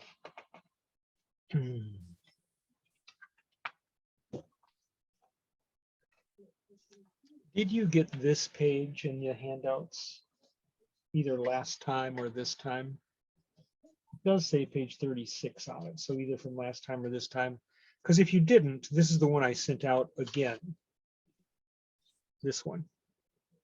Pretty easy to see. It says embossing. My 36 this month is Flowers for Algernon. Exactly. That's exactly what you wanted. Let me just show you this. Let's because we're going to have to take these out kind of piecemeal, a few things at a time. And so this is the page you're going to want to take out for the instructions. And it's going to have this letter, big letter I and big letter R at the bottom. So if you could take that out, that would be good. And this was from last month, right? Well, I sent it out last month and I thought, you know what, maybe they don't want to dig through it. So I sent it out again this month as an attachment, I believe, to one of the emails. Or maybe I also put it into the black and white folder of handouts. One way or another, you do have it last month and maybe again. Page 7 on the February. Yeah, okay. So we'll be looking at this, but right now it's going to be easy for me to just show you this, the things that you need to take out first. So you're going to need to take out a piece of transfer paper that's not white, not yellow, but any of the other 3 colors, whether they're the dark graphite or the red or the blue, you'll want that. Then if you can have a red ballpoint pen, that would be valuable. And then these days when they sell you a pad of Bristol, it's 2-ply, okay? And it doesn't matter if it says smooth or matte or kid or whatever. It doesn't matter what that surface is. It's just going to be 2-ply Bristol. And then you're going to want a pair of scissors. And these can be, you know, I save one pair of scissors just for my gilding. And then I have other pairs for other things. And this is going to be one of those other things. Okay, so if you have those things right now, 2-ply Bristol. And I actually have about half of a page of an 8.5 by 11. You don't need the entire 8.5 by 11. So I've got a piece of Bristol here that I just cut in half, half of an 8.5 by 11. And so you can do this. Here's my piece of Bristol right here. And I'm going to arbitrarily designate one side as front. Turn it over. The other side is back. Definitely don't go front and other front. Front and back.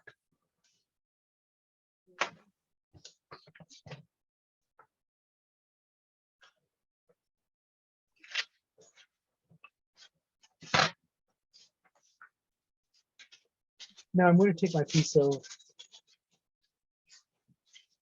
red, and you can have either red or blue or gray transfer paper, and I'll tape that on with a little bit of removable tape. I can just do it like this. Little part of the white Bristol showing. Okay. And now what I want to do is I'm going to take these two letters that are on this page and put it on my piece of Bristol atop my piece of transfer paper right there. And if I can find a place to put some removable tape so it's not scooting anywhere, I'd like to do that. Because now what I'm going to do is I'm just going to, with my red ballpoint, do the outline of the letter I and R. And it doesn't have to be perfect because we're going to be cutting these out. And you won't see where these are perfect. With the serifs, guys, right here, make them plumper. Go to the outside of the black line on the serifs. We want these to be heavier duty than they are in the original for our cutting out.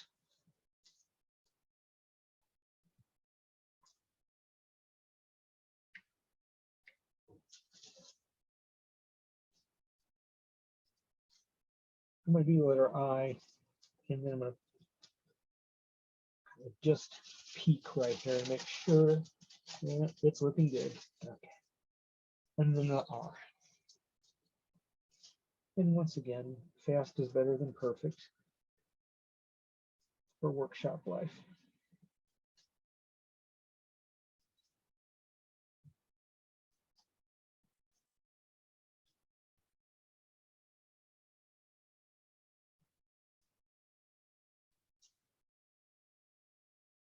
We do need a little time left to see some of the homework we did not see yesterday.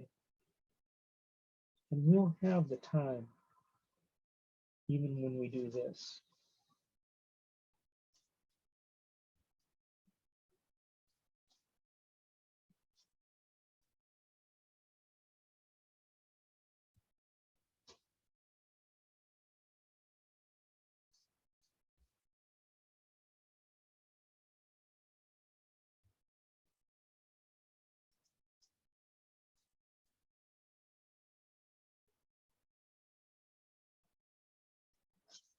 Roll this back. Lo and behold.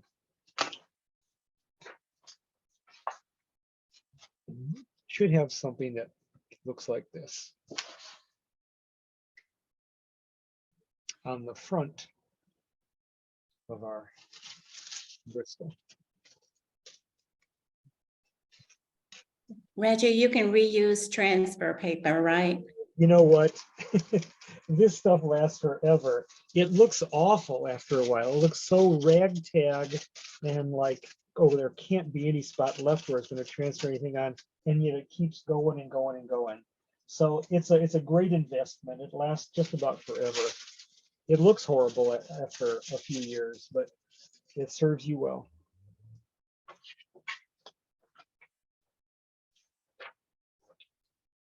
Does it matter what side of the Bristol paper we use? Pardon me? Does it matter which side of the Bristol paper that we Well, use? I wanted you to put this on the front, but if you accidentally put it on the back, just rename. No, I rename. mean, does it matter what side we mark, front or back? Oh, no, it's arbitrary. There's not enough difference in the two. So in a minute, you will have this right here. I cannot find those I and R pages. Is there a date on that email? It's definitely in last month's handouts. It's page 7 in last month's. Yeah. Thank you. Okay. And guys, if you feel like you're running behind on time, if you just do the letter I, that'll be fine. You don't have to do the letter R. As much as anything, the letter R will be a demo on my end. Okay, here's what I'm going to do. As you're putting the finishing touches on your letters on the Bristol, I'm going to come back here with this sheet and let's see what we need right here at this point. You're going to need an X-Acto knife with a number 11 blade, preferably good and sharp. Some tape, removable tape's okay. A piece of glassine. If you have a piece of that 5x5 glassine, that's good. You're going to need a glue stick. And you're going to need a cutting board. You can either have a cutting board or the back of your grid pad. So gather those things to you.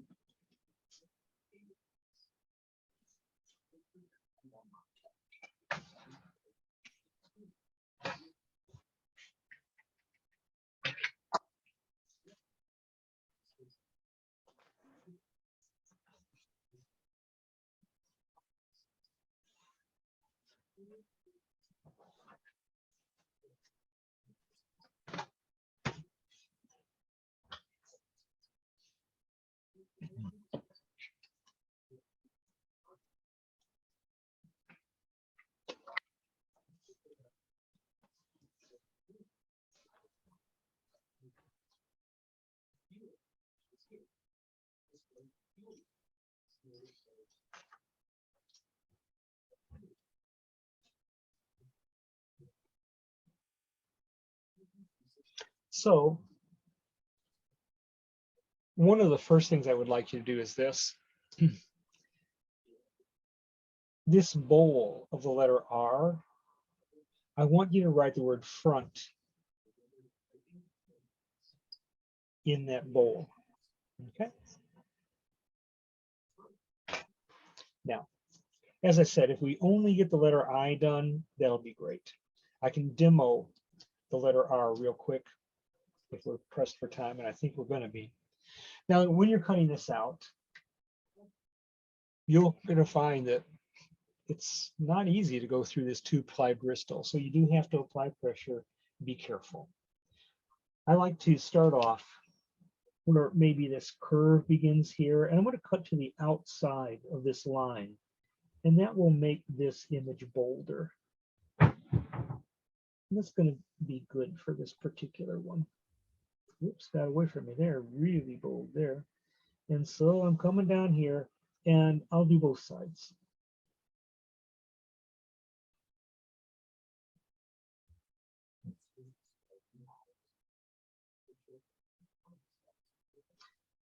Now I'm going to turn this, and I'm going to cut the underside of this serif here on that subtle curve, like that. And I'll do the same thing on the top curve of that top serif. So I'm going to do all the easy parts first. Now what's particularly tough in cutting out any of these things, especially with a thick Bristol like this, is these tight curves. And so anytime you're cutting a curve, I think you'll find, I've got this on a cutting board, a small cutting board. I can use that kind of as a lazy Susan. I can turn that cutting board, or at least turn that piece of paper on curves, especially the tight curves like this. I think you'll find it much easier to turn the paper rather than trying to turn your X-Acto knife.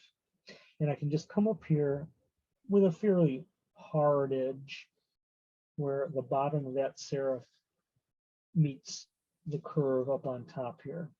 And so I can make sure that I got all that together by doing this. I can kind of pry it up. I can see that that's all cut through. Then I'll just come over here and repeat that.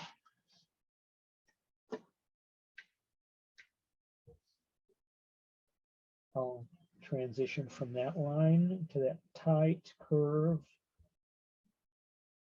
And then here. And once again, if I just take it like that, I can see that it's cut through. Then I'll do the same thing at the bottom, or the other end of the letter I.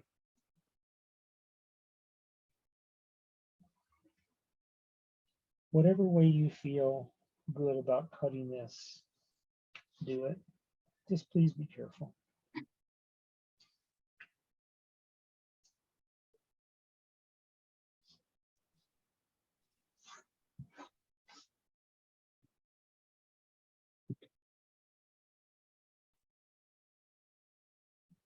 Forgive my ignorance. Are we creating positive or negative stencils?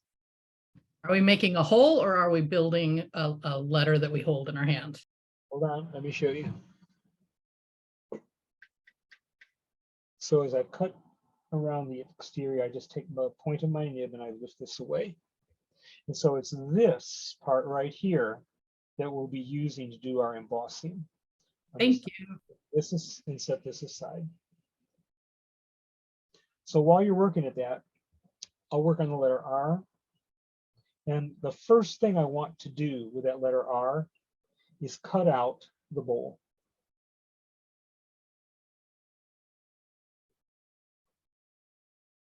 Be a little more exact with this than I was with the letter I.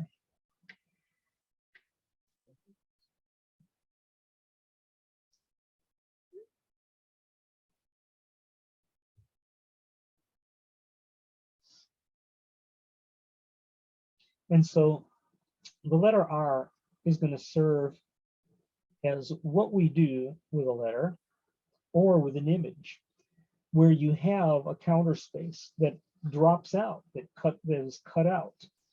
And so you can see here, I've cut it, take the tip of my X-Acto, and I'll set it aside.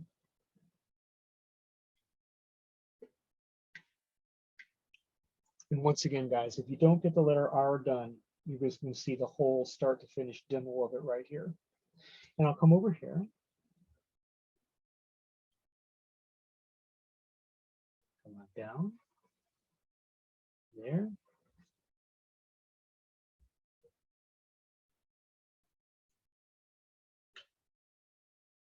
There.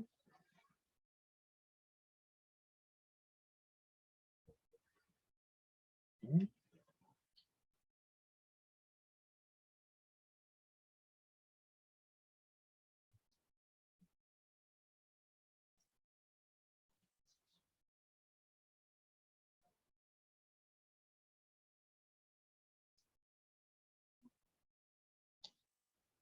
Okay.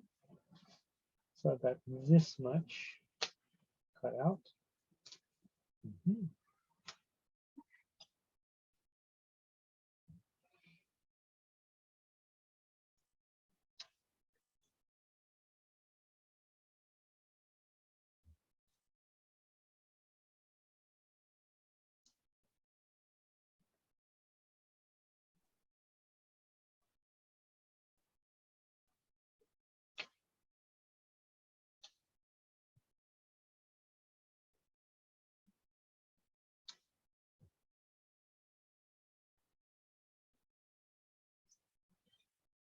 If some of you are not doing this one way or another for any of a number of 7,000 reasons,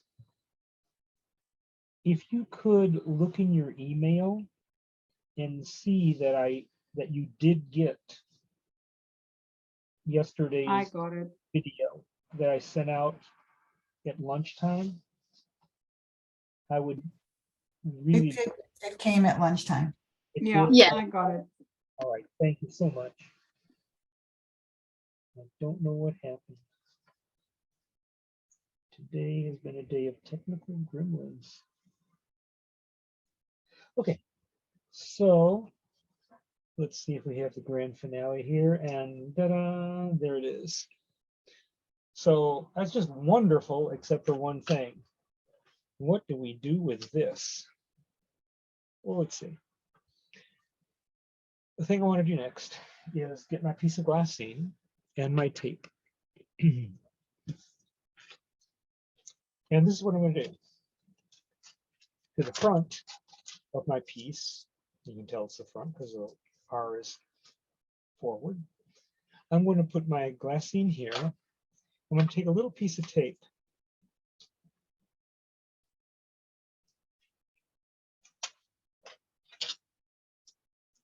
I'm going to tape it right here. And I'll tape it right here as well. Make sure it's nice and taut. And then I'm going to take my X-Acto. I'm going to cut the excess glassine away here.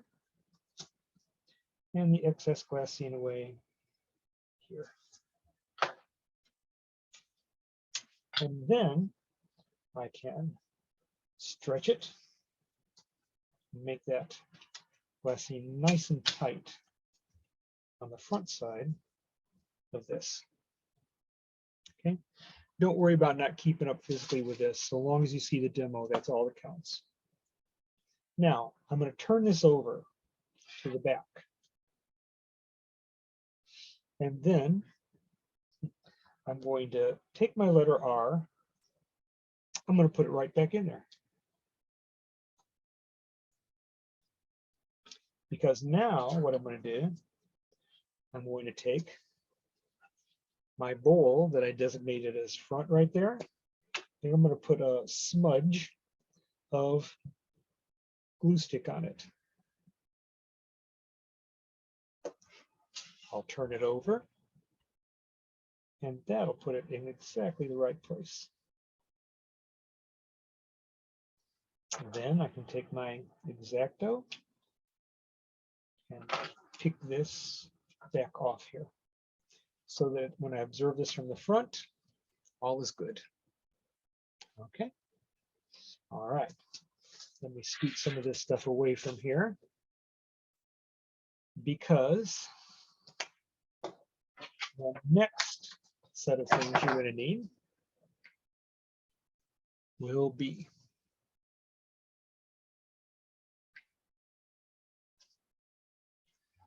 your spoon-shaped burnisher that you just use for your gilding. You can use also a double-ended stylus for one thing or another, as you see the demo. And then you can use whatever piece of paper you want to use to do the embossing. Obviously, most of you don't have any Nideggen. If you have Frankfurt, that's good. If you have Arches Textil, that's good. Almost anything you use will be good, so long as it has enough body to it.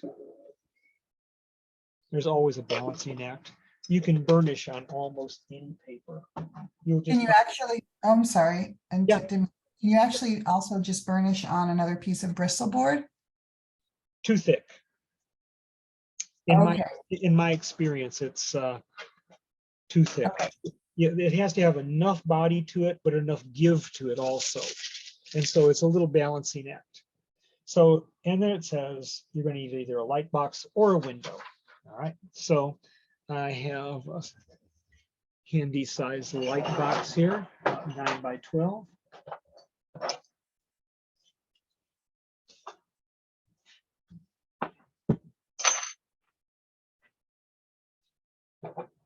Power source would help.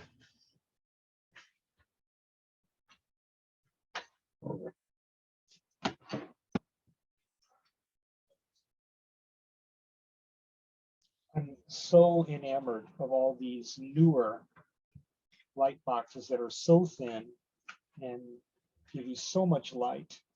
What a difference from the old days. Most of you know Mike Kessig or have heard his name.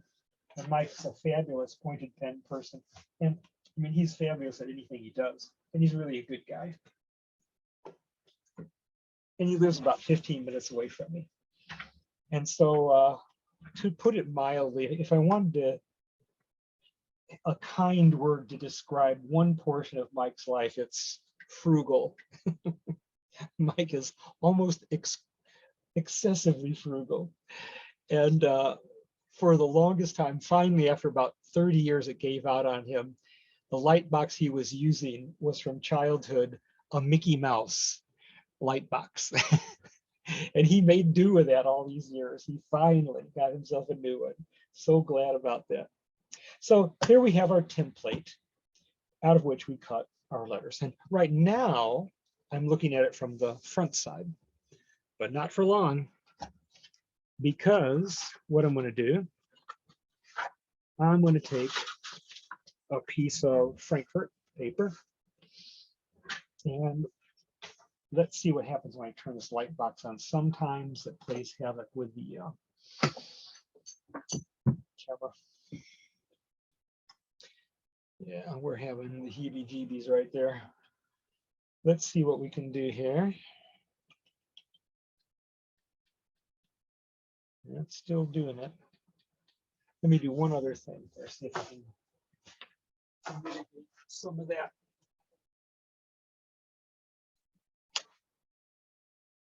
Still doing it. Well, guys, try and bear with me with this, because what I'm going to be doing is this. I'm going to take my template here, I'm going to turn it so that I'm looking at the back of it. And then I'm going to take the back of the piece of paper that I'm going to be embossing. And I have the back of the Bristol facing me and the back of my piece of paper that I want to do the embossing. I'm going to take the tip of my spoon-shaped burnisher, and I'm only going to go around the edges of the image. I don't push forth the whole body of the image, just the outline. That's important. Easy does it, easy does it, easy does it.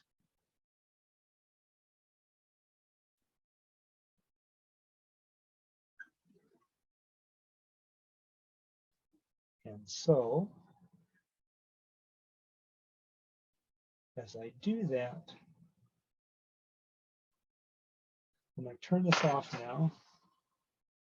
And I had said to you earlier that the nature of embossing is that it's subtle. And so very often it depends on at what angle light is striking it from. So I have a small light right here. Well, actually, you can see it pretty good right here. It looks pretty good at this point. You can see a really crisp embossing. Let me see if this light helps any. A little bit, a little. So this was taught to me by Jackie Sferrin, the person who wrote the book Written Letters many decades ago. I've been shown different ways of doing embossing, and this is the easiest and most effective I've ever seen. Now I'll show you one further step with this, okay? And you'll see the wisdom of only pressing the edges of it, not the whole body. If I'm going to turn this back on again, we'll have all those things happening. Well, I'm going to take the back of this and I'm going to do this. This is where I just embossed right here, and this is where I'll emboss again. So this is going to overlap. And the beauty of this is it's going to look so three-dimensional. It's going to look as if there are several depths of embossing, having only really cut out this 2-ply Bristol. I didn't have to cut out a 3-ply or a 4-ply or any other multiple plies in order to make this look multi-dimensional. So as I have this here, let's see, and you can kind of see right now, I hope,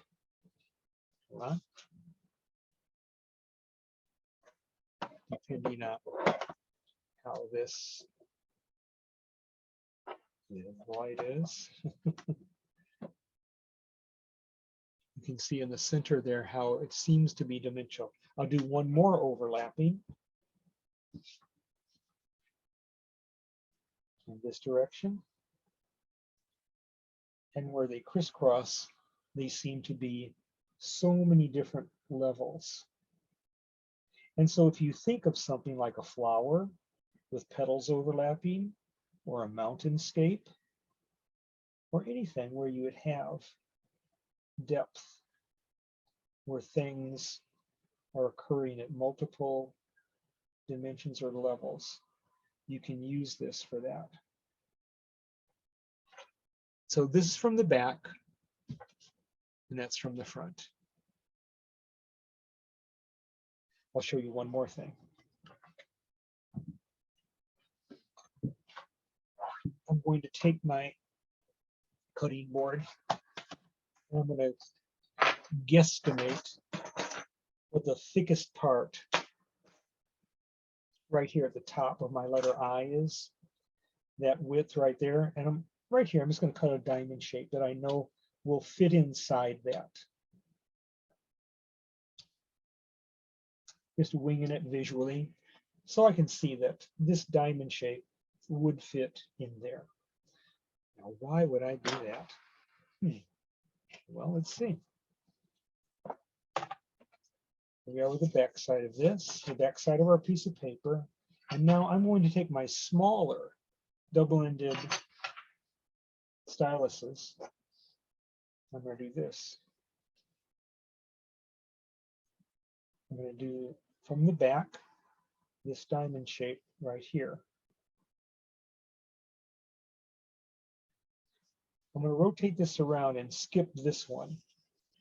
I'm going to do the next one from the back. I'm going to rotate this around, skip the next one.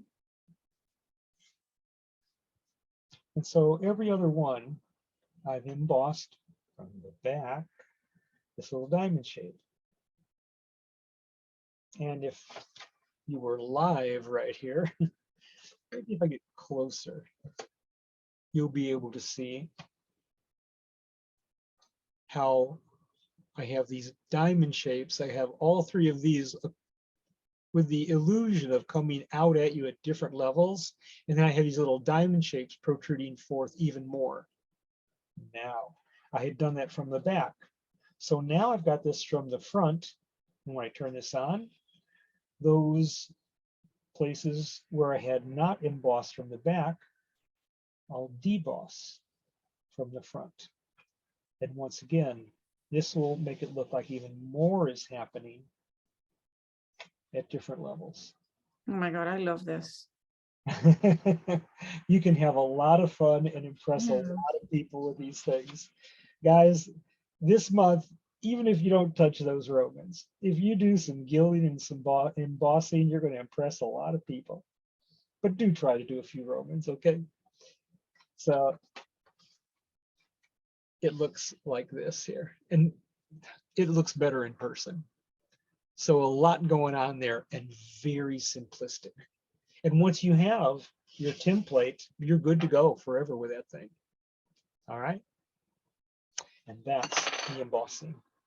I know that this is officially the time we should stop, but I'm going to beg another 15 minutes of you guys because I want us to see a few pieces of homework we didn't see yesterday, and I need for us to go over the homework assignment page. Okay.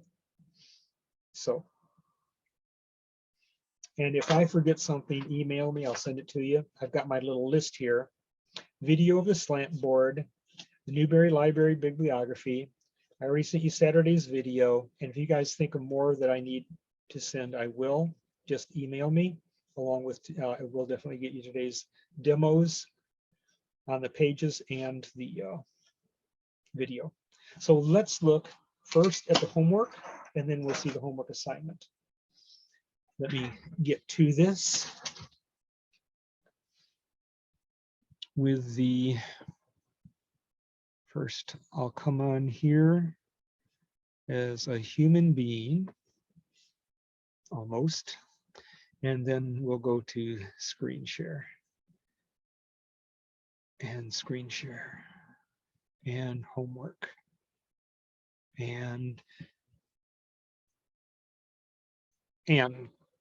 Casey, I didn't show this of yours yesterday. And so you want to fill us in on what that is? Yeah, it's a Celtic shield knot pattern that I was trying to do something for March for St. Patrick's Day. And wanted to combine at least some of that color wheel thing.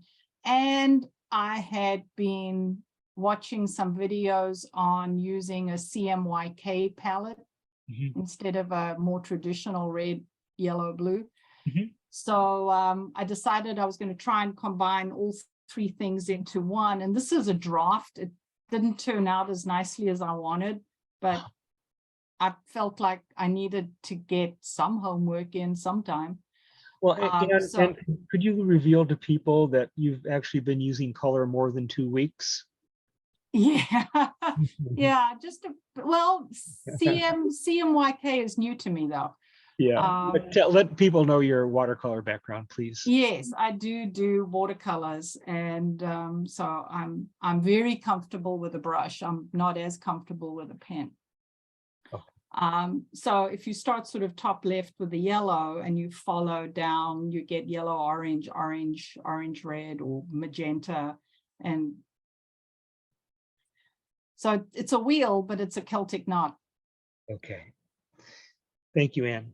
It looks wonderful. I mean, this is a thing to brainstorm with. I can see all sorts of potentials with this. So where I was trying to go, you can see on the blue-green side was I was trying to do the tints. And then on the inside, I was starting to add some of the shades. Okay. So that it would, but I don't have enough real estate and patience. You're getting pretty ambitious there. All right, Anne, thank you. And I'll go this way, and I'll go to Ann Stevens. So Anne, we're going to go quickly through some of these because some of these are practice. Yeah. Okay, so let us know what we're looking at. So, well, I think one of the homework items was to do an exemplar, but so I traced this one directly off. And then if you go to the next one, I immediately after I did that, I did it by hand without, without guidelines. I mean, without training wheels. I mean, and and I felt like it helped a lot to do a good bit better. And you're coming along on those. Those are coming. They're very strong. Their proportions are good. Those are really good proportions. so I felt it really helped to have done the tracing and then immediately go right to doing the alphabet because I just retained it better. I don't know. You still have My hand remembered what to do. Yes. So this was I've been playing with a pointed pen doing the Romans because I had seen it somewhere and it's been fascinating me and I figured pressurized, what the heck, right? So obviously I didn't get through the whole alphabet before I started playing. So there you go. Okay. That is a fun piece. That is fun. Thanks for including it. And then you did this. So this was, I wrote down there so many O's. I just felt like O's and Q's are just my bugaboo. So I've been practicing. So that's the only reason I threw that in there because I've got many more pages of these. I didn't even pick by best or anything, but I'm glad you did because I want to show something. This really typifies what most of us do in terms of if there's a sore spot in any of those large curves, it's usually right there. And once again, think of doing an italico. What do? Our first move is that way. And for these, we have to go out that way. Okay. And so we have to overdo that in order to get a decent one. And you're getting a good shape most of the time, right? Finally, right there. But you can see. I know. And it's all of us do that. So. And it took to the bottom of the page before I started getting even remotely consistent. And it's still got a ways to go. Okay. All right. So this was just, again, doing exemplars. so I did it, but this one I did broad pen and then pointed pen, just, one right after the other, just for my own Wow, comparison of how they feel. good for you. Wow. And I played with a little color in there too. Okay, so this was just fun because I didn't have a lot of time, and by way of explanation, I've had to go back and forth from here to South Carolina once already this month, and now I have to go again next week for family funerals. So it hasn't been a happy month, but I had this new set of colors.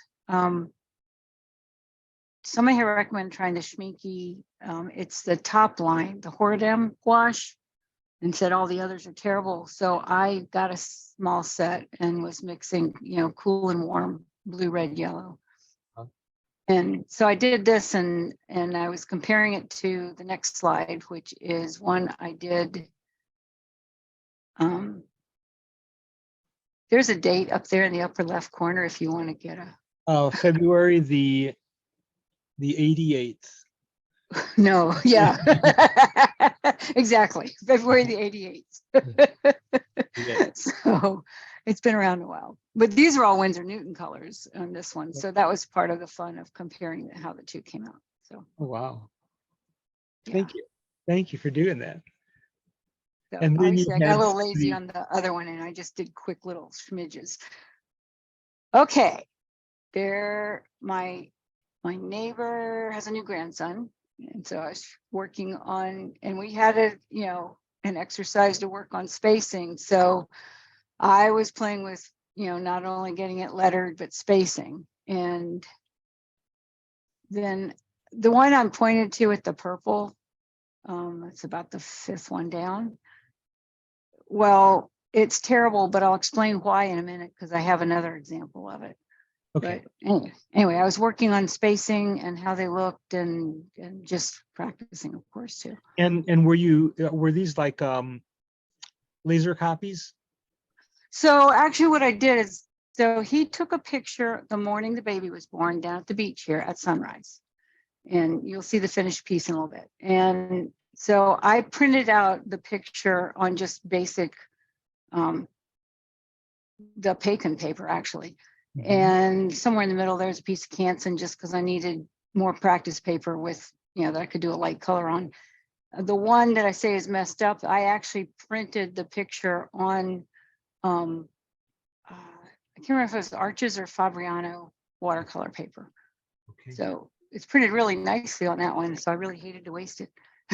But hey, it can be reprinted. All right. So I done all those practices. In the first try on this, when I measured the lines, it's a 1/16 of an inch off, and it messed up everything. You can see the bouncing of the letters, and the spacing stinks, and they're actually not high enough, and so on and so forth.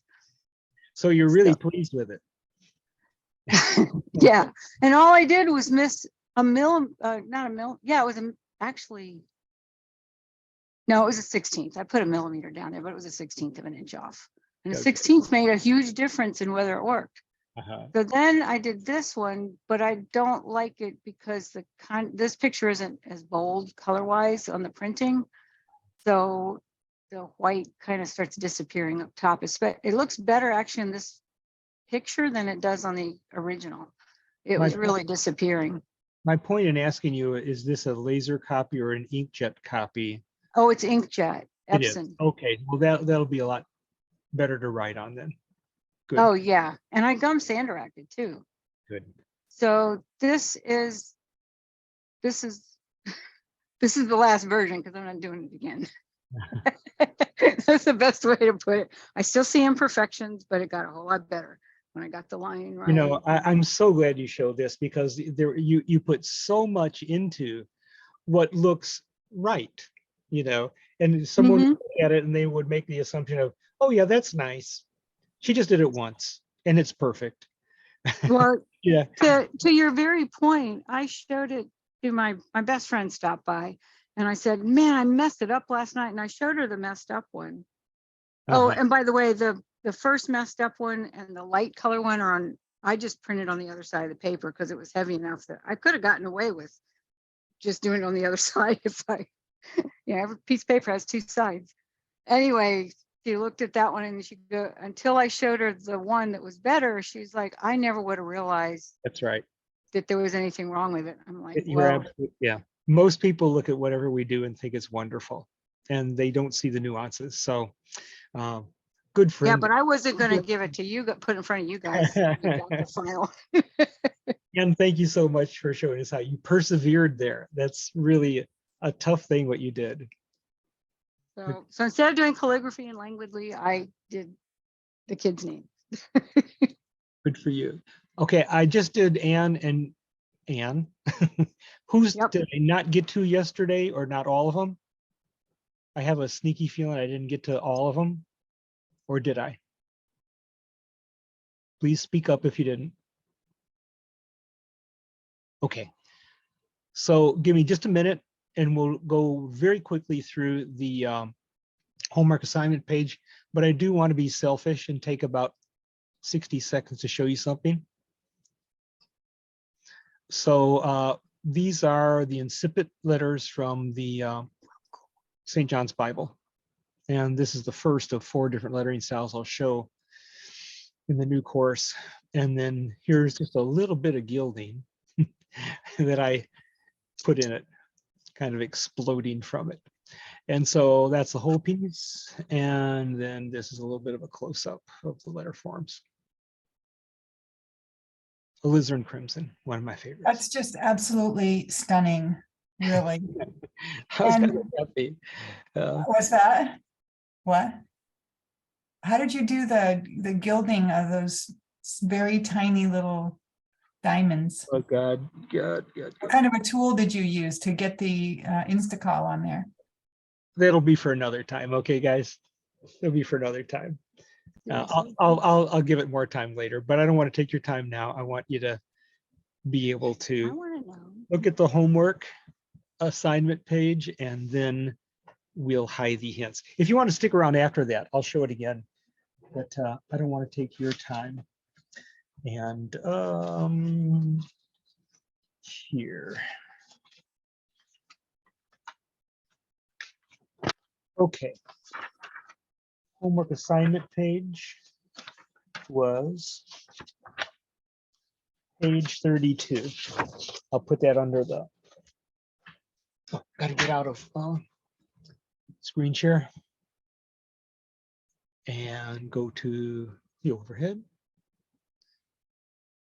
And here we go. So, all right.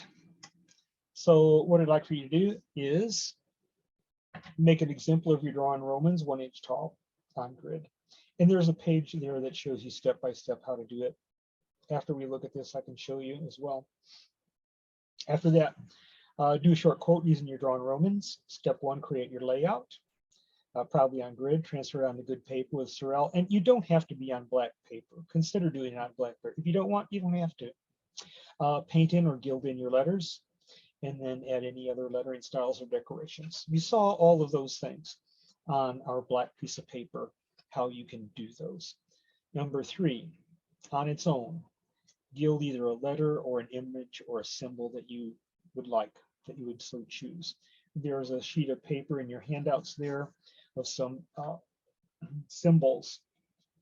The name of the book is The Book of Signs that it comes from, by Rudolf Koch. And so you can take a look at those and see if you want to use any of those. You might want to enlarge them. They're kind of small. So those are everything. Next time, bring your always stuff. Speedball. Oh no. Speedball B-nibs. Oh, just operate on me with no anesthetic. Okay, Arches watercolor hot press, 90-pound paper, about 8.5 by 11. Craft sticks, Instacall gilding base, activator. We didn't use the activator today. Spoon-shaped burnisher, 4 or 5 sheets of glassine, acetone cotton ball, 23 karat patent gold. Clean, sharp scissors. Sounds a lot like what we used this time. Also, for next time, if you can get yourself some loose leaf 24 karat gold, I think you'll be happy if you do. If all you have is the transfer, you'll be okay. But if you can get into loose leaf gold, the sooner the better, you'll be happy. Okay, then wherever you can buy, the brand name is Golden. They are really great with acrylics. The extra heavy molding paste, okay? And then have some flat toothpicks. And that is what you'll need for next time. Any questions on any of those? Okay. Can you send Yes. molding paste through the mail in winter? Well, if given it's that not an acrylic terribly cold, product? you know, acrylics aren't happy when they're in sub-zero temperatures for a prolonged number of days. So if you're in an area where some of the days it's kind of freezing, some of the days it's not freezing, usually you'll be getting your stuff within a few days. And most of the time it's going to be in places where if it's in a truck or it's in the wherever, It's it'll in a probably- container outside somewhere. if it's in a container outside somewhere, it's not going to be happy. If it's always sub-zero during the shipping. If it's, you know, like here in Chicago, these last few days, it's been 28 degrees at night and 36 degrees during the day, I'd say, okay, I would chance it. Okay. Yeah. If you can buy it at a brick and mortar store, Hobby Lobby, Michael's, whatever, you can check it out there. They may have it. Okay. Reggie, the 24 karat gold loose leaf, that can be found in either John Neal or, Yeah, John Neal carries it, and the Waring Billmeyer. Sometimes Waring Okay. Billmeyer goes by W&B Gold now. And I okay, gave you contacts for those, both telephone numbers and your internet. perfect, thanks. And how much do we need of that? About the same as what we got with the 23 karat? Some, you know, I've talked these places into selling half books of the patent gold. I don't know if they're carrying any half books of the loose leaf. So Okay. I don't know. It's very labor intense for them to do half books. It's usually not worth their while. Okay. And do you want us to get the XX gold that I saw you were Yeah, using? or- everything is double depth that I recommend. Everything is double depth. Yeah. So the optional homework is the red violin for the film, and some of you have seen it, and I think it's high. Everybody who's seen it, I think, would recommend it. Good old Aaron Copland. He's as American as Mark Twain. So Appalachian Spring, and then the book Flowers for Algernon, from which you have one of the pages of it. Good lesson that it's just a good lesson in that book. So any questions you want to ask if you're going right now, because I'll stick around and answer any questions and show you I anything. have a question. Yeah. The gilding that we did, that project, the page, are we going to be working on that next time, or do we need to finish it between? No, that's for you to say, I would like to finish that. I know everything I did. We did a workup on it. And if I need to do a few more practices to really set pen to page, then I'm going to do it. But I would love to see that you guys do it. However good or perfect or wonderful, or maybe not as perfect as it turns out, I would love for you guys to persevere with that. Okay. Okay. Reggie, Hello. thank you for assigning that and working through it, because it kind of feels like one of the, first times that I've actually really completed a piece. And I like how you were, showed us along the way how to really accomplish it. Same And here. who is telling me that? Aaron. Aaron, I will send you the $10 after this. Okay. I know I promised, but I only got 10. So Aaron, thank you so much. I do try to break things down into small bite-sized bits, doable bits. I got to tell you guys, I don't know if I tell you this before. I think I did, but for 13 years in the inner city of Chicago, what was designated back in those days as the toughest neighborhood in the United States, I taught special ed. And so it taught me to break things down into small, doable steps and color code everything. So thank you guys for appreciating that. I try to make it happen, and sometimes I get in my own way. And today we had some of the technical problems that were probably my fault. So I apologize. But you guys hung in there. You're troopers. Thanks. What questions do you have that I may have? Oh, you know what? In terms of doing the, like, I have to go back to the overhead, but this is on the page that demonstrates how to do these letters step by step for as finished products for an alphabet. Let me just go here. It'll be quick, probably 60 seconds. So basically right here, what I had was I did the letters in pencil, as you did the letters in pencil, 1 inch tall. And then in order to see it, I'll go over it with a dark pencil or a ballpoint. First step.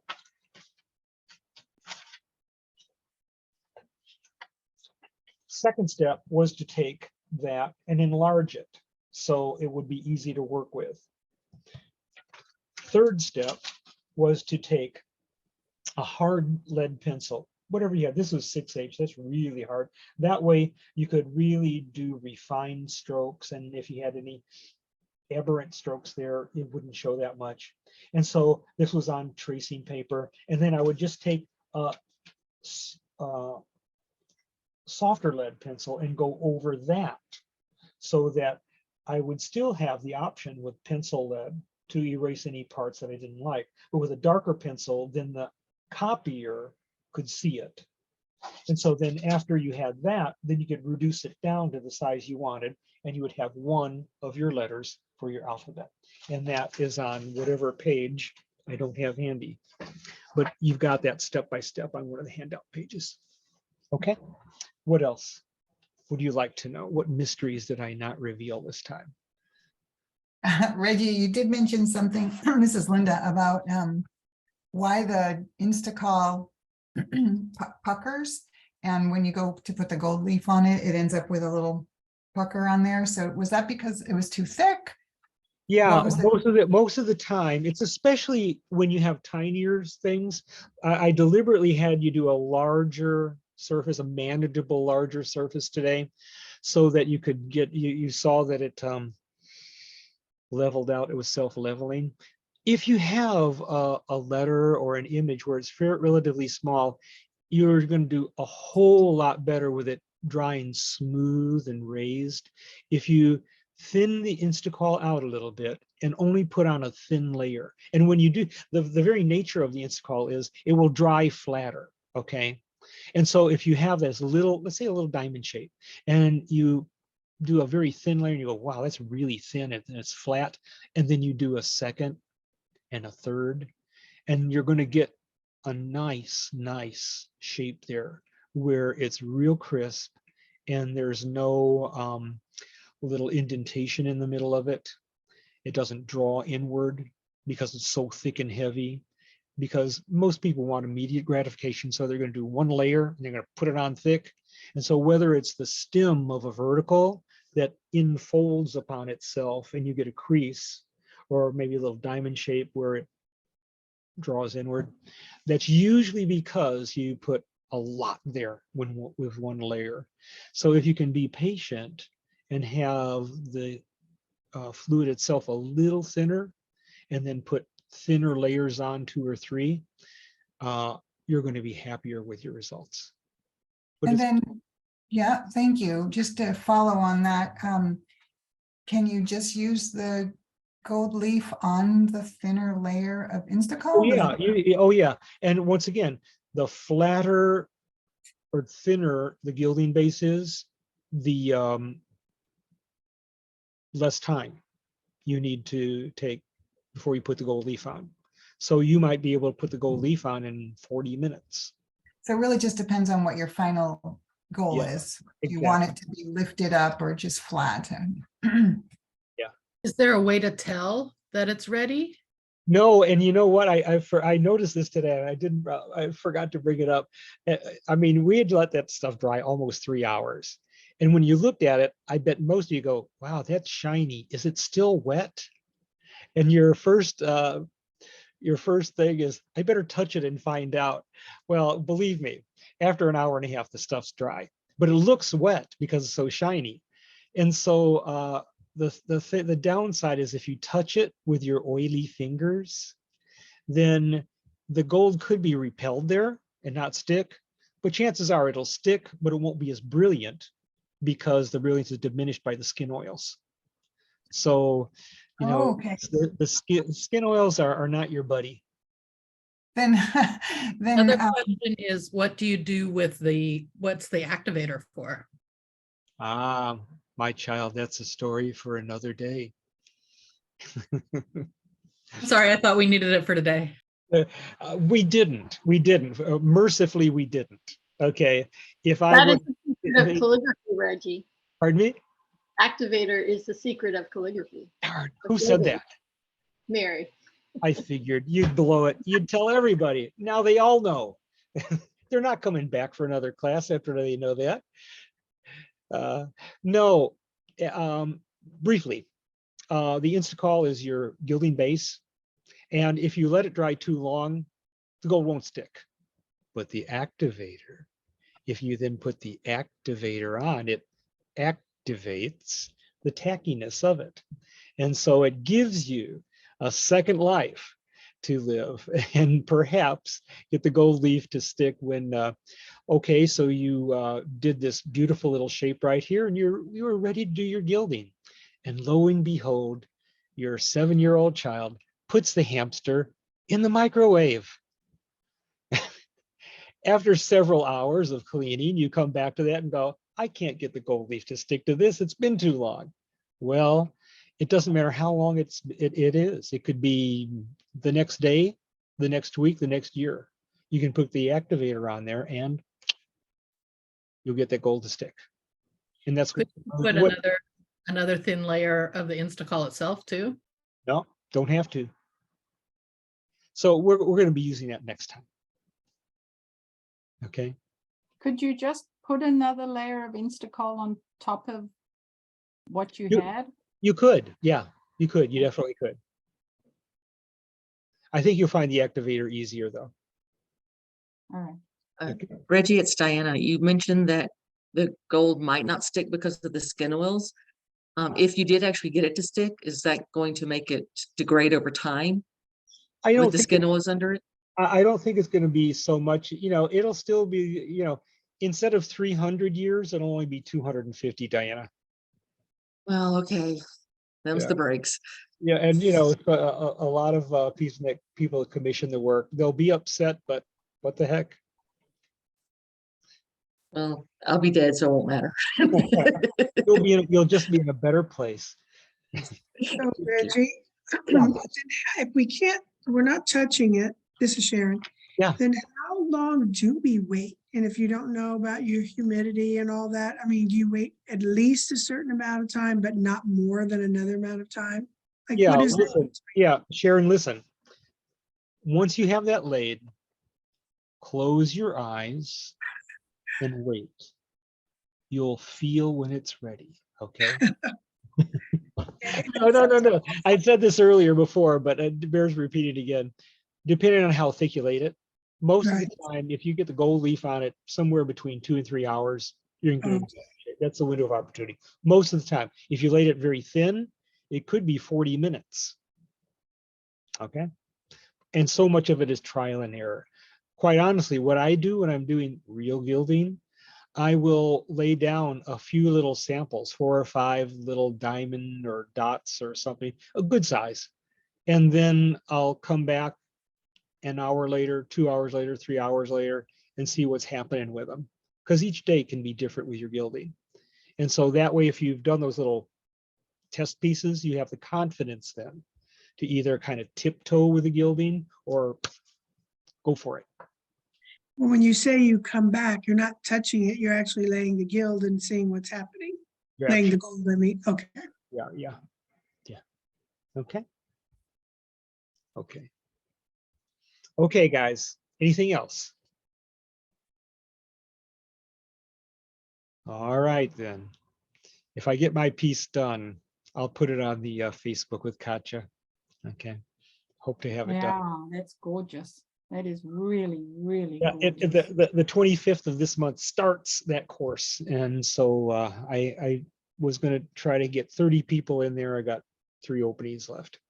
So if you know anybody who would like to be, There's only so much I can do. no, the people in this course, don't even do it. Don't do it. You're going to be messing around with Romans and gilding and stuff. But if you have anybody you particularly dislike and want them to suffer, recommend the course to them. No, it's St. John's Bible. This is You gotta offer it spiritual again next year when this imagination class comes is alive. over. I hope so. I hope so. Maybe I could offer it a second time this year. I'll see what happens this year. Okay, guys, thanks for hanging in there. I appreciate all your hard work and your good spirit. Sorry for the bamboozlement of the Zoom IDs at the beginning of the day, but you guys persevered. Thank you. Thank you. Thanks, Reggie. I'll Have get a good this out to month, you as soon as I everybody. can. You. Thank you. Thanks. Bye, everybody. Bye. Okay,